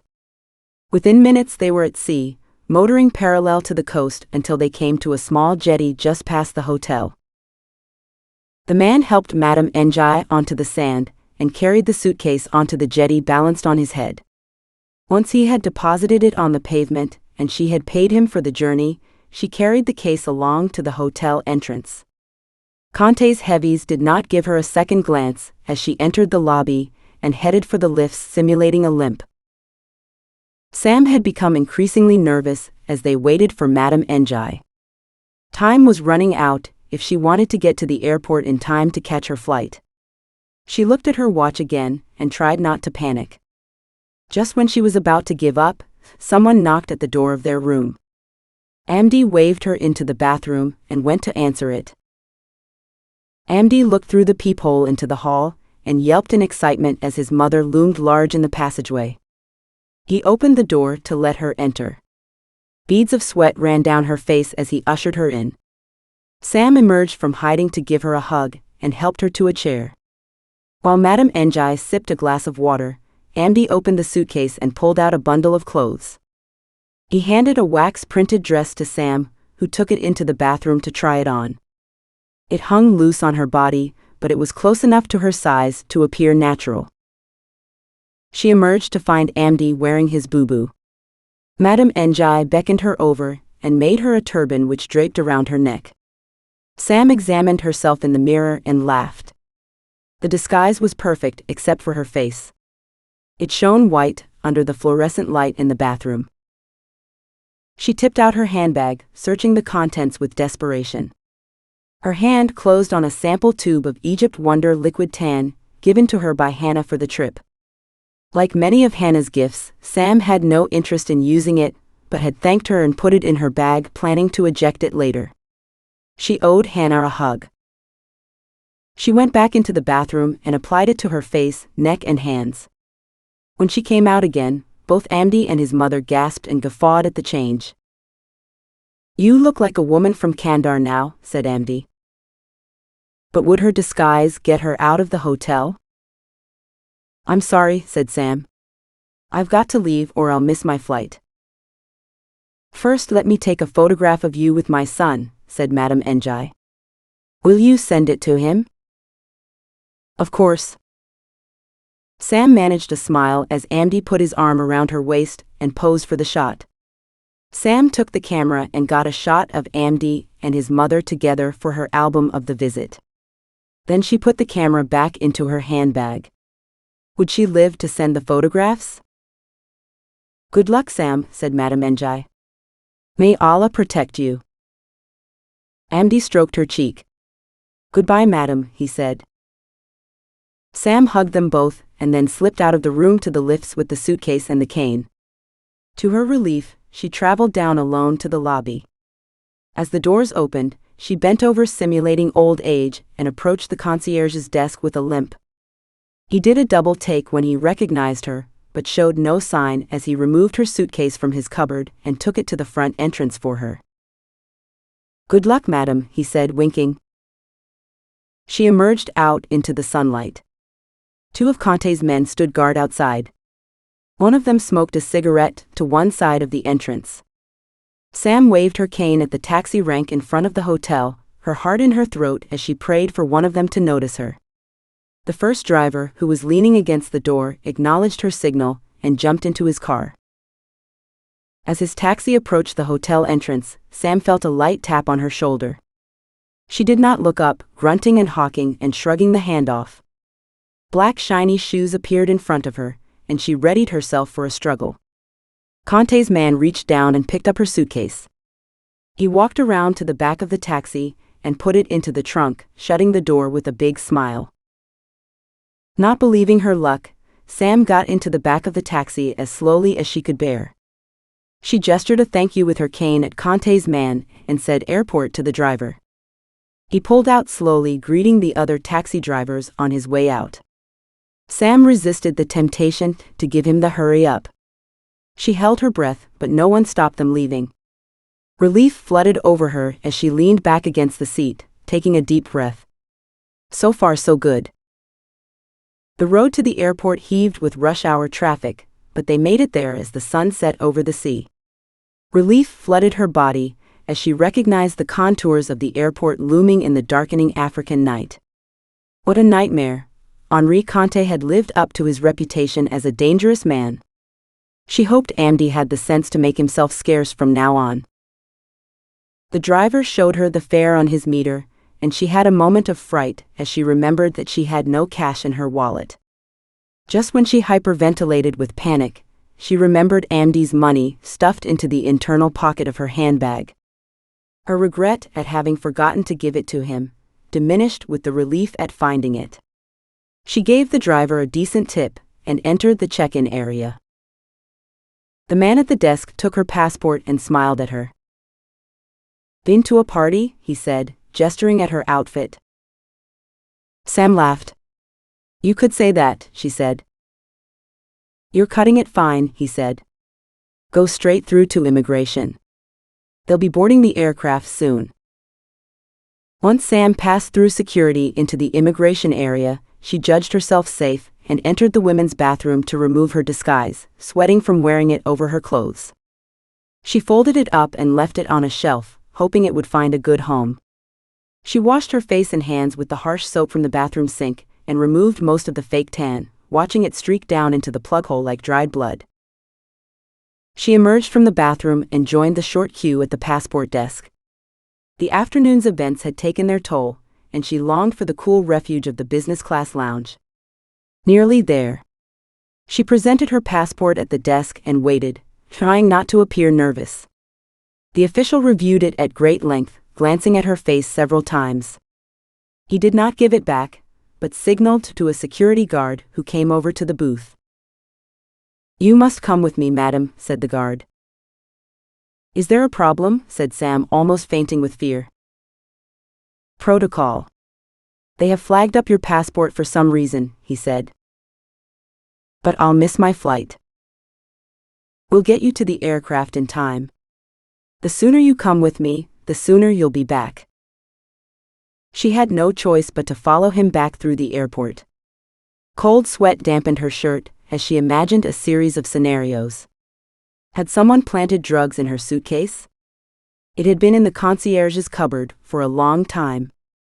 The guard opened a door in the corridor and gestured for her to enter. To Sam's horror, she recognized Conté's back facing her as she entered the bare office. He rose to meet her. "Leaving so soon, Miss Harris? Can you please wait outside, officer?" The guard who had accompanied Sam exited the office and shut the door, leaving them alone inside. Conté checked the door to make sure it was closed. "Please sit down." Sam dropped into the metal chair, horror gripping her. Conté sat opposite her at the lone desk. Sam's legs were jelly. Conté extended his hand for her to shake. Mystified, she reciprocated. He held her hand for a moment too long, making her shudder. Conté tensed as if ready for attack, but his words were cordial. "So Sam, how was your trip? My assistant tells me you collected the documents I had copied for you from my office on Friday. I hope you found everything in order." Sam, unsure how to take this odd conversation, replied with politeness. "Excellent, thank you, Monsieur Conté. The documents were the final element in my due diligence." Conté raised an eyebrow. "Indeed. So it was a fruitful trip? Did Amdi treat you well?" The blatant undercurrent to his question made it hard not to laugh. "Like a queen," she said, pretending to be embarrassed. A lascivious expression crossed Conté's face as he imagined the scenario. "I'm so glad," he said. "We know how to treat a lady in Kandar. Speaking of which, would you like to join me for dinner tonight?" "Next time perhaps. I'm flying out tonight." "Ah, that won't be possible, I'm afraid. If you wish to leave, you must cooperate. You have something of mine. I suggest you hand it over, unless you wish the situation to become unpleasant." He did not need to elaborate. Sam searched her handbag. Conte put his hand out and took it from her, tipping the contents onto the desk. Among the other articles were 2 USB sticks. Conte ignored them and picked up her phone. Sam froze in horror, but she was powerless to stop him. He opened the photograph application, and his lips formed a thin line as he examined the final photograph. "I should have known that fool would have helped you escape. I can't believe you got by my men looking like that." "Oh, he didn't help me. They visited me by coincidence." "And who gave you the outfit? I'm not stupid, you know." He shoved the phone back at her and picked up the 2 USB sticks, one in each hand. "Which one is it?" he said, holding them out. "The blue one," said Sam. "Do you take me for a fool?" said Conte, a shadow crossing his face. He stood up, shoving his chair against the wall, its feet squealing on the floor. "I want to make sure the information I need is on these. Stay here. I'm not finished with you yet." He swept out of the room, and the guard entered and stood with his back to the door. Sam waited about 30 seconds and then refilled her handbag. She turned to face the guard.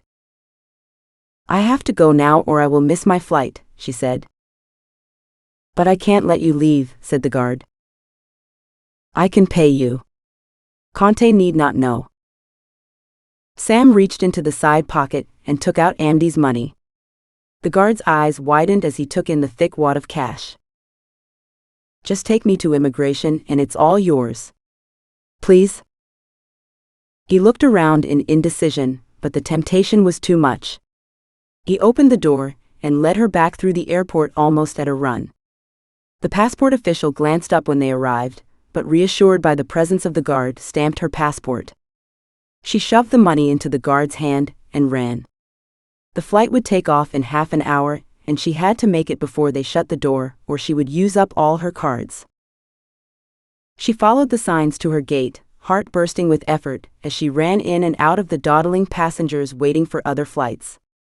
As she approached the gate, she could see the flight crew reaching out to close the aircraft door at the end of the passage. "Please wait," she shouted, sprinting now. "Please let me in. It's a matter of life or death." The steward peeped out to see who was shouting, and smiled when he saw her. "Madame Sam?" "Yes. You traveled out with me. I remember you. You're lucky I recognized you. Quickly or we'll miss our slot." Sam boarded the aircraft at a run and the door slammed shut behind her. She sank into her seat, panting, and pulled on her seatbelt. "Busy trip," said the man sitting beside her. "You nearly didn't make it." "You don't know how true that is." Grateful to have got out unscathed, Sam relaxed as the aircraft wheels left the ground. The view of Kandar improved as she imagined the scene when Conte returned to the office to find her gone. He would think she had left without the information, but he would be wrong. She pulled the pouch out from where it hung between her breasts and held the warm leather, smiling with triumph. No doubt the security guard had scarpered with the money. Conte would be incandescent with rage, but he couldn't touch her now. Edward Beckett was another matter. Another narrow escape. After she had time to calm down, Sam reviewed the situation. Her due diligence had been a success, despite the obstacles. Leah would find projects with ease now that she was notorious. Maybe working in London wasn't going to be so bad. It certainly wasn't boring. Chapter 31. Edward stalked through his apartment like a tiger in a zoo, spinning on his heel as he reached the wall and continuing his relentless pacing. He had been brooding on the deal since the call from Leo the night before. The news that Sam had obtained the data which proved the boundary of the national park, covered the exploration concession, had robbed him of sleep. Why hadn't Conte stopped her? He drank another cup of coffee and tried to read the newspaper until he knew Conte would have arrived at his office in Hurrah. Then he dialed the number several times until he managed to get a ring tone. "Henri, it's Edward. She got away, interrupted Conte. But I took the USB stick with the evidence on it from her. She can't prove anything without it. We're running out of time to get this done. Where do we stand on the fundraising? How on earth did she manage that? I thought you had it in hand. I did. Somehow, she gave the guard the slip at the airport and caught her flight at the last minute. I suspect witchcraft. Edward ignored the reference. So we can still get it done? You need to get the money from the investors first. The ball's in your court now. I've done all I can. If you can't manage to raise the cash, I will be forced to raise the money elsewhere. My son has it all lined up. I'll get right on it. Last chance. Get the investment this week or I'll go elsewhere. There was no mistaking the threat in his voice. Conte hung up. Edward sank back into the sofa and forced himself to think. His course of action became clear to him. Leo would not allow Stephen to use his clients now that he knew the project had a fatal flaw, but who needed Leo? Now that Leo had taken Sam on, Edward wanted nothing to do with him. The shrill buzz of the telephone echoed through the apartment, disturbing Edward's concentration on his new plan. He let it ring for a while, but it kept ringing. When he picked it up, Mike Morton was in no mood for small talk. Edward? You took your time. I'm working on something. What's the big hurry? Did you sort out the access to the money yet? Said Mike. Not yet. These things take time. I can't just click my fingers. Well, you'd better hurry up because I'm meeting Sam for a drink tomorrow, and I intend to tell her about it. Edward's breathing labored as he considered his options. The walls were closing in. You can't. Not yet, said Edward, who could not keep the panic out of his voice. Is there some problem with the money? Said Mike. Edward sighed. I don't have it. What do you mean, you don't have it? Surely it's in the bank? Just hold off, please. It's more complicated than I thought to release the funds. Okay, but I want to finish this chapter of my life and get on with the new one. You couldn't want that more than me. Can you cancel the drink with Sam? I promise you'll have news soon. Just get on with it. Mike hung up, leaving Edward shaking with anger. First the Kandar project and now this. The Harris woman had become a serious obstacle. There must be a way to persuade her to back down, but meanwhile he had to sweet-talk Buffy Harrington. Buffy Harrington waddled over to the table in the French restaurant where Edward waited, barely containing his impatience. Sorry, old chap. I had to make a detour to the little boy's room to point Percy at the porcelain. Edward's lip curled. The man was a walking cliché. If Buffy hadn't proved to be useful from time to time, he would have thrown him to the wolves years ago.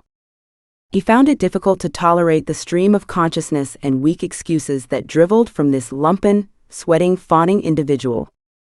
Buffy blundered on. How's the delectable Ophelia? Edward clenched his jaw. We got divorced. Edward's clipped tone should have warned Buffy off, but he didn't notice the frost in the air. Oh. Really? Never mind. Plenty more fish in the sea, what?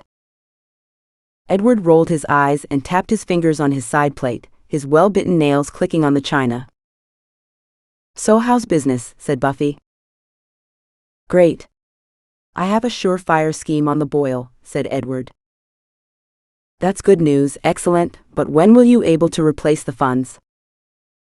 Soon. In the next week or so. Don't you trust me, he said, raising his head and looking Buffy straight in the eye. Buffy squirmed in his seat, looking left and right for a distraction. Then he held up a finger to prevent Edward from saying anything. He patted the pockets of his jacket, withdrawing a copy of the Evening Standard newspaper.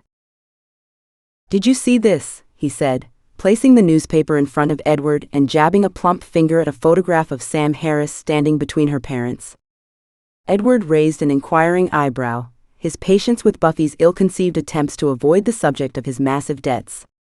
And why was he showing him a photo of that bloody Harris woman? "He's my client," said Buffy. "Bill Harris." Edward's mood changed in an instant. Buffy had presented him with the perfect opportunity to kick Sam while she was down. She'd never get up again if it was anything to do with him. "Is that so?" he said. "Tell me about him." Buffy beamed. "I gave him a loan last year to expand his business." Edward leaned forward. "What's his collateral?" Buffy blanched, fiddling with his napkin. "Shouldn't we order?" he said. "Don't fuck with me," said Edwards. "You owe me." "His house," muttered Buffy. "There. That wasn't so difficult, was it? I'll have the beef." Chapter 32. Leo put his head around the door. "Busy?" he said. "Never too busy for you, boss," said Stephen. "Good, because I've some news about the Kandar project." Stephen froze, avoiding Leo's inquiring glance. "About the boundary?" "Yes, Sam received the coordinates from an employee of the directorate. The whole concession is located within the national park." "What does that mean for the project?" said Stephen. "Isn't it obvious?" Stephen sank into his chair, deflated. "Seriously? How do we know she didn't pay this guy?" "To do what? Destroy the project? And why would she do that?" Stephen squeezed his plump fists into balls and worked himself up into a tantrum. "How can you ask me that? She hates me and my father. Did you know she worked for him once?" he shouted. "I did, as a matter of fact. What makes you think she hates you or him?" "For a start, she tried to have me killed in Colombia. And now she's trying to discredit my father's project. Aren't you a little suspicious?" Leo shook his head. "And all that bullshit about being kidnapped in Tamazia. She probably lied about that too. Why was she the only survivor when they shot all the other hostages? Then her boss dies in the bath? Leo, that woman is a viper and you're being taken in. We were doing just fine until she came along, and now she's trying to destroy me." He was practically weeping with rage at this stage, and choked to a stop. As Leo waited for him to calm down, he spotted the notebook on Stephen's desk, open at a page headed Kandar Fundraising. He leaned over and to pick it up. Stephen tried to grab his arm, but Leo shook him free. He scanned the pages with growing alarm and wiped his brow on his sleeve to stop the sweat that had appeared from running into his eyes. "Jesus Christ. What have you done now, you stupid little shit? Where's the money?" "No one has paid for any shares yet. It's just a list of clients who have agreed to buy the offering." "And the numbers?" "They're expected buy-in. Listen, Leo, you must believe me. Sam is not the angel she makes herself out to be. You are being taken for an idiot. Mark my words." "It's not me who's the idiot," said Leo. He stomped back to his office and slammed the door. He had had just about enough of Stephen Horgan. Once Sam got back, he would go out on his own with her. He started leafing through the reports on his desk, trying to find a good one among the chaff. But no matter how many times he read them, even he couldn't find a reason to invest in any of them. The phone rang. Edward's number showed on the display. Leo took a deep breath. "Good morning," he said. "What's up?" "Stephen just told me about Sam," said Edward. "I've had enough of that woman interfering in my projects." "Interfering? She's doing her job. The project is a dud." "Only according to her. Anyway, I've decided to raise the funds without you. Stephen will work with me now. What about the clients? Oh, I'm taking them with me. Leo could hear him smiling. He took a deep breath. And the office? You can have a month, but after that it's mine. Jesus, Edward, you'll bankrupt me. This is not what we agreed. 6 weeks for old time's sake. Then I want you out. The phone line went dead and a dial tone buzzed in Leo's ear. He sat there listening to its shrill sound until Kelly appeared at his door with a cup of coffee. What's wrong, Leo? You look like you've seen a ghost, she said. We're in trouble, said Leo. Edward is pulling down the shutters in 6 weeks' time. Kelly gasped. What are we going to do, she said. At that moment, Sam arrived from the airport, entering the office beaming with triumph. I'm back, she said to resounding silence. Kelly turned tear-filled eyes to her, trying to smile. Leo gave her a shrug. Good to see you, he said. I've got some news. You'd better come in. Feeling a bit underwhelmed by her welcome, Sam followed him in. Is it the project? Said Sam. I've got proof that it's a scam right here on a USB stick. It's project-related. You did amazing work out there at no little risk to your own safety, but it also convinced Edward to keep the project for himself and to use Stephen to sell it. Sam tried not to appear pleased. It seemed like the perfect result. So what are we going to do? She said. Have you got something else for me to review? We can go it alone. Edward's taking the office back. If we don't find somewhere else to go, it will finish us, said Leo. But there must be another office we can rent, said Sam. Yes, but we need money for the deposit and furnishings. We must do a deal before the deadline, or it's curtains for Resource Ventures. Do we still have clients? Edward is taking his with him, but I have some decent investors left. The problem is that I can't afford to pay you after the end of this month as it stands. Oh. Sam had trouble keeping the tears in. She had risked her life to prove Edward's project a dud, but it had backfired. Life had bitten back. I'm rather tired, she said. I didn't sleep on the flight back, so I'm going home. Can we talk about this later? I'm sorry you came home to this news after all your efforts. Let me think about it. Maybe I can come up with a solution.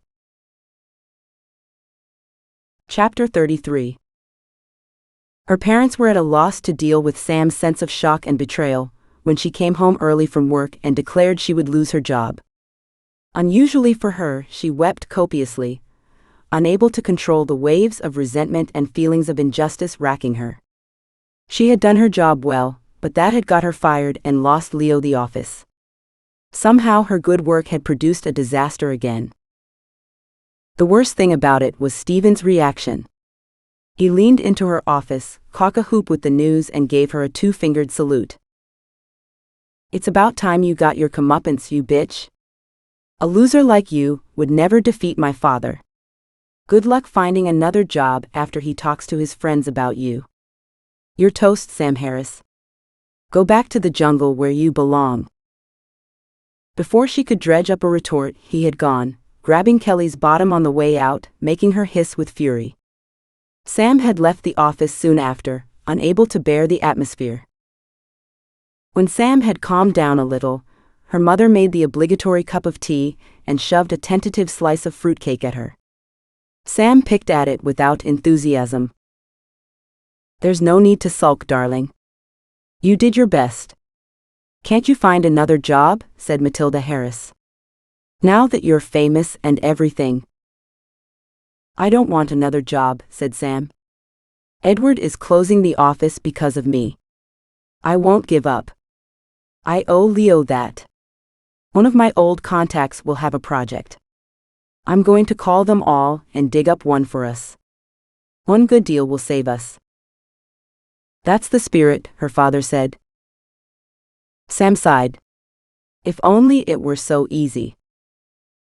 For the next few days, Sam sat at her computer in the office sending emails to her contacts all over the world. She looked up junior companies on the London and Toronto stock exchanges and contacted them asking if they were looking for finance for advanced exploration projects. She even rang her friends in Sierra Mar and asked them to spread the word. Gloria had squealed with excitement at Sam's call. "Are you coming home soon?" said Gloria. "We all miss you. Even Giannis has been calling." Giannis? The heat rose in her face as she remembered her time with him on the beach in Esmeraldas. "He's missing you. You should come and see us. Who cares about your stupid job? They don't appreciate you like we do," said Gloria. "I promised to come and visit after Christmas, but you need to help me. I owe Leo a good project. Can you visit the Chamber of Mines and put the word about, please?" "Okay, but you have to come soon. You haven't even met Mia yet." "I'll come once I get this sorted out. Look after Alfredo and the babies." Gloria grunted and whispered goodbye close to tears. A visit to Sierra Mar, especially one that involved a sojourn with Giannis, buoyed Sam's mood, and she redoubled her efforts to find a project for Leo. Requests for funding flooded in from all over the globe. Why hadn't she done this before? Swamped by possibilities, Sam stayed late at the office reviewing pages and pages of exploration reports. She received a few projects that had good prospects, but nothing which had any drilling, a prerequisite for their funding. Leo shook his head at her enthusiasm. "You never give up, do you?" "Never. I'll find you a project if it kills me." "This isn't your fault, Sam." "No, but it sure feels like it. Let me do this." Sam's parents had called a family conference at the Harris household. These only occurred once in a blue moon, and the Harris sisters were mystified as to the subject. Hannah arrived on time for once, and Sam opened the front door for her. The two women headed into the sitting room, the traditional setting for these family meetings. Sam dropped onto the sofa with a satisfied sigh as she eyed the tray balanced on the footstool in front of her. Her list of projects had lengthened, and she was close to finding the perfect candidate. She reached out to select a chocolate biscuit and a mug of tea. Beside her, Hannah filed an already perfect nail and picked at a ragged cuticle, her face a picture of disgust at the rogue piece of skin. Their parents came in holding hands, which struck Sam as odd. She couldn't remember ever seeing them do that before. A cold chill hit her stomach. This could not be good news. The Harris parents, separated, and sat opposite each other in the armchairs matching the sofa occupied by their daughters. Bill Harris cleared his throat. Sam looked up from her plate, where she had been harvesting the crumbs to calm her nerves. "What's the big announcement?" said Hannah, who hadn't picked up on the strained air in the room. "Are you pregnant?" Matilda Harris made a sound which resembled a sob, stifled with her napkin before it could escape. "Mummy?" "What's wrong?" said Sam, looking from one to another. "We're in trouble," said Bill Harris. "I got a loan from the bank to put into my business last year, and the manager rang me this week to call it in." "Can they do that? Don't you have to miss payments or something?" said Sam. "I was late on a couple of payments, but that was months ago, and I informed the bank that they would be late because of temporary cash flow problems. I don't understand why Buffy has changed his mind, but there's nothing I can do." "Buffy? What sort of name is that?" said Sam. "Buffy Harrington. He's old school.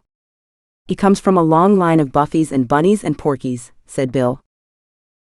Sam snorted. "Don't be silly, dear," said Matilda. "This is serious." "Why didn't you tell us?" said Hannah. "We didn't want to worry you," her mother said. "And we were sure we could change his mind, but it has proved impossible. It makes little sense. Perhaps he has some sort of quotas to fill." "What happens next?" said Sam.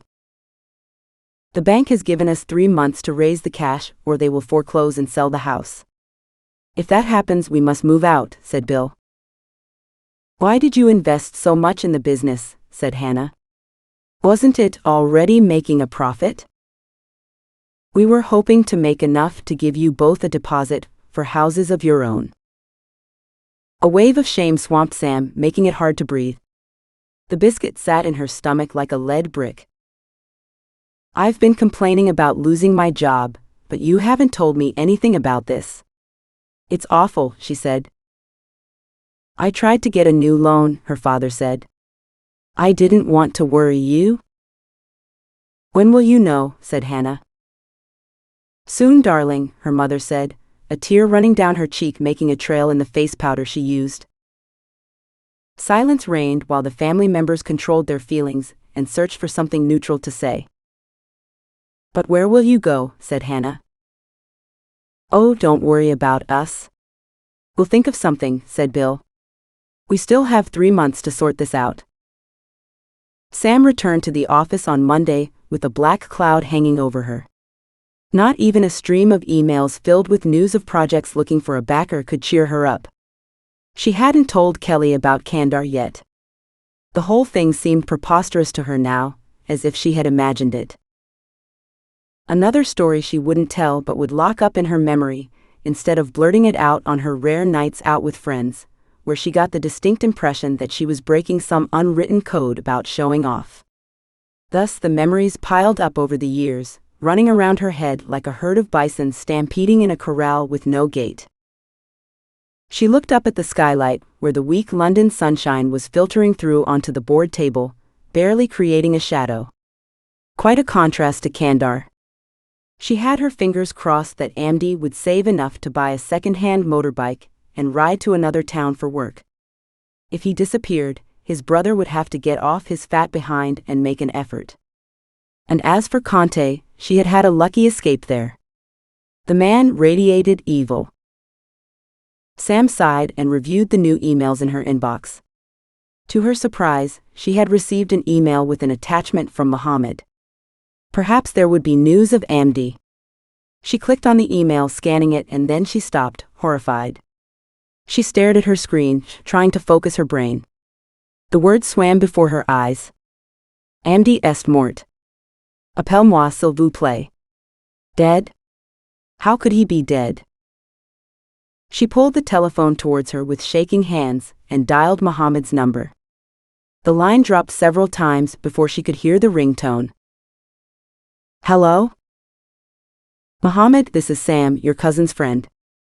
You sent me an email. Sam? I'm so glad you rang. Are you alone? Alone? Yes. Why? Because this is confidential. I don't know who might be involved. I can't believe Amdi is dead, said Sam. You have my sincere condolences. Thank you. We're all in a state of shock here. What happened to him? The official version is that he fell over a cliff. But no one accepts that. Sam gasped. I'm so sorry, she said. I should never have got him involved with all of this. He's dead because of me. How did he die? Rumor has it that someone hit him with a tire iron and then threw his body over the cliff, said Mohammed. He was murdered. But how do you know? His mother told me he got a phone call from Conte in the middle of the night, sending him to collect a man from Faro, the town to the east of Hurrah. Conte offered Amdi lots of money. Amdi set off to collect the client, and he never returned. So what makes you think they murdered him? Maybe he had an accident? The cliff is in the middle of nowhere, to the north of Hurrah. It isn't on the route to Faro. But who would have done this, said Sam, even though she knew. There is a rumor going around that Grand Derriere put out a contract. He's a dangerous man to cross. What did you two do to him? Sam remembered the photo. Surely they didn't kill him over that? But her report destroyed his project. He must have been furious. Maybe he killed Amdi for revenge? We hit him where it hurts. In the wallet. What do the police say? Can they pin it on him? A dry laugh crackled over the line. Sam, you are so European. Do you imagine the police can touch him? I'm so sorry. I feel responsible. That trip with you was the best thing that ever happened to him, Sam. He lived like a free man for the first time in his life. He told me you saved his life. You should be proud. Be careful. I don't know if Grand Derriere has friends in London, but I would watch my back if I were you. The line went dead.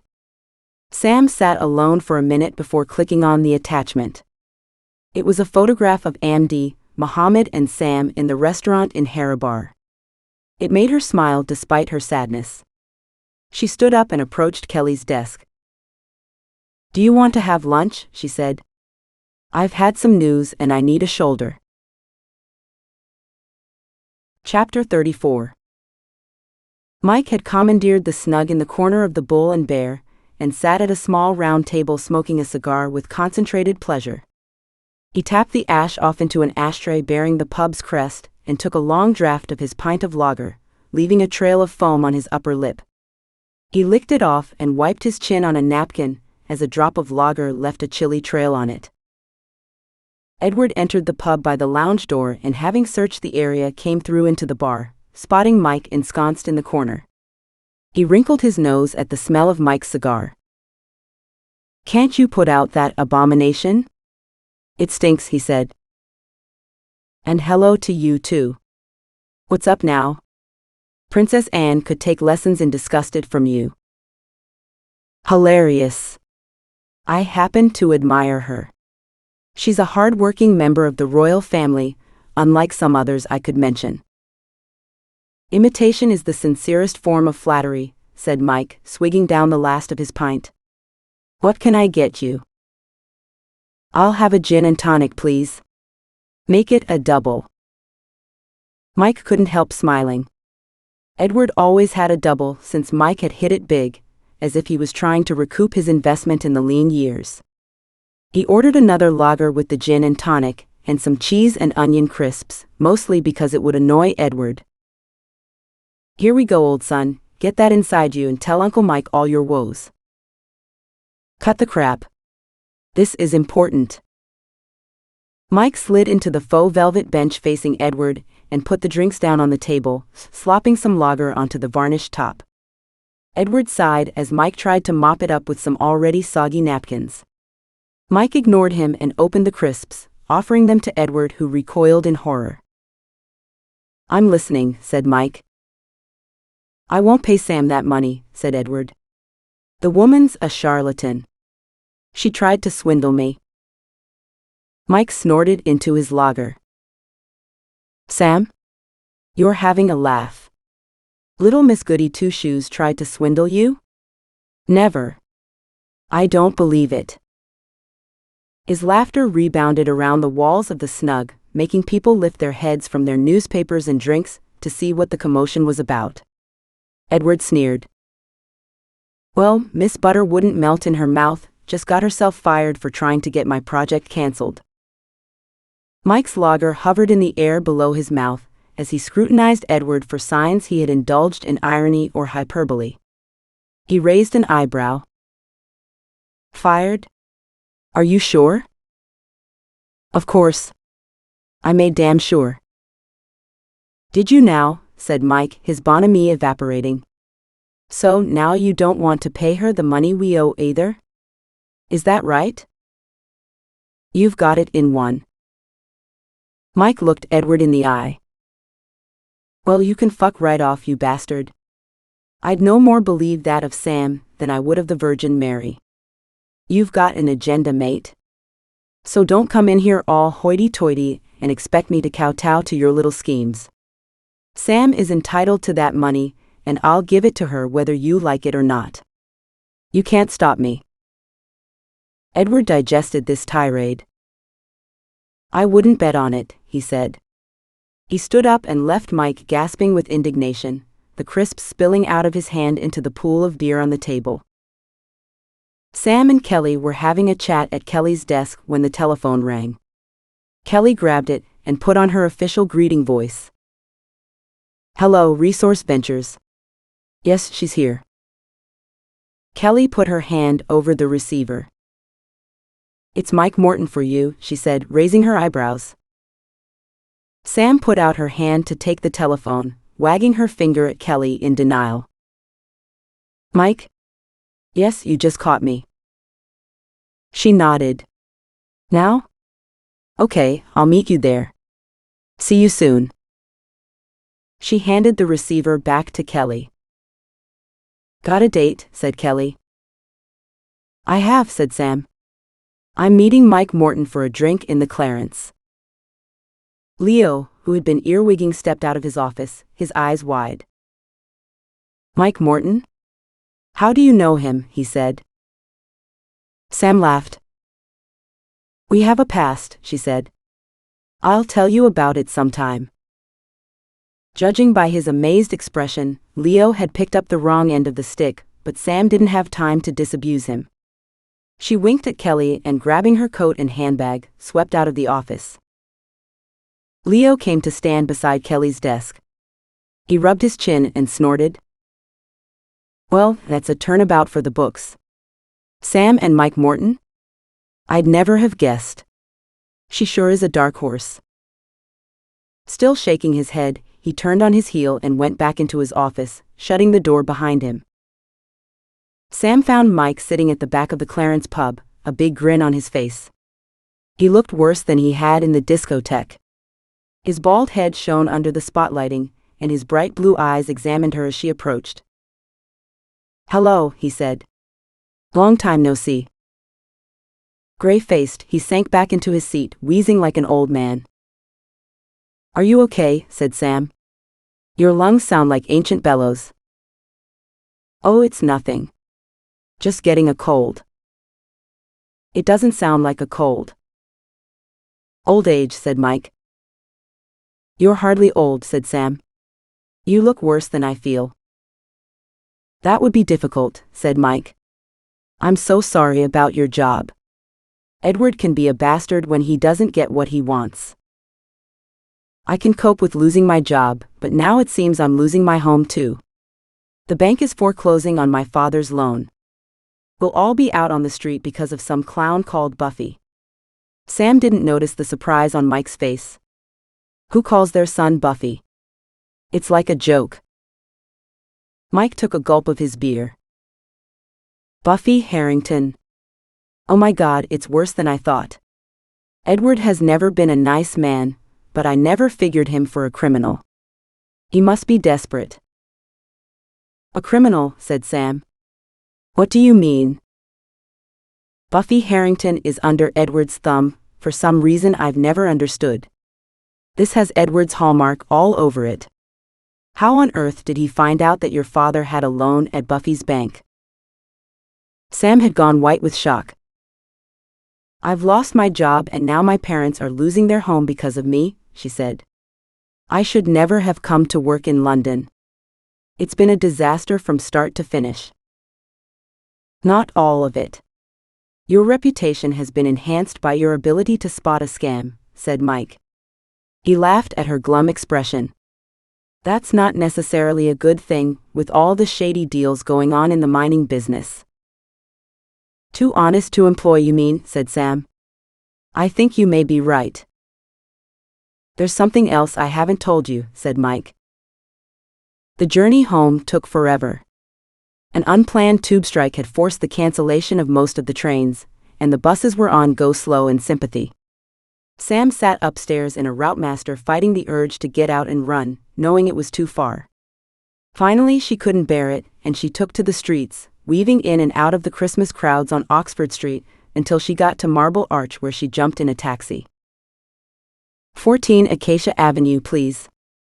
As quick as you can. There's a speed limit, love, said the driver, but seeing her distraught face in the mirror, he put his foot down anyway. Even with the driver's best efforts, the journey seemed to take forever.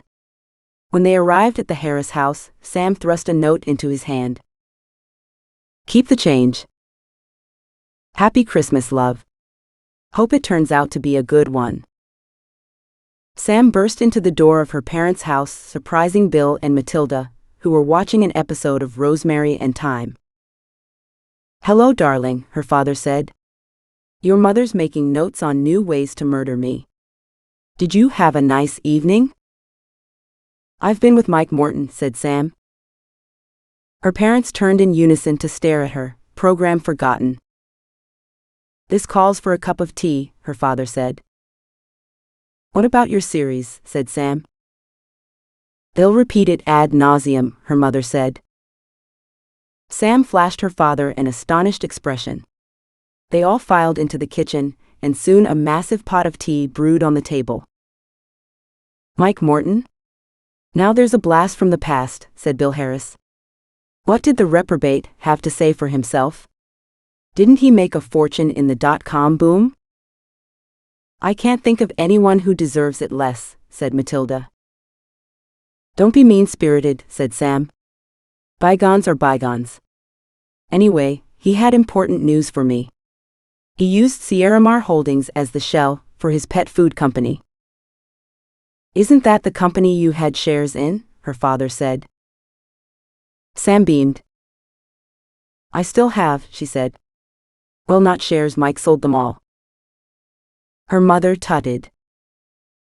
Honestly, darling. Will you never learn? That man is a charlatan. I like him, said Sam. He's so transparent. I'm well aware of his failings and what to expect from him. Anyway, as I was saying, Mike sold my shares and put the money in trust for me at Barclays. Her mother put her cup down on the table with a thud, making them all jump. How much money? I'm not sure, he couldn't remember. A lot of money. I have to speak to the manager to organize a transfer. Mike says he's given his permission for me to remove the money from the account. It sounds amazing, but I advise caution, said Bill.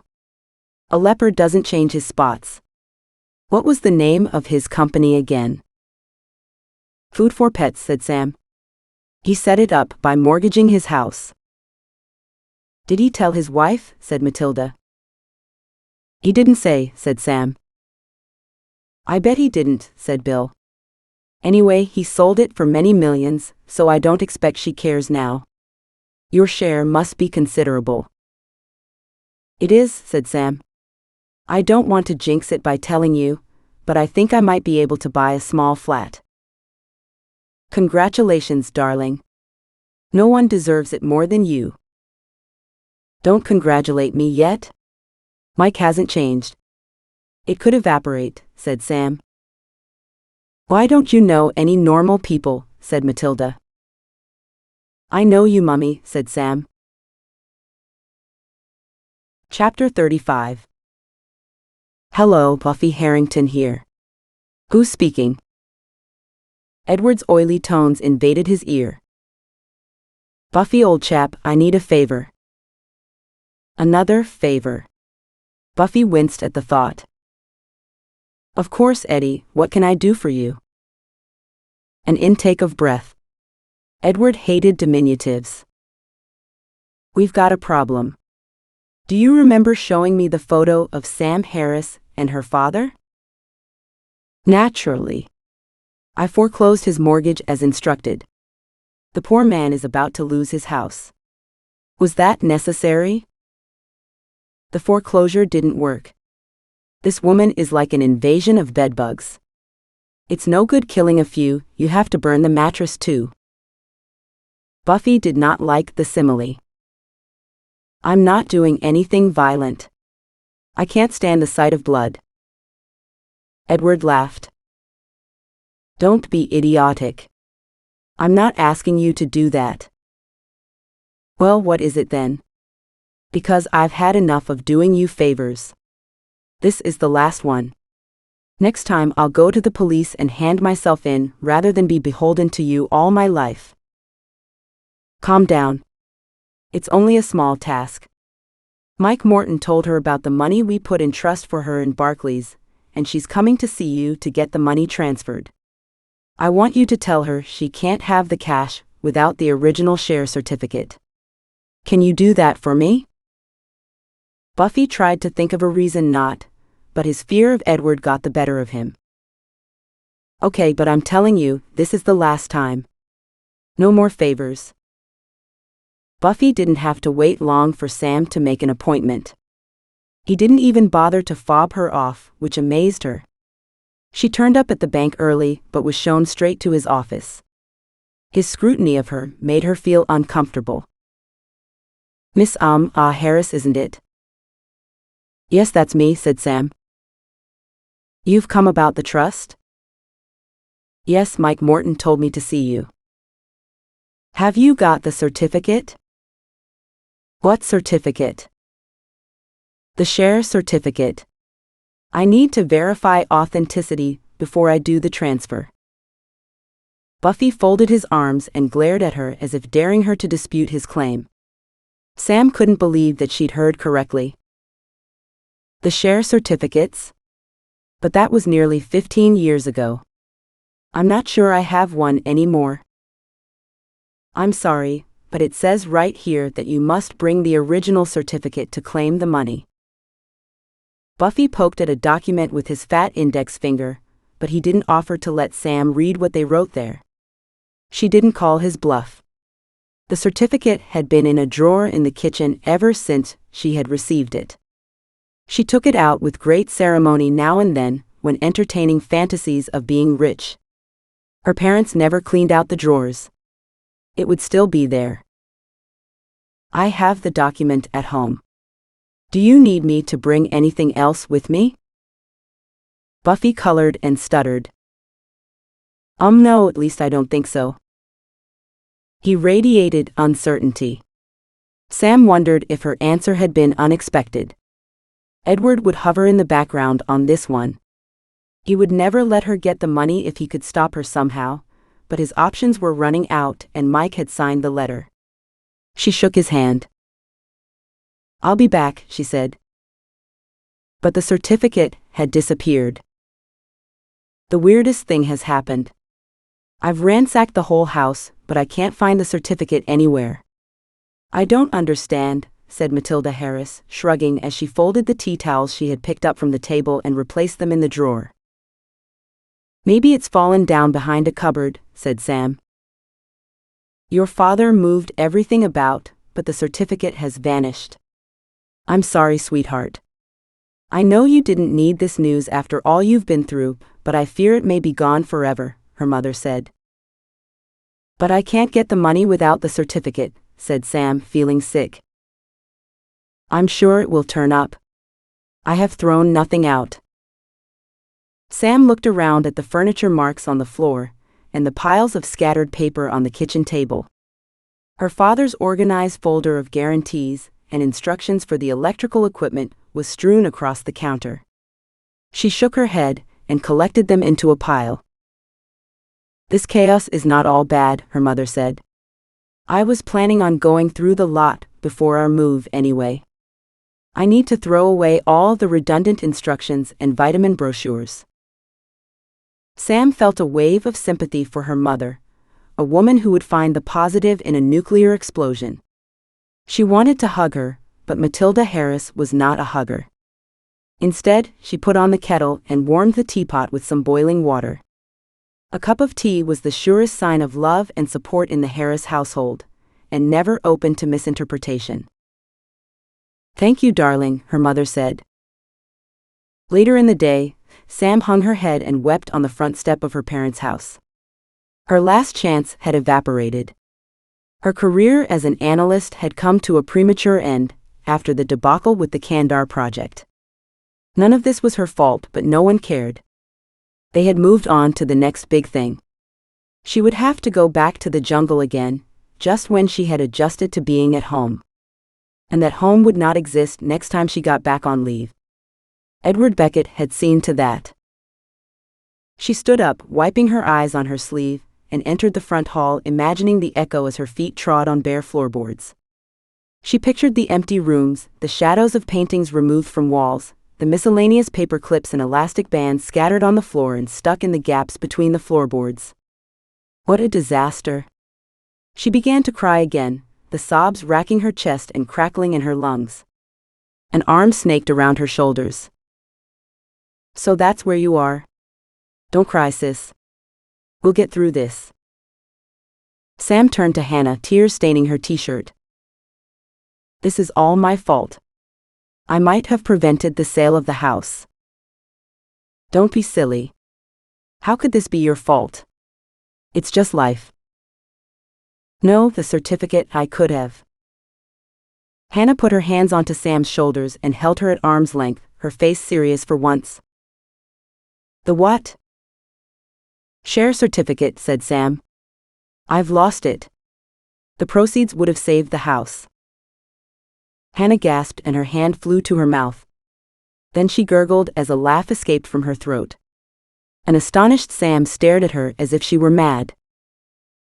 What is wrong with you? This isn't funny, it's terrible. No, it's funny. Really? I don't understand. You mean the certificate that has lived in the kitchen drawer for the past umpteen years? Sam nodded.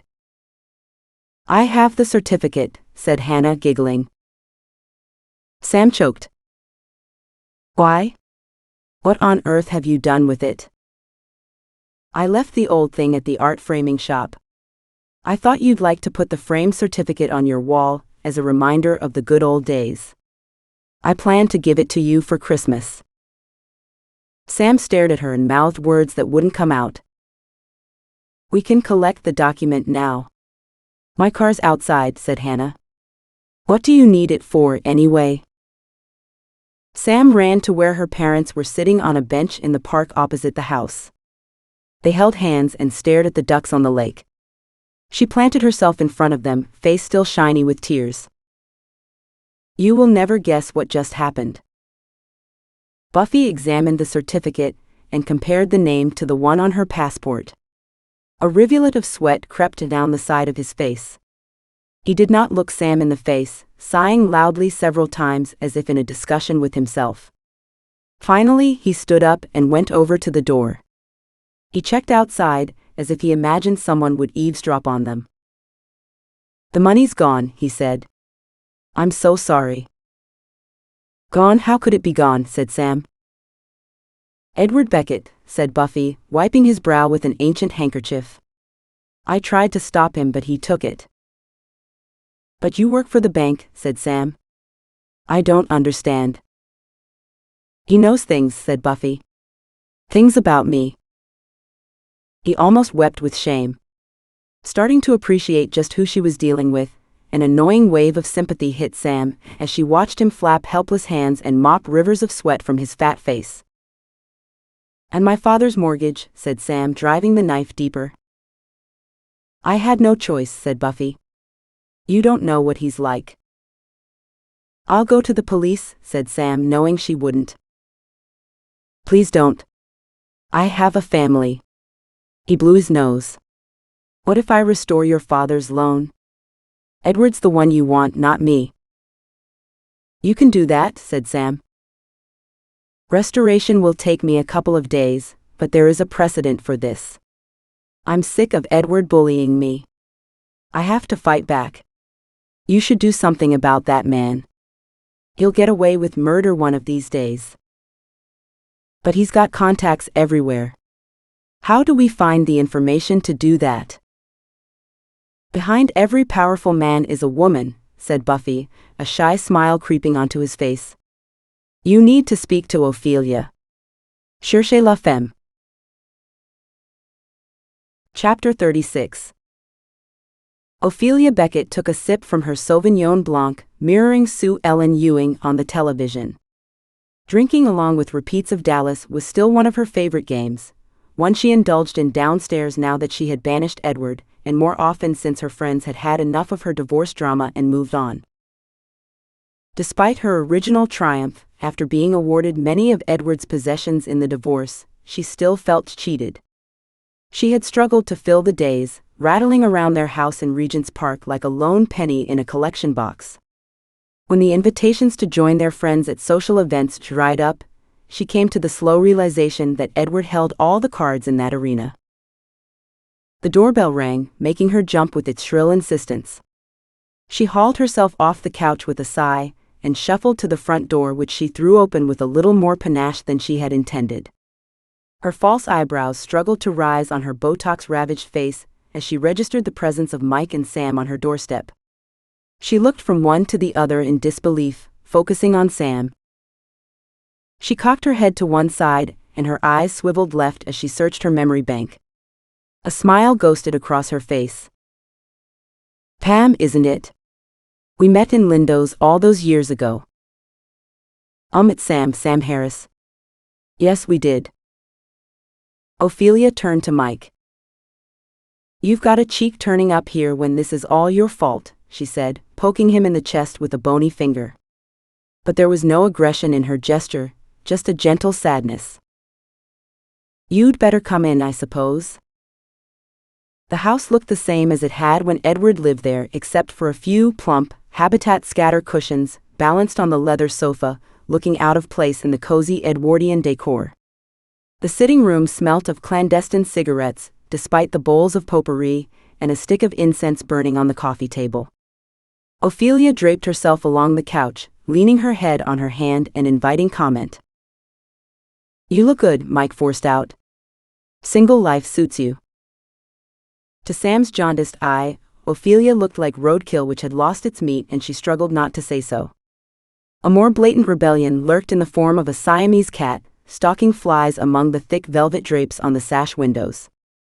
Ophelia smirked when she spotted Mike's face as the cat ran its claws down the heavy velvet. My little present to myself, she said. Edward hates cats. Sit down and tell me what I can do for such an odd couple. I presume it's Edward related? She took a swig from her wine glass, leaving another smear of lipstick on its already murky exterior, surveying them to see who would speak first. Mike broke before Sam under her icy glare. We need your help. He petered off, waving his hands in the air under her amused stare. What's he done now? She said. He's selling a useless mining project to investors, and he's stolen my money, said Sam. Ophelia scarcely blinked. Honestly, if you think that's bad, you haven't met my husband. I've got files upstairs that would make you faint. Mike leaned forward and refilled her glass. What files? He said. Oh, you remember, those projects he worked on with you over the years. Some of them were not kosher. Mike blushed. And you of all people should know, she added. So will you help us? Said Sam. There isn't any hope of his city friends helping us. See no evil, hear no evil, speak no evil, if you understand what I mean. Ophelia pouted. It's all very well coming here to Aunt Ophelia and asking for sweeties, but what have you got to give me in return? This information is priceless, and there are many who would pay a lot to have it. Edward is not exactly flavor of the month in some circles. It's not only you who is looking for revenge. She lay back on the sofa, humming and ignoring them. Come on, old girl. You want to get him back as much as we do. Give us a break, said Mike. Forget it. And as for calling me old girl, you're not doing yourself any favors here, Morton.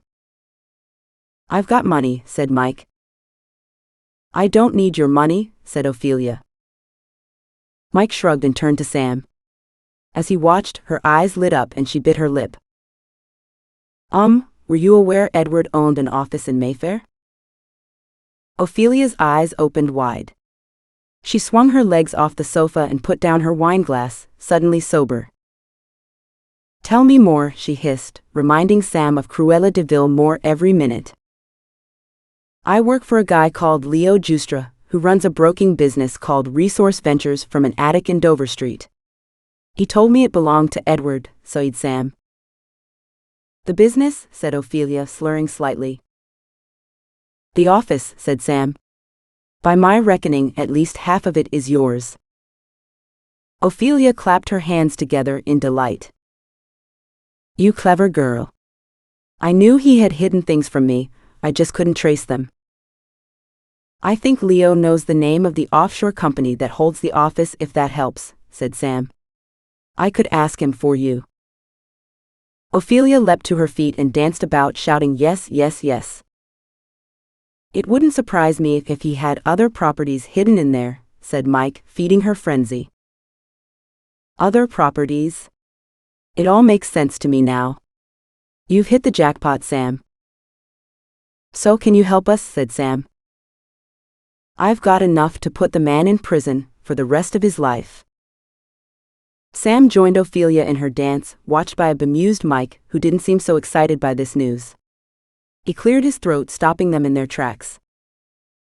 I hate to burst your bubble, Ophelia, but since you were aware of this malfeasance, you might also go to prison. We'll need to review the projects and select the ones in which neither you nor I were involved. So how will we get the information to the police? Said Sam. We have to be careful. Edward is a Freemason, said Ophelia. That's not great news, said Mike. Most of the senior officers in the Met are also members. They stick together like glue. How about a leak to the press? Said Ophelia. Edward is friends with most of the press barons, said Mike. I'm not sure anyone would be brave enough to publish. I know someone, said Sam. Chapter 37. For the next few days, Mike and Sam searched through the treasure trove unearthed by Ophelia. She became animated and hyperactive as she enjoyed the company of her co-conspirators, disappearing into the kitchen to urge her cook to produce mammoth meals of delicious food to keep them going. You are worse than my mother, said Sam, gorging on a steak and kidney pie with Guinness-based gravy. I'm putting on weight just by looking at this food. Don't forget to leave room for dessert. Cook has made us a blackberry and apple crumble. Mike groaned. I need new trousers. By the end of the week, they had separated 3 files from the rest. After Leo had given the name of the offshore company used to buy the office in Mayfair to Sam, it had been easy to dig up the other illegal schemes run out of it. Edward had avoided a huge tax bill, swindled an investor out of £2 million, and bought the office in Mayfair all under the same umbrella. Ophelia served them all a gin and tonic, and they sat on the sofas in the downstairs sitting room. Sam burped loudly, making Mike giggle. We have our projects, said Ophelia. How do we get this stuff published? Didn't you say that you knew someone, Sam? Said Mike. I did, said Sam, hesitating. It's just that. Oh, for God's sake, broke in Ophelia. Don't tell me you're emotionally entangled with this journalist. That's all we need. Not anymore, said Sam. I just haven't seen him since the breakup. Are you sure you're okay with this? Said Mike. We can check if someone on the Standard will break the curfew. Absolutely, said Sam. I have to speak to him sometime. No time like the present. Ophelia tutted. Be like me. Take everything and run. I'll keep that in mind, said Sam. She made Mike and Ophelia sit in the kitchen while she rang Fergus from the sitting room. Despite this, Sam was sure she could hear drunken giggling in the hall outside. She rolled her eyes to heaven and waited for him to pick up. Hello, Fergus Dockrell here. Hi. It's Sam? I thought I'd lost you. Where did you disappear to? I felt terrible after our meeting. I didn't have time to explain, about Amy. Amy? God, no, I'm not calling about that. This is business. Can you meet me to talk about a scoop? Fergus's throaty laugh echoed down the line. A scoop? Seriously? Why is that so funny? Don't you think I could generate one? You mean this isn't an excuse to see me? No, it isn't. Are you interested or not? Naturally. Can you come to the office after work? Say 7 o'clock? At 7 sharp, Sam entered the lobby of the building where Fergus had his office. She traveled up in the lift, checking her lipstick in the shiny chrome surface and trying to stay calm. She adjusted the files under her arm as the lift doors opened and walked down the corridor, her knees knocking. Fergus stood at the door waiting for her. She stopped in front of him, uncertain how to greet him. He lurched forward to kiss her cheek as she stuck out her hand, and there was a tangle of limbs as they bumped together in confusion. "Well, that was awkward," said Fergus. "I'm so sorry, Sam."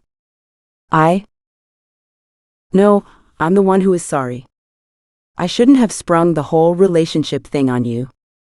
I didn't realize you were already spoken for," said Sam. "Anyway, that's not why I'm here." "You'd better come in," said Fergus. "Let's sit at the table, and you can show me what you've brought." Sam spread out the folders, and Fergus picked one up. He began to read the first page, his eyes on stocks as he took in the contents. Sam looked around his office. Apart from the table and chairs, a large desk with a computer on it took up the far end of the room. There were some generic pictures of London at night adorning the walls, and a sideboard with a decanter of what appeared to be whiskey nestled among some heavy cut glass tumblers. Fergus put down the folder and looked her in the eye. "Where did you get this?" he said. "I'm afraid I can't tell you," she said. "But it's dynamite. Edward Beckett has a high profile in the city. He's got some powerful friends too. What's in the other folders?" "More of the same," said Sam. "We have copies of everything documented, to the tiniest detail." "Holy crap. I think I need a drink." Fergus stood up and poured some whiskey into a tumbler. "Will you have one?" he said. "I'm afraid I don't have a gin and tonic." "Yes, please," said Sam. While she sipped her whiskey, Fergus reviewed the contents of the other 2 folders. He took out a notepad and made some notes, muttering and shaking his head. Finally, he put it down. "This certainly qualifies as a scoop if it's authentic," he said. "I can guarantee it," said Sam. "Oh, I don't doubt your word, but I need to do some fact-checking before I can get this published. What's your timetable on this?" "As soon as possible would be perfect," said Sam. "I see your patience hasn't improved," said Fergus, chuckling. "You amaze me." He looked deep into her eyes, and a blush rose up Sam's neck, searing the roots of her hair. "You know, of course, that your new career will evaporate when this gets out." "I thought it might," said Sam. "But what will you do?" "I don't know. I suppose I'll have to search for a field contract abroad. London's not been a great success. People are only interested in the Sam Harris who got taken hostage, not the one who needs a job." Your face lights up when you talk about your field work. I've never seen you animated when it comes to city life. Maybe you should consider it. I'm not sure yet. I need some time to think, said Sam. Start thinking about yourself for once. I'm not the only one who's getting older, said Fergus. So can you do it? I can. Give me a few days to check it out. With Christmas around the corner, we are looking at publishing in the first week of January. Sam swallowed the rest of her whiskey. You have my number, she said. After Sam had left, Fergus stared out of the window into the starless night. The yellow streetlights barely illuminated the wet streets filled with hunched shadows, streaming home under black umbrellas. He should be on his way home by now, but he needed space to think, and Amy could be needy when he got home. She insisted on hearing all about his day, something he found hard to elaborate on, followed by a blow-by-blow description of her day to the minutest detail. He tried to be interested, but what he really wanted sat in a bottle under the counter with a label covered in sloe berries. Amy did not approve of his nightly gin and tonic habit, preferring to make him an infusion of chamomile or some other herbs tasting of silage for your nerves. While he appreciated the wild sex that resulted when they got to bed, he found his attention had been wavering since he had found Sam again. When he met Amy, she seemed like the ideal companion, pretty independent with her own group of friends. But as time had gone on, she had become clingy and dependent, and her friends had moved back to France or got married and changed social circles. She wanted to drag Fergus onto the married circuit, and for a while he had gone with the flow. But then Sam had turned up. She had, as usual, shaken him out of his comfort zone and made him feel things he tried to block out. He shouldn't have met her for coffee, but the temptation was too great. He reasoned that he had to tell her about Amy, but really he just wanted to watch her animated face as she sat across the table from him and told her self-deprecating stories of daring do. There didn't seem to be any danger in having a quick coffee, but when her heart broke in front of him, a rush of genuine emotion flooded through his being, scaring him with its intensity. He had forgotten how it felt to love someone like that, and it frightened him back into Amy's arms. There he stayed and smothered his feelings by directing them at her instead. Somehow, she diluted them in a flood of gush. But now he found himself in the office remembering Sam's thin body, racked with malaria, as he lifted her tenderly into the bath. "I hate you, Sam Harris," he said with a total lack of conviction, surprising only the cleaning lady, who already avoided him because of his habit of speaking to himself. Embarrassed, he picked up his keys and headed downstairs to the parking garage in the basement. Chapter 38. "You already know what this is," said Hannah, handing Sam a rectangular package. Sam grinned and ripped off the paper. The share certificate from Sierra Mar Holdings nestled in a little gold frame, now valueless except for the memories it evoked. "Thank you, sis," said Sam. "I love it." She reached into the almost empty present bag beside her and pulled out a red envelope with a gold border. She stood up and handed it to her father, who took it and turned it over a few times. "What is this?" he said. "It's for you both from me," said Sam. Bill Harris opened the envelope with his trusty penknife and removed a letter written on Barclay's paper. He held it in the air with a questioning look at Sam, who could hardly contain herself. "Read it out loud," she said. Bill put on his reading glasses and took a deep breath. "Dear Mr. Harris, we are writing to inform you that your business loan has been reinstated from the date of this letter. The bank would like to apologize to you for any distress caused by what amounts to a severe clerical error. We shall cover the December and January interest payments as a gesture of goodwill. Happy Christmas. Best wishes, B. Harrington, Manager."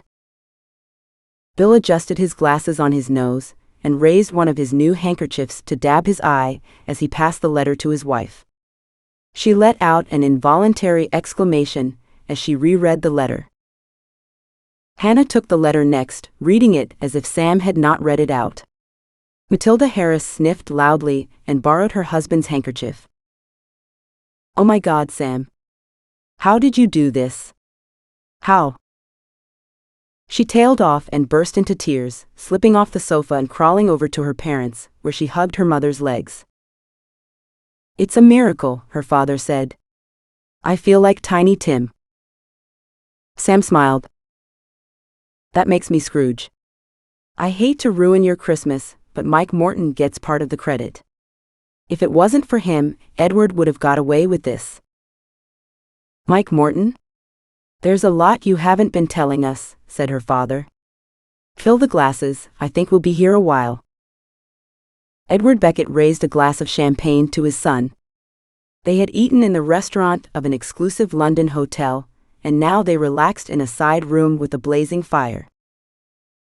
"To you, boo," said Edward. Stephen reciprocated with a sigh of contentment, rubbing his expanding stomach with relish. "I wonder how Sam's Christmas is going," said Edward. "They're probably packing boxes as we speak," said Stephen. "It's the best present you could have given me." Edward chuckled. She had it coming. I've waited for years to get my revenge. It's just a pity I couldn't get Mike Morton too. There'll be opportunities for that, said Stephen. Fergus rubbed his eyes and faked a bleary smile. Amy resembled one of Santa's elves on acid, bounding around the house saying "It's Christmas" repeatedly, until Fergus thought he would explode with irritation. Come on, sleepyhead. Get up. I can't wait to see my presents. Her presents?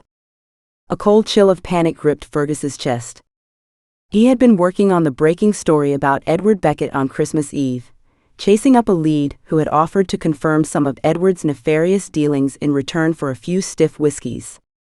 Somehow his intention of doing a proper Christmas shop for Amy dissolved like the ice in their drinks. When he emerged from the Fleet Street bar, his legs wobbled under him, and he had difficulty focusing. He could imagine the row if he announced he had nothing to give her. Unthinkable. Instead, he staggered to the local garage shop and all-night chemist and cobbled together a selection of gifts, which included a book about Boy's Own, a bottle of Issey Miyake perfume, and a box of milk tray. His wrapping skills had diminished with every drink, and he ended up with a sorry-looking scramble of paper and tape which she eyed with suspicion as it sat alongside her crafted parcels. His head threatened to explode as Amy sang carols in the kitchen, crashing pots and pans together like a 3-year-old child. She made him open his presents first. As he had expected, the exquisitely wrapped boxes contained tasteful, expensive presents, a bit like their giver. Amy, who had accepted his cries of appreciation as her due, opened his gifts in complete silence with a grim expression on her face. She sat looking at them for a full minute before she shot him a piercing glare. This is a joke, no? You play with me?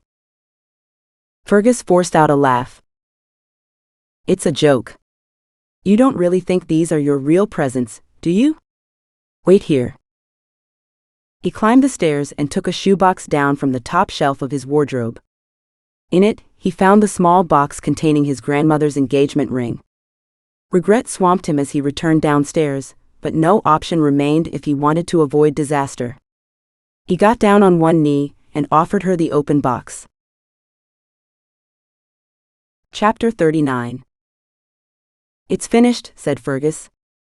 Do you want to read it before I send it for publication? Yes, please. Shall we come to your office? Said Sam. We? Oh, you mean with Mike? I rather hoped we'd have lunch together. Without Mike? I don't think he'd like that. He's been instrumental in helping me get the information to bring Edward down, said Sam. Okay, another time then. I'll meet you here at 11 tomorrow morning. Perfect. I'll call him and give him the address. Okay, until tomorrow then.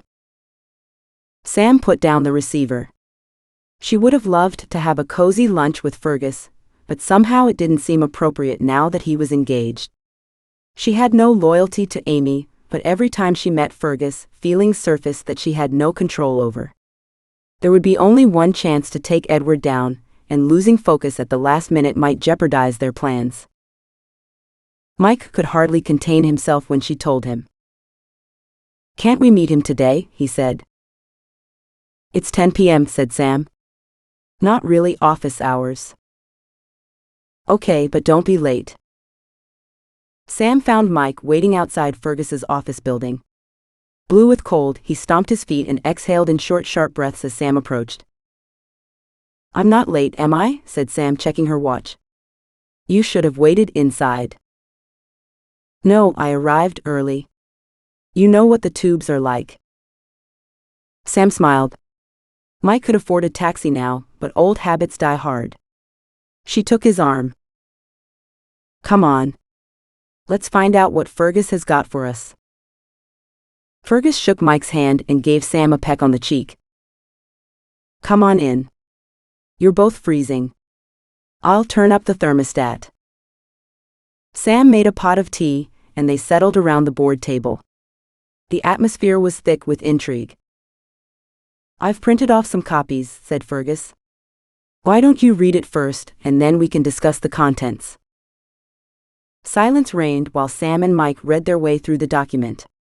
Mike whistled and slapped his thigh, chuckling to himself. Fergus watched Sam like a hawk, taking in her total concentration and the way the hair fell across her face. Finally, both Sam and Mike had finished, and they sat contemplating the enormity of what Fergus had put together.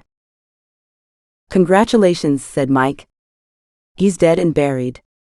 Even Edward can't talk his way out of this one." "What do you think, Sam?" said Fergus. "It's damning," said Sam. "I didn't realize you could write like this." "There are a lot of things you don't know about me," said Fergus.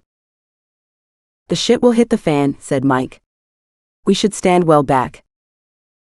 "You need not worry," said Fergus. "As a journalist, I protect my sources. Anyway, Edward will be too busy with the police to bother either of you." "Cheers," said Sam, raising her teacup. Chapter 40. Oblivious to the gathering storm, Edward moved Stephen into his flat after New Year's Eve. Stephen took a dim view of the sleeping arrangements. "You can't seriously expect me to sleep on that," he said, pointing at the sofa. "Honestly, I don't know what you're whinging about," said Edward. "This is the first of a long line of deals, and I need you to lock the investors into the Yubu project to get us back on track." "But it stinks of smoke," said Stephen. "Smell the money," said Edward. "That's all that counts. Get calling." Stephen harumphed, but set himself up at the kitchen counter and started to call in the funds. Despite several of the clients complaining about the timing, straight after Christmas when their funds had suffered in the end-of-year droop in the market, they all agreed to pay up. Edward made regular forays to Barclays to check the balance of the account. "There's still 2 clients who haven't deposited their share of the money," said Edward. "Can you put a rocket up them? Time is running out. I don't trust Leo to keep his mouth shut." Stephen made the calls and received assurances that the cash would be in the account the next day. The men celebrated with an expensive dinner in Chelsea and stumbled to bed long after midnight. Edward took the telephone off the hook so they could sleep in. The next morning, Edward sent a bleary Stephen out for the newspapers. "Don't forget the Financial Times. I want to check my shares." While Stephen staggered to the newspaper shop, Edward made some coffee and tidied away Stephen's bedding, tutting at the mess. He set the table for breakfast and made some toast. He contemplated putting a couple of eggs on to boil, looking at his watch. What was keeping the boy? The door to the flat opened and Stephen stood there, his face ashen. "What took you so long?" said Edward. "Have you been vomiting again?" Stephen handed him the papers without answering. Irritated, Edward grabbed the Financial Times and spread it out on the counter. He had to read the headline twice before it registered. City financier suspected of multiple investment scams. The second line of the article named him. Edward sank onto one of the chairs. "Oh my God," he said. "Where did they get this? Who? How?" He stopped talking. Stephen's appalled expression loomed across the table. Edward stood up again and paced the room. Without thinking, he put the receiver back on the hook. Almost immediately, the telephone started to ring. When he did not answer it, Stephen stretched out to pick it up. "Don't touch it," said Edward. "But Dad." "You idiot. Don't you understand what just happened? We have to get to the bank right now." "What are we going to do?" said Stephen. "We have to transfer the money before the funds are blocked." Edward dressed in the same clothes he had worn the night before and threw on his coat without shaving or washing his teeth. Stephen sat at the table, speechless with shock. "What are you sitting there for, you big lump? Come on. You want me to come to the bank?" "No, you must go home now. Don't answer the telephone. Don't speak to anyone." "But Dad." Edward grabbed him by the collar of his coat and shook him. "Listen to me. You're not involved in any of this. I don't want you ruining your life. Go home, and if anybody asks, I'm an absentee father who has abandoned you." Stephen nodded, the enormity of the situation sinking in. Edward shoving him out of the apartment and onto the street. "Go on. Get out of here. I'll contact you when I can." Stephen snibbled. "It was that bloody woman, wasn't it?" he said. Edward froze. "Yes, but not the one you're thinking of. Leave well alone and don't get involved. If I manage to salvage any funds, I'll see you right." Edward watched Stephen's plump back disappear down the street, and then got into a taxi. The bank sat on the corner only 3 blocks away, but there was no time to lose. Edward jumped out of the taxi and tried to enter the building at a normal pace. He sat on a chair outside the manager's office, pretending to write notes in his diary. His legs trembled, and sweat soaked his dirty shirt under his heavy winter coat. 15 minutes passed, some of the longest minutes of Edward's life. The client who had been talking to the bank manager was shown out, and the manager's secretary came over to Edward. "Nice to see you, Mr. Beckett. Can you give the manager a minute? He's just on the phone." After an eternity, the secretary reappeared. "Can you go in, please, sir? He's ready for you now." Edward straightened his suit and took a couple of deep breaths. Then he breezed into the manager's office as if nothing had happened. The manager shook his hand and directed him to sit down. "How can I help you today?" he said. "I'd like to arrange a transfer," said Edward. "By the way, what's the total balance of the account?" The manager looked at a printout. £18,800,000, he said without batting an eyelid. "Do you want to transfer all of it?" "Leave a balance of 800,000, please," said Edward, a little deflated by the manager's response to his wealth. "I'd like that transferred to my account in the Caymans." "Okay, can you wait here while I get the paperwork for you? It shouldn't take long." The manager left, shutting the door behind him. Edward swallowed hard, trying to stay calm. He was so close. He stood up and walked to the window. Outside, a group of blackbirds dug in the muddy grass for worms, and some stray leaves blew across the sparse lawn.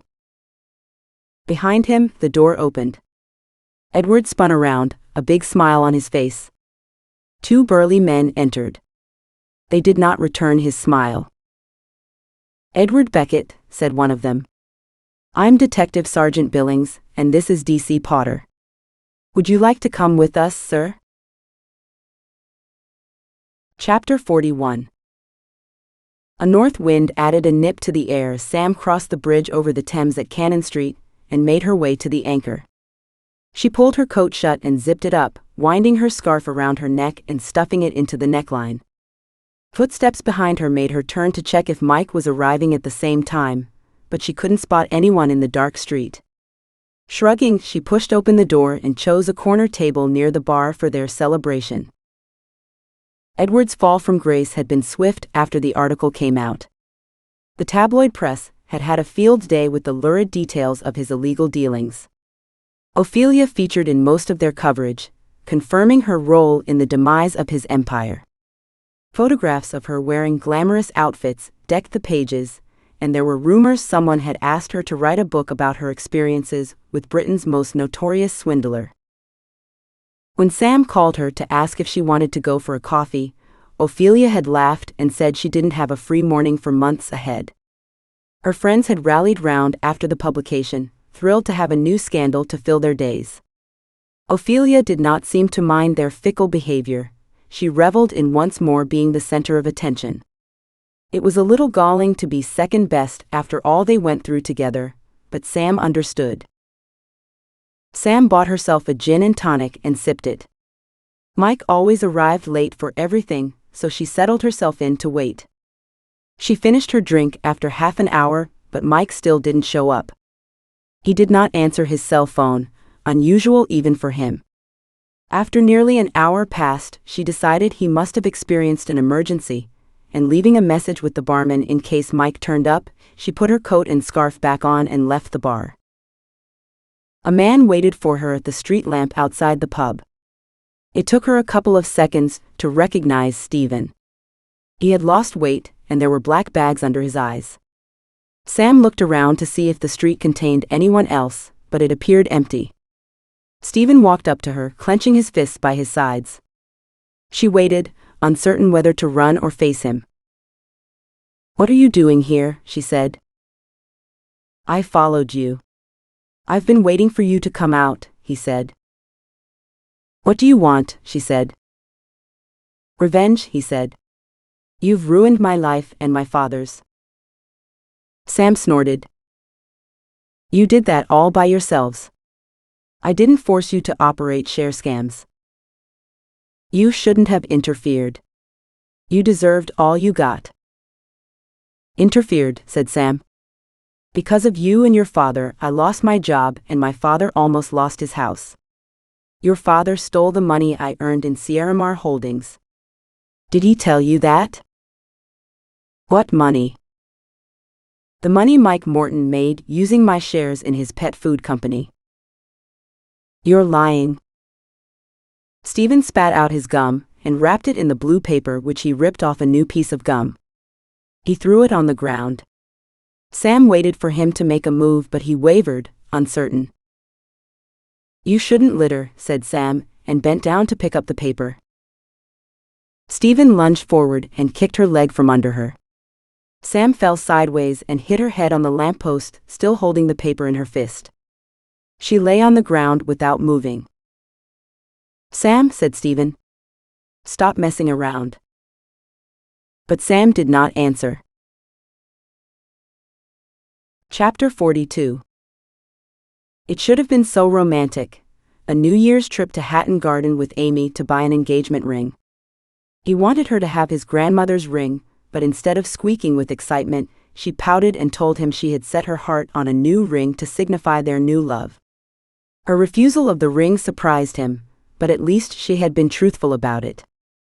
Maybe their age difference meant he had old-fashioned ideas about jewelry. He had agreed to go shopping for a ring, and they stepped out of the taxi into the street that made up the Diamond District of London. The buildings were an odd mix of 1970s blocks sandwiched between Regency buildings with jewelers' shops under awnings. They were not the only couple on the prowl that afternoon, but he didn't see many women with men who looked as if they were their fathers. It made him uncomfortable. He trailed after Amy as she window shopped for about half an hour before choosing one of the most expensive. Fergus patted his wallet in an unconscious gesture as they entered the store to be greeted by an obsequious assistant, who grazed them with a sarcastic once-over before plastering a smile of welcome over his face. "How can I help you today?" he asked. "We'd like to see your engagement rings, please," said Amy. The assistant pulled out a tray and explained the merits of the ones Amy pointed out. "Half a carat. We can do better than that, can't we?" she said to Fergus. "I want a big rock so I can show off to my friends." The assistant smirked at Fergus, who rolled his eyes in droll answer. He replaced the tray and moved along the cabinet to remove another tray with flashier rings. The only rocks Fergus could imagine were the ones forming in his heart. He blamed himself for not picking up on her mercenary nature. She gave plenty of clues, but he had been so besotted with her French flair and elegance that he missed them all. They were unsuited in almost every way. He wondered if Amy noticed too. And then there was Sam. She would have been happy with a hula hoop. She had invaded his thoughts to the extent that he called Amy darling, so afraid was he that he might call her Sam instead.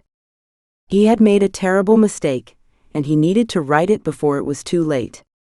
He tugged Amy's arm. "Can we do this later?" he said. "I'm getting a migraine." Amy sulked all the way home, which made it easier for him to prepare his withdrawal speech. She would have a bout of hysteria, but she would get over it. Now he had decided he couldn't wait to tell her, so she would move out. She squeezed his arm, but he stared out of the window of the taxi, counting the minutes until they got home. Amy attacked him when he told her, and threatened to sue him. As he placed an ice pack on his bruised face, he breathed a sigh of relief at his narrow escape. Amy had never showed him this side of her before. Thank goodness he found out before it was too late. He poured himself a whiskey and watched the news. The next morning, he realized he didn't know where to find Sam. The only thing he knew for sure was that she worked for Leo Giustra in Edward Beckett's clandestine office in Mayfair. It should be a good place to start. He switched on the answer phone in his office and headed for Dover Street, wrapping himself in a black wool coat against the freezing January wind. The young woman at the reception desk treated him like a bad smell when she realized who he was. "Leo is busy," she said. "I doubt very much he'll want to see you. Just tell him I'm the journalist who broke the story on Edward Beckett." Kelly's face lit up with a bright smile. "It was you," she said. "Sam is a dark horse and no mistake." Fergus did not have time to ask her to explain that remark. Leo appeared and beckoned him into the boardroom. "So you're Fergus," he said. "I can't decide whether to hit you or hug you." "Your PA didn't think much of me," said Fergus. "Don't mind her. She's thick as thieves with Sam. After how you behaved, you're lucky she didn't punch you. She's Scottish." "I made a mistake. It seems I'm an idiot, but it took me this long to realize I love her." Leo looked surprised. "You love her? But I thought she and Mike were together." "Sam and Mike. Are you sure?" Leo shook his head. "I may have got it wrong. So what are you doing here?" It was Fergus's turn to be surprised. "I'm looking for her. It's the only place I could think of where someone might tell me of her whereabouts." "But Sam's in hospital. She got attacked by someone outside a pub and knocked out. We're waiting for news." "Oh my God. She's a magnet for trouble. She'll be the death of me." Leo laughed. "She'll recover," he said. "No one keeps Sam down for long." Pale as snow, Fergus stood up. "Which hospital?" he said. "Will she be all right?" said Hannah, white with shock after seeing Sam prostrate in the hospital bed, a drip attached to her arm. "The doctors say there's nothing wrong with her. She will wake up when she is ready," said Bill Harris. "Bloody typical. She's doing this on purpose." "Sweetheart," said Matilda Harris. "That's not fair. Sam's—" The door to the ward swung open with such force that it bounced off the rubber stopper beside the wall and hit the man coming in. "Jesus, even the doors have it in for me," said the man. Hannah stared at him, her eyebrows knitted together.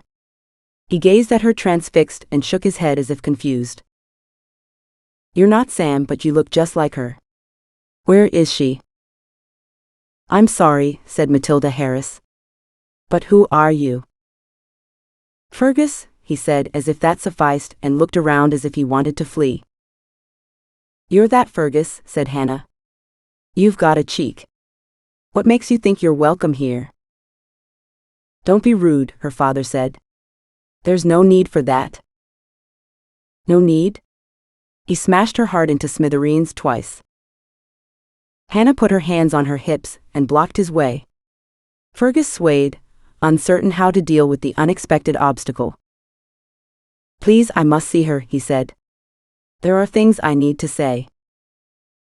"You must wait. She hasn't woken up yet," her father said. "I don't care. I'll say them anyway." He fixed Matilda Harris with a pleading look. She fiddled with the clasp of her handbag. "Go on, but don't be long," she said. Fergus pushed past Hannah, who had not moved, to get to the door of Sam's room. He opened it, slipping in and closing it behind him. Hannah tried to follow him, but Matilda put a hand on her arm. "No, darling. This isn't the time." Inside the room, painted in hospital green and reeking of Dettol, Fergus approached the bed from the side without the drip. Sam lay quiet with her eyes shut and a strand of bleached hair across her cheek. A bruise which had not yet turned purple marked her jaw. Fergus removed the hair from her cheek. He pulled a metal chair up to the bed, wincing as one of the feet screeched across the floor. Sam's breathing did not vary. He sat as close as he could and took her free hand. Finding it cold, he kissed it and breathed on it to heat it up. He leaned closer to her and lifted the hair from her ear. "Sam," he whispered. "Don't hide in there. It's me, Fergus. I can imagine you're annoyed that I can only talk to you when you are unconscious, but bear with me. I made a massive mistake. Again." Fergus stroked Sam's hair, searching for the right words. "You're right. You are the one. I don't know if you still think I am. I wouldn't blame you if you don't want me. My timing's atrocious. But I love you and I won't change my mind. Please, Sam, don't leave me ever again." He brushed tears off his cheeks as his emotions got the better of him, almost missing a choking sound emanating from Sam's throat. "What? What is it? Tell me," he said. "Shorts," she croaked. "You old faker," said Fergus. "You only did this to get my attention." Sam opened her eyes and winked. "You're so full of shit," she said. "Bugger off and let me get some sleep." When Sam woke again, her parents were sitting beside her bed. "Hello, darling," her father said. "Welcome back." Sam tried to sit up and almost fell out of bed. Her head pounded and swam as she fought for balance. Her mother grabbed her and settled her against the pillows. "Don't walk before you can run," she said. "What happened?" said Sam. "I went to meet Mike at the Anchor, and he didn't turn up. Stephen was there." She trailed off. Her mother took her hand, a strange expression on her face. "I'm afraid he's dead, sweetheart." "Stephen, but how?" said Sam. "She means Mike," her father said. "I'm terribly sorry, Sam." "Dead? I don't believe it," said Sam. "He suffered a massive heart attack at his home," her mother said. "His wife found him sitting in his favorite chair, all ready to go to the pub." Tears rolled down Sam's cheeks. "I can't believe it," she said. "He finally began to live the life he always wanted, and now he's dead." Chapter 43. Mike's death knocked Sam for 6. Once she had recovered enough, the hospital discharged her, and she went home to her parents' house, where she spent a couple of days moping and looking at her photograph albums of the time she spent with Mike, Gloria, and Alfredo in Sierra Mar. The police had investigated the attack on Sam, but she pretended she didn't know her assailant. She suspected Stephen called the ambulance, and she couldn't find any reason to make him feel worse. The investigation into the assault delayed Mike's funeral, as the officer leading the investigation wanted to check for foul play, in case they could link his death to the attack on Sam. The autopsy results were due in a day or two, but nothing would convince Sam that Mike's death could be because of anything other than his famous Dickie heart. Mike's wife rang to invite Sam to his funeral, and she could not refuse. Perhaps Ophelia would turn up too, after they had been musketeers together in the downfall of Edward. Sam had developed a fondness for Ophelia despite her grand ways and petty tantrums. Unable to stand mooning about in the house, Sam returned to the office to check her emails and redouble her efforts to save Leo's business. Kelly met her at the top of the stairs and gave her a big hug. "Nice to have you back. Are you sure you're ready?" said Kelly. "As ready as I'll ever be. Shaken, but that's expected. I'm sorry about Mike. That was a terrible shock. I'm still taking it in. He had been looking ill for some time, but I had no idea how bad it had become. I had become attached to him after working together again, even though he had his faults." The sound of giggling reached them from Leo's office. What on earth's going on in there? Said Sam. Kelly tapped the side of her nose. See for yourself, she said. Sam knocked on the door. Come in, said Leo. It's open. Kelly raised her eyebrows at Sam, who pushed open the door. Leo sat at his desk with a large whiskey. Sitting opposite him, Ophelia Beckett smirked at Sam's astonishment.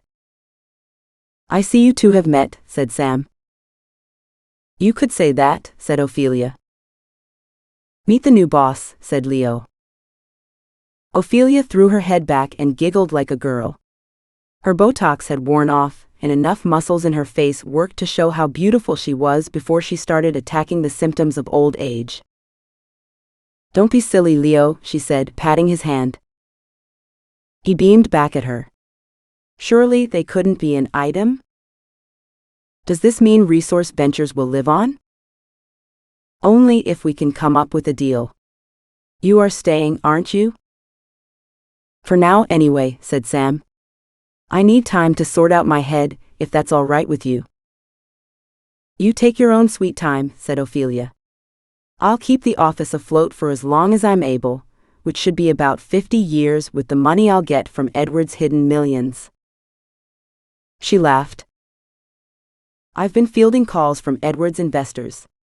The bank put a stop on Edward's account before he transferred the money for Yubu to Henri Conte. These clients are so impressed by your work on this that they want to use Resource Ventures to find them something else, said Leo. That's great news, said Sam. You must be thrilled. It means we need to get working on a new project as soon as possible. Are you okay to start now? Said Leo. Or will you come in next week? Yes, raring to go. I'd like to get started today if that's all right with you, said Sam. Good. A package arrived for you from South America, Sierra Mar, I think. Maybe it's a project for us? The package lay on her desk, amongst several other pieces of mail. Mystified, Sam picked it up and opened the plastic DHL wrapper.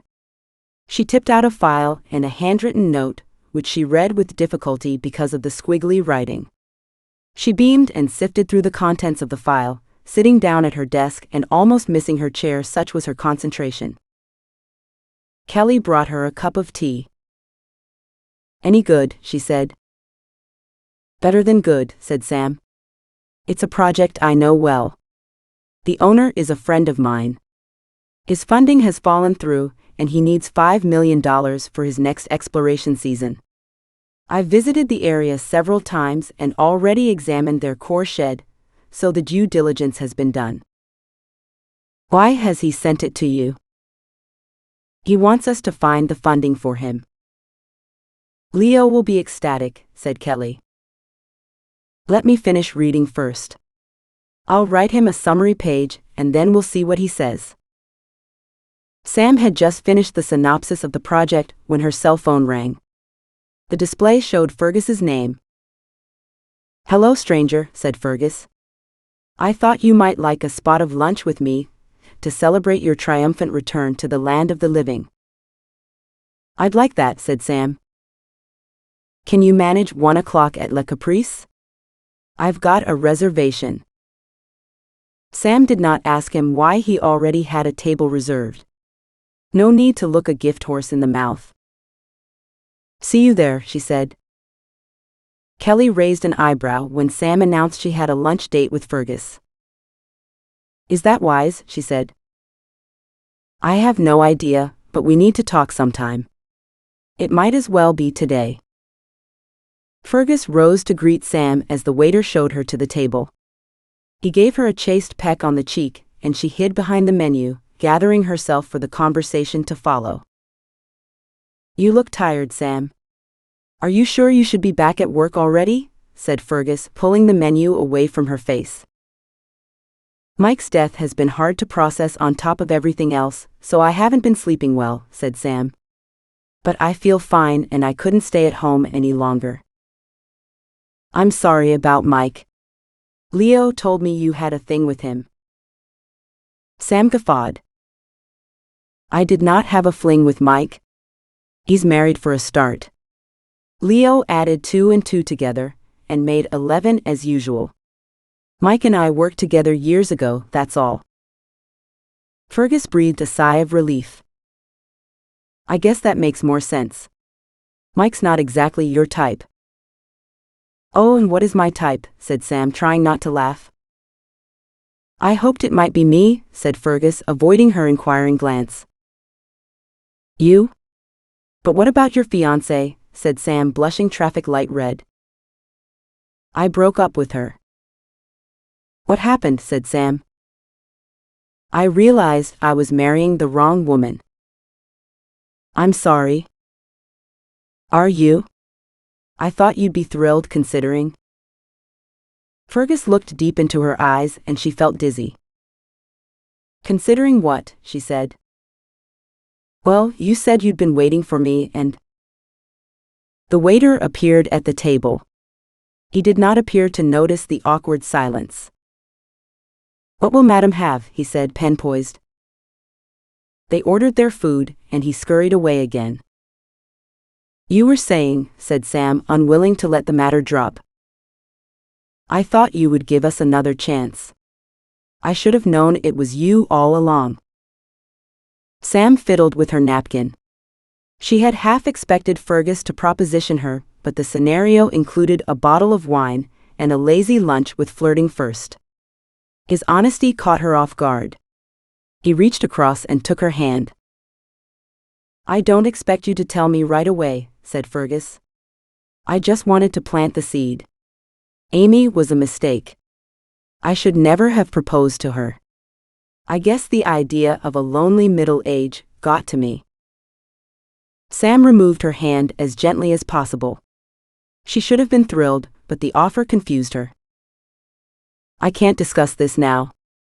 I need time to think and get over the last few weeks before my mind clears. Let's have a delicious lunch and talk about Edward and Mike and journalistic scoops instead. Is that okay? She said. A shadow crossed over Fergus's face, but he smiled. We have plenty of time, he said. Chapter 44.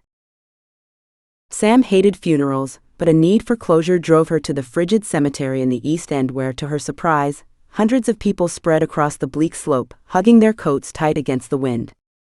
Clouds of steam from their breath made it seem as if mist had fallen on the funeral like an ethereal cloak. Mike's death had overwhelmed her with sadness. She took a deep breath and forced the tears back. She had worked with Mike on her first contract in Sierra Mar, and her life had never been the same since. His complete lack of responsibility had infuriated her, but time had cast its rosy hue over those memories, and she could only picture his cheery demeanor and protective attitude to Gloria, still her best friend.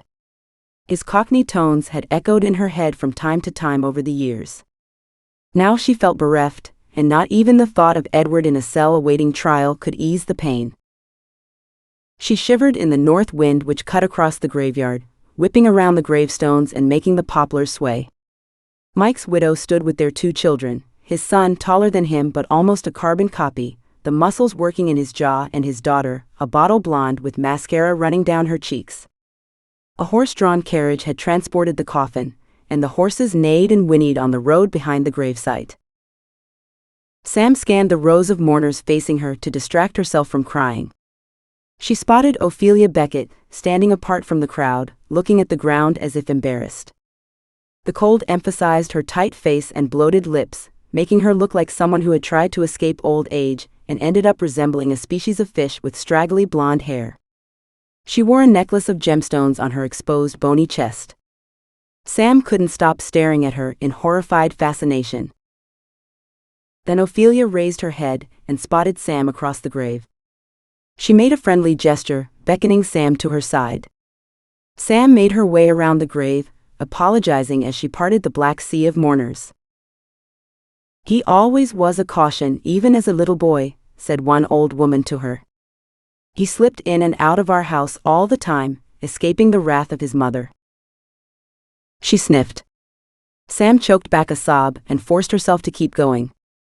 She would have loved to hear about Mike's childhood misdemeanors. Perhaps at the wake.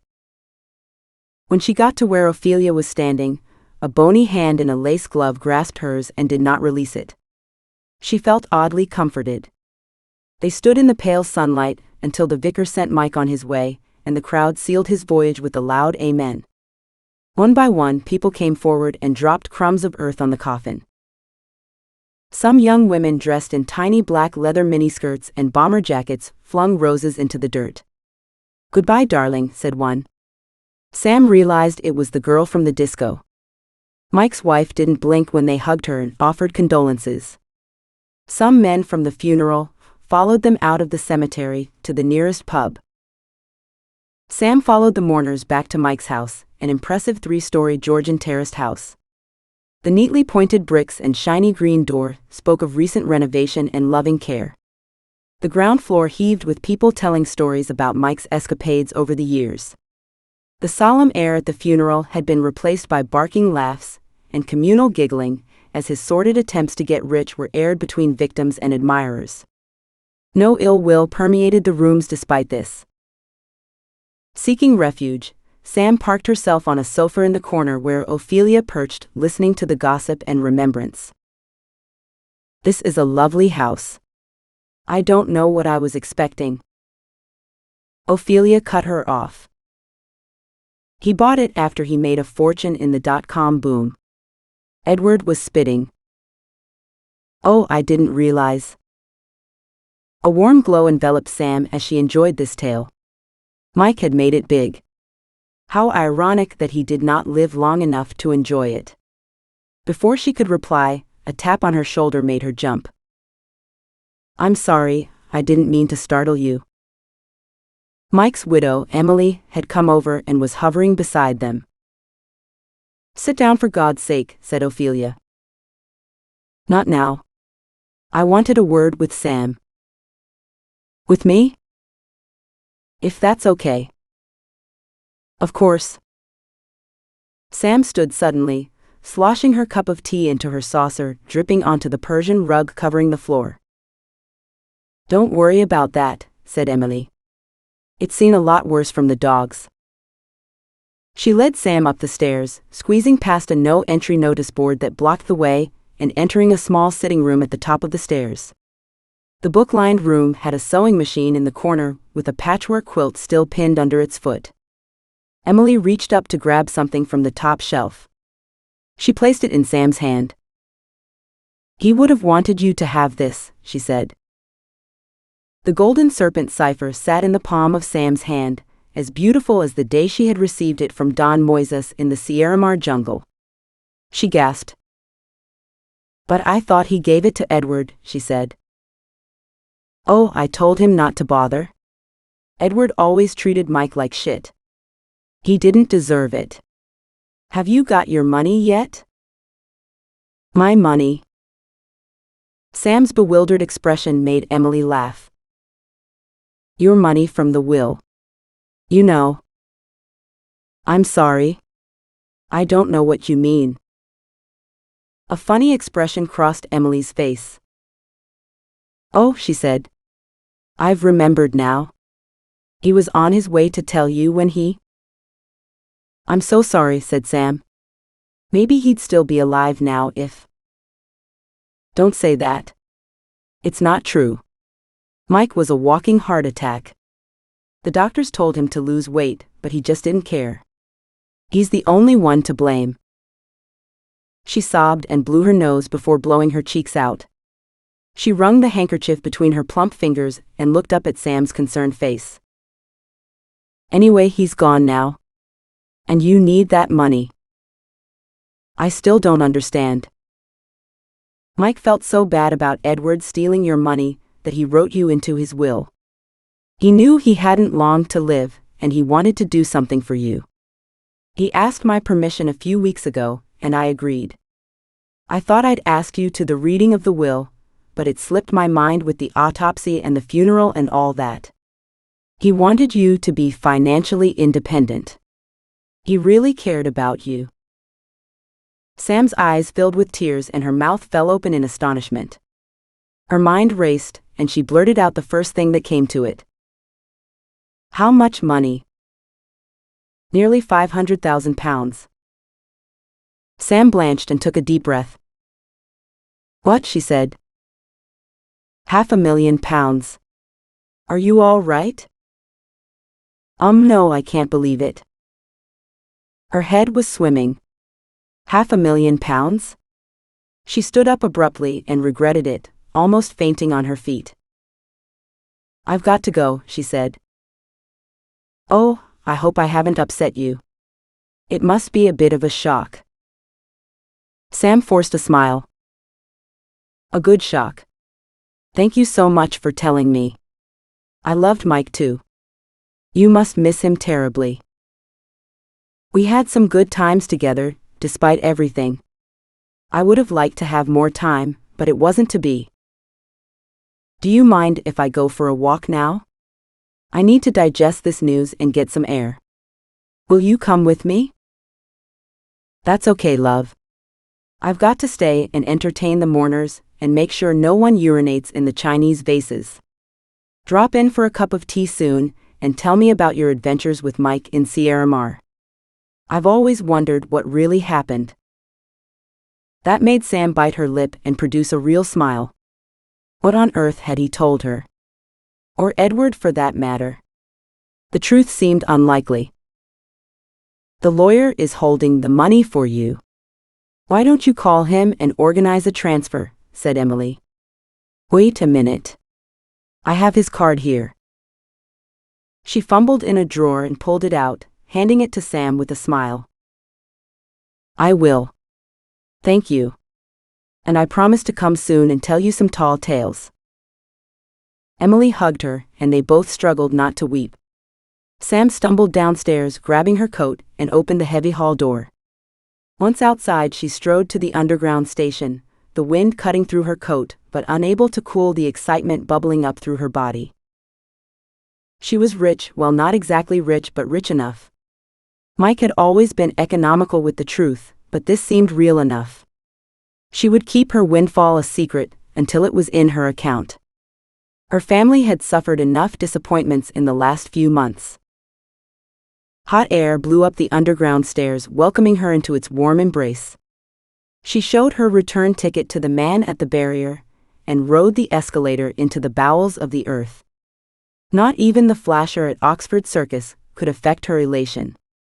She waved at him and smiled as he stood legs akimbo on the platform with his coat wide open as they drew out.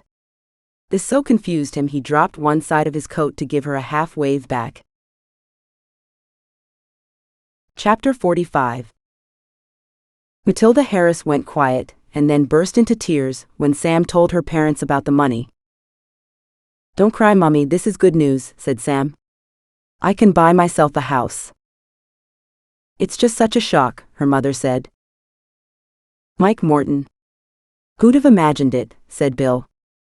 I can scarcely believe he came good after all these years.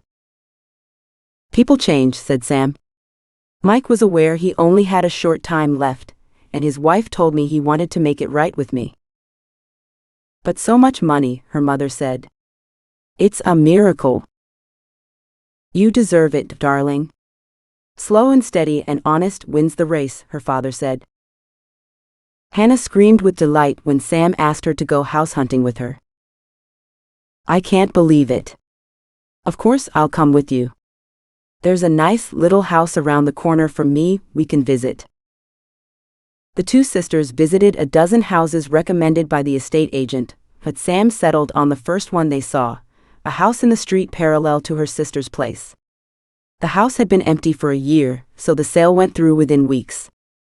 Hannah and Sam collected the keys together and let themselves into Sam's new home. A swell of emotion flooded through Sam as she stepped into the hall. Thanks, Mike, she said, moved to tears. He came good in the end, the old reprobate, said Hannah. Do you need help moving your stuff in? I'm not organized yet. I'll let you know. It's going to be so nice having you around the corner, said Sam. You can't bear to be parted from me, said Hannah. We can be two old maids together. Speak for yourself, said Sam. I've got offers. Hannah's eyes widened. Well, you're a dark horse, she said. First large inheritances, and now you've got offers. Tell me all about it. They sat in a local cafe and drank steaming cups of tea at a table in the window. Come on. Spill the beans, said Hannah. It's Fergus, said Sam. Fergus, said Hannah. But isn't he engaged to that young French woman? They broke up after Christmas. He told me he was marrying the wrong woman. Hannah frowned. That sounds a bit cliched to me. He can be corny. It's just, I'm not sure. But you said he was the one? He was. Is. I'm not sure anymore. Do you want my honest opinion? Said Hannah. Do I have any choice? Hannah sighed. I know it's none of my business. But if he is still the one, you should be sure. When Simon asked me to marry him, I didn't hesitate for a second. Sam raised an eyebrow. Yes, I'm aware I'm divorced, but at the time I just knew. You shouldn't have doubts. It's a bad sign. And anyway. She tailed off. Anyway what? Said Sam. Are you sure you want to get married? It's not as if you've ever had the ambition to settle down. Being married is hard work. You can't march off to the jungle every time you feel like it, especially if you have children. What I mean is, are you sure you're ready? Sam sighed. No. I'm not. And the way he dumped Amy like a hot potato and transferred his affections to me has unsettled me. What do you mean? Well, what if he does the same to me when something better comes along? Maybe when we're knee-deep in nappies, he won't feel so romantic. I can't tell you what to do, but be careful, Sam. You're fragile right now with everything that happened. Don't grab the first thing that comes along just to get a little peace. After her conversation with Hannah, Sam rang the estate agent and asked them to let out her house for a year. Hannah was right. She needed some space to think before she took such a giant leap of faith. But then she rang the estate agent again and canceled the order. Are you staying? Said Hannah. I thought you were going to give it some time. No, I'm going, said Sam. But I'll be away at least a year, and I thought you might like to move in instead. Me? But why? Well, if you live here, you can save your rent towards a deposit, and I can keep my stuff in the house without worrying about it. What do you think? Hannah's eyes opened wide. Really? I thought the children could have the main bedroom, and you could use the second bedroom. It's not a lot smaller. Hannah gave her a hug. How wonderful. I accept. Thank you, sis. Having dealt with the house, Sam still had a nice lump sum over, which would enable her to live in comfort for a few years. She made a visit to Federal Express and arranged a transfer of £10,000 to Amdi's mother. She sent an email to Mohammed, asking him to tell her to collect it using the password, Grand Derriere. Ringing Gloria in Sierra Mar was Sam's next task, an easy one. Hi, Chica. Can I come and stay with you and Alfredo? I need a holiday. Gloria squealed. When are you coming? Can you bring me some tea? And chutney. And mint jelly. Send me a list, said Sam, laughing. I'll let you have my flight details as soon as I book it. Her parents showed no surprise when Sam said she was off to Sierra Mar. That sounds lovely, darling. You've had a tough time. Gloria will soon cheer you up, said Bill. One of these days, your father and I will have to come with you, said Matilda. I've always wanted an adventure. Epilogue. A gentle breeze blew through the palm trees, ruffling the fronds and making the coconuts sway on their stalks. In front of her, the golden sand glittered in the afternoon sunlight, and small waves crept up the beach, making the tiny crabs scurry up the slope. Sam sighed in contentment as the sun caressed her skin. A twig cracking behind her alerted her to the presence of Giannis, who had closed the restaurant after the lunch shift and come to join her on the beach. He came up close behind her, the heat from his body making her lean into his chest. He ruffled her sun-bleached hair with callous fingers. Sam reached backwards from the table where she had placed the new laptop and pulled him down for a kiss. "Have you started your book yet?" he said. "I'm dying to read all about your adventures." "Not yet, but there's no shortage of material. How hard can it be?" The end. Thank you for reading my book. If you enjoyed it, won't you please take a moment to leave me a review at your favorite retailer? Thank you. This was the last book in the series. If you like sci-fi or mysteries, you may like Mortal Mission, a whodunit in space. It's written under the pen name of Pip Skinner. This has been Concrete Jungle. Written by P.J. Skinner. Narrated by Google AI. Copyright 2019 P.J. Skinner. Production copyright 2022 P.J. Skinner.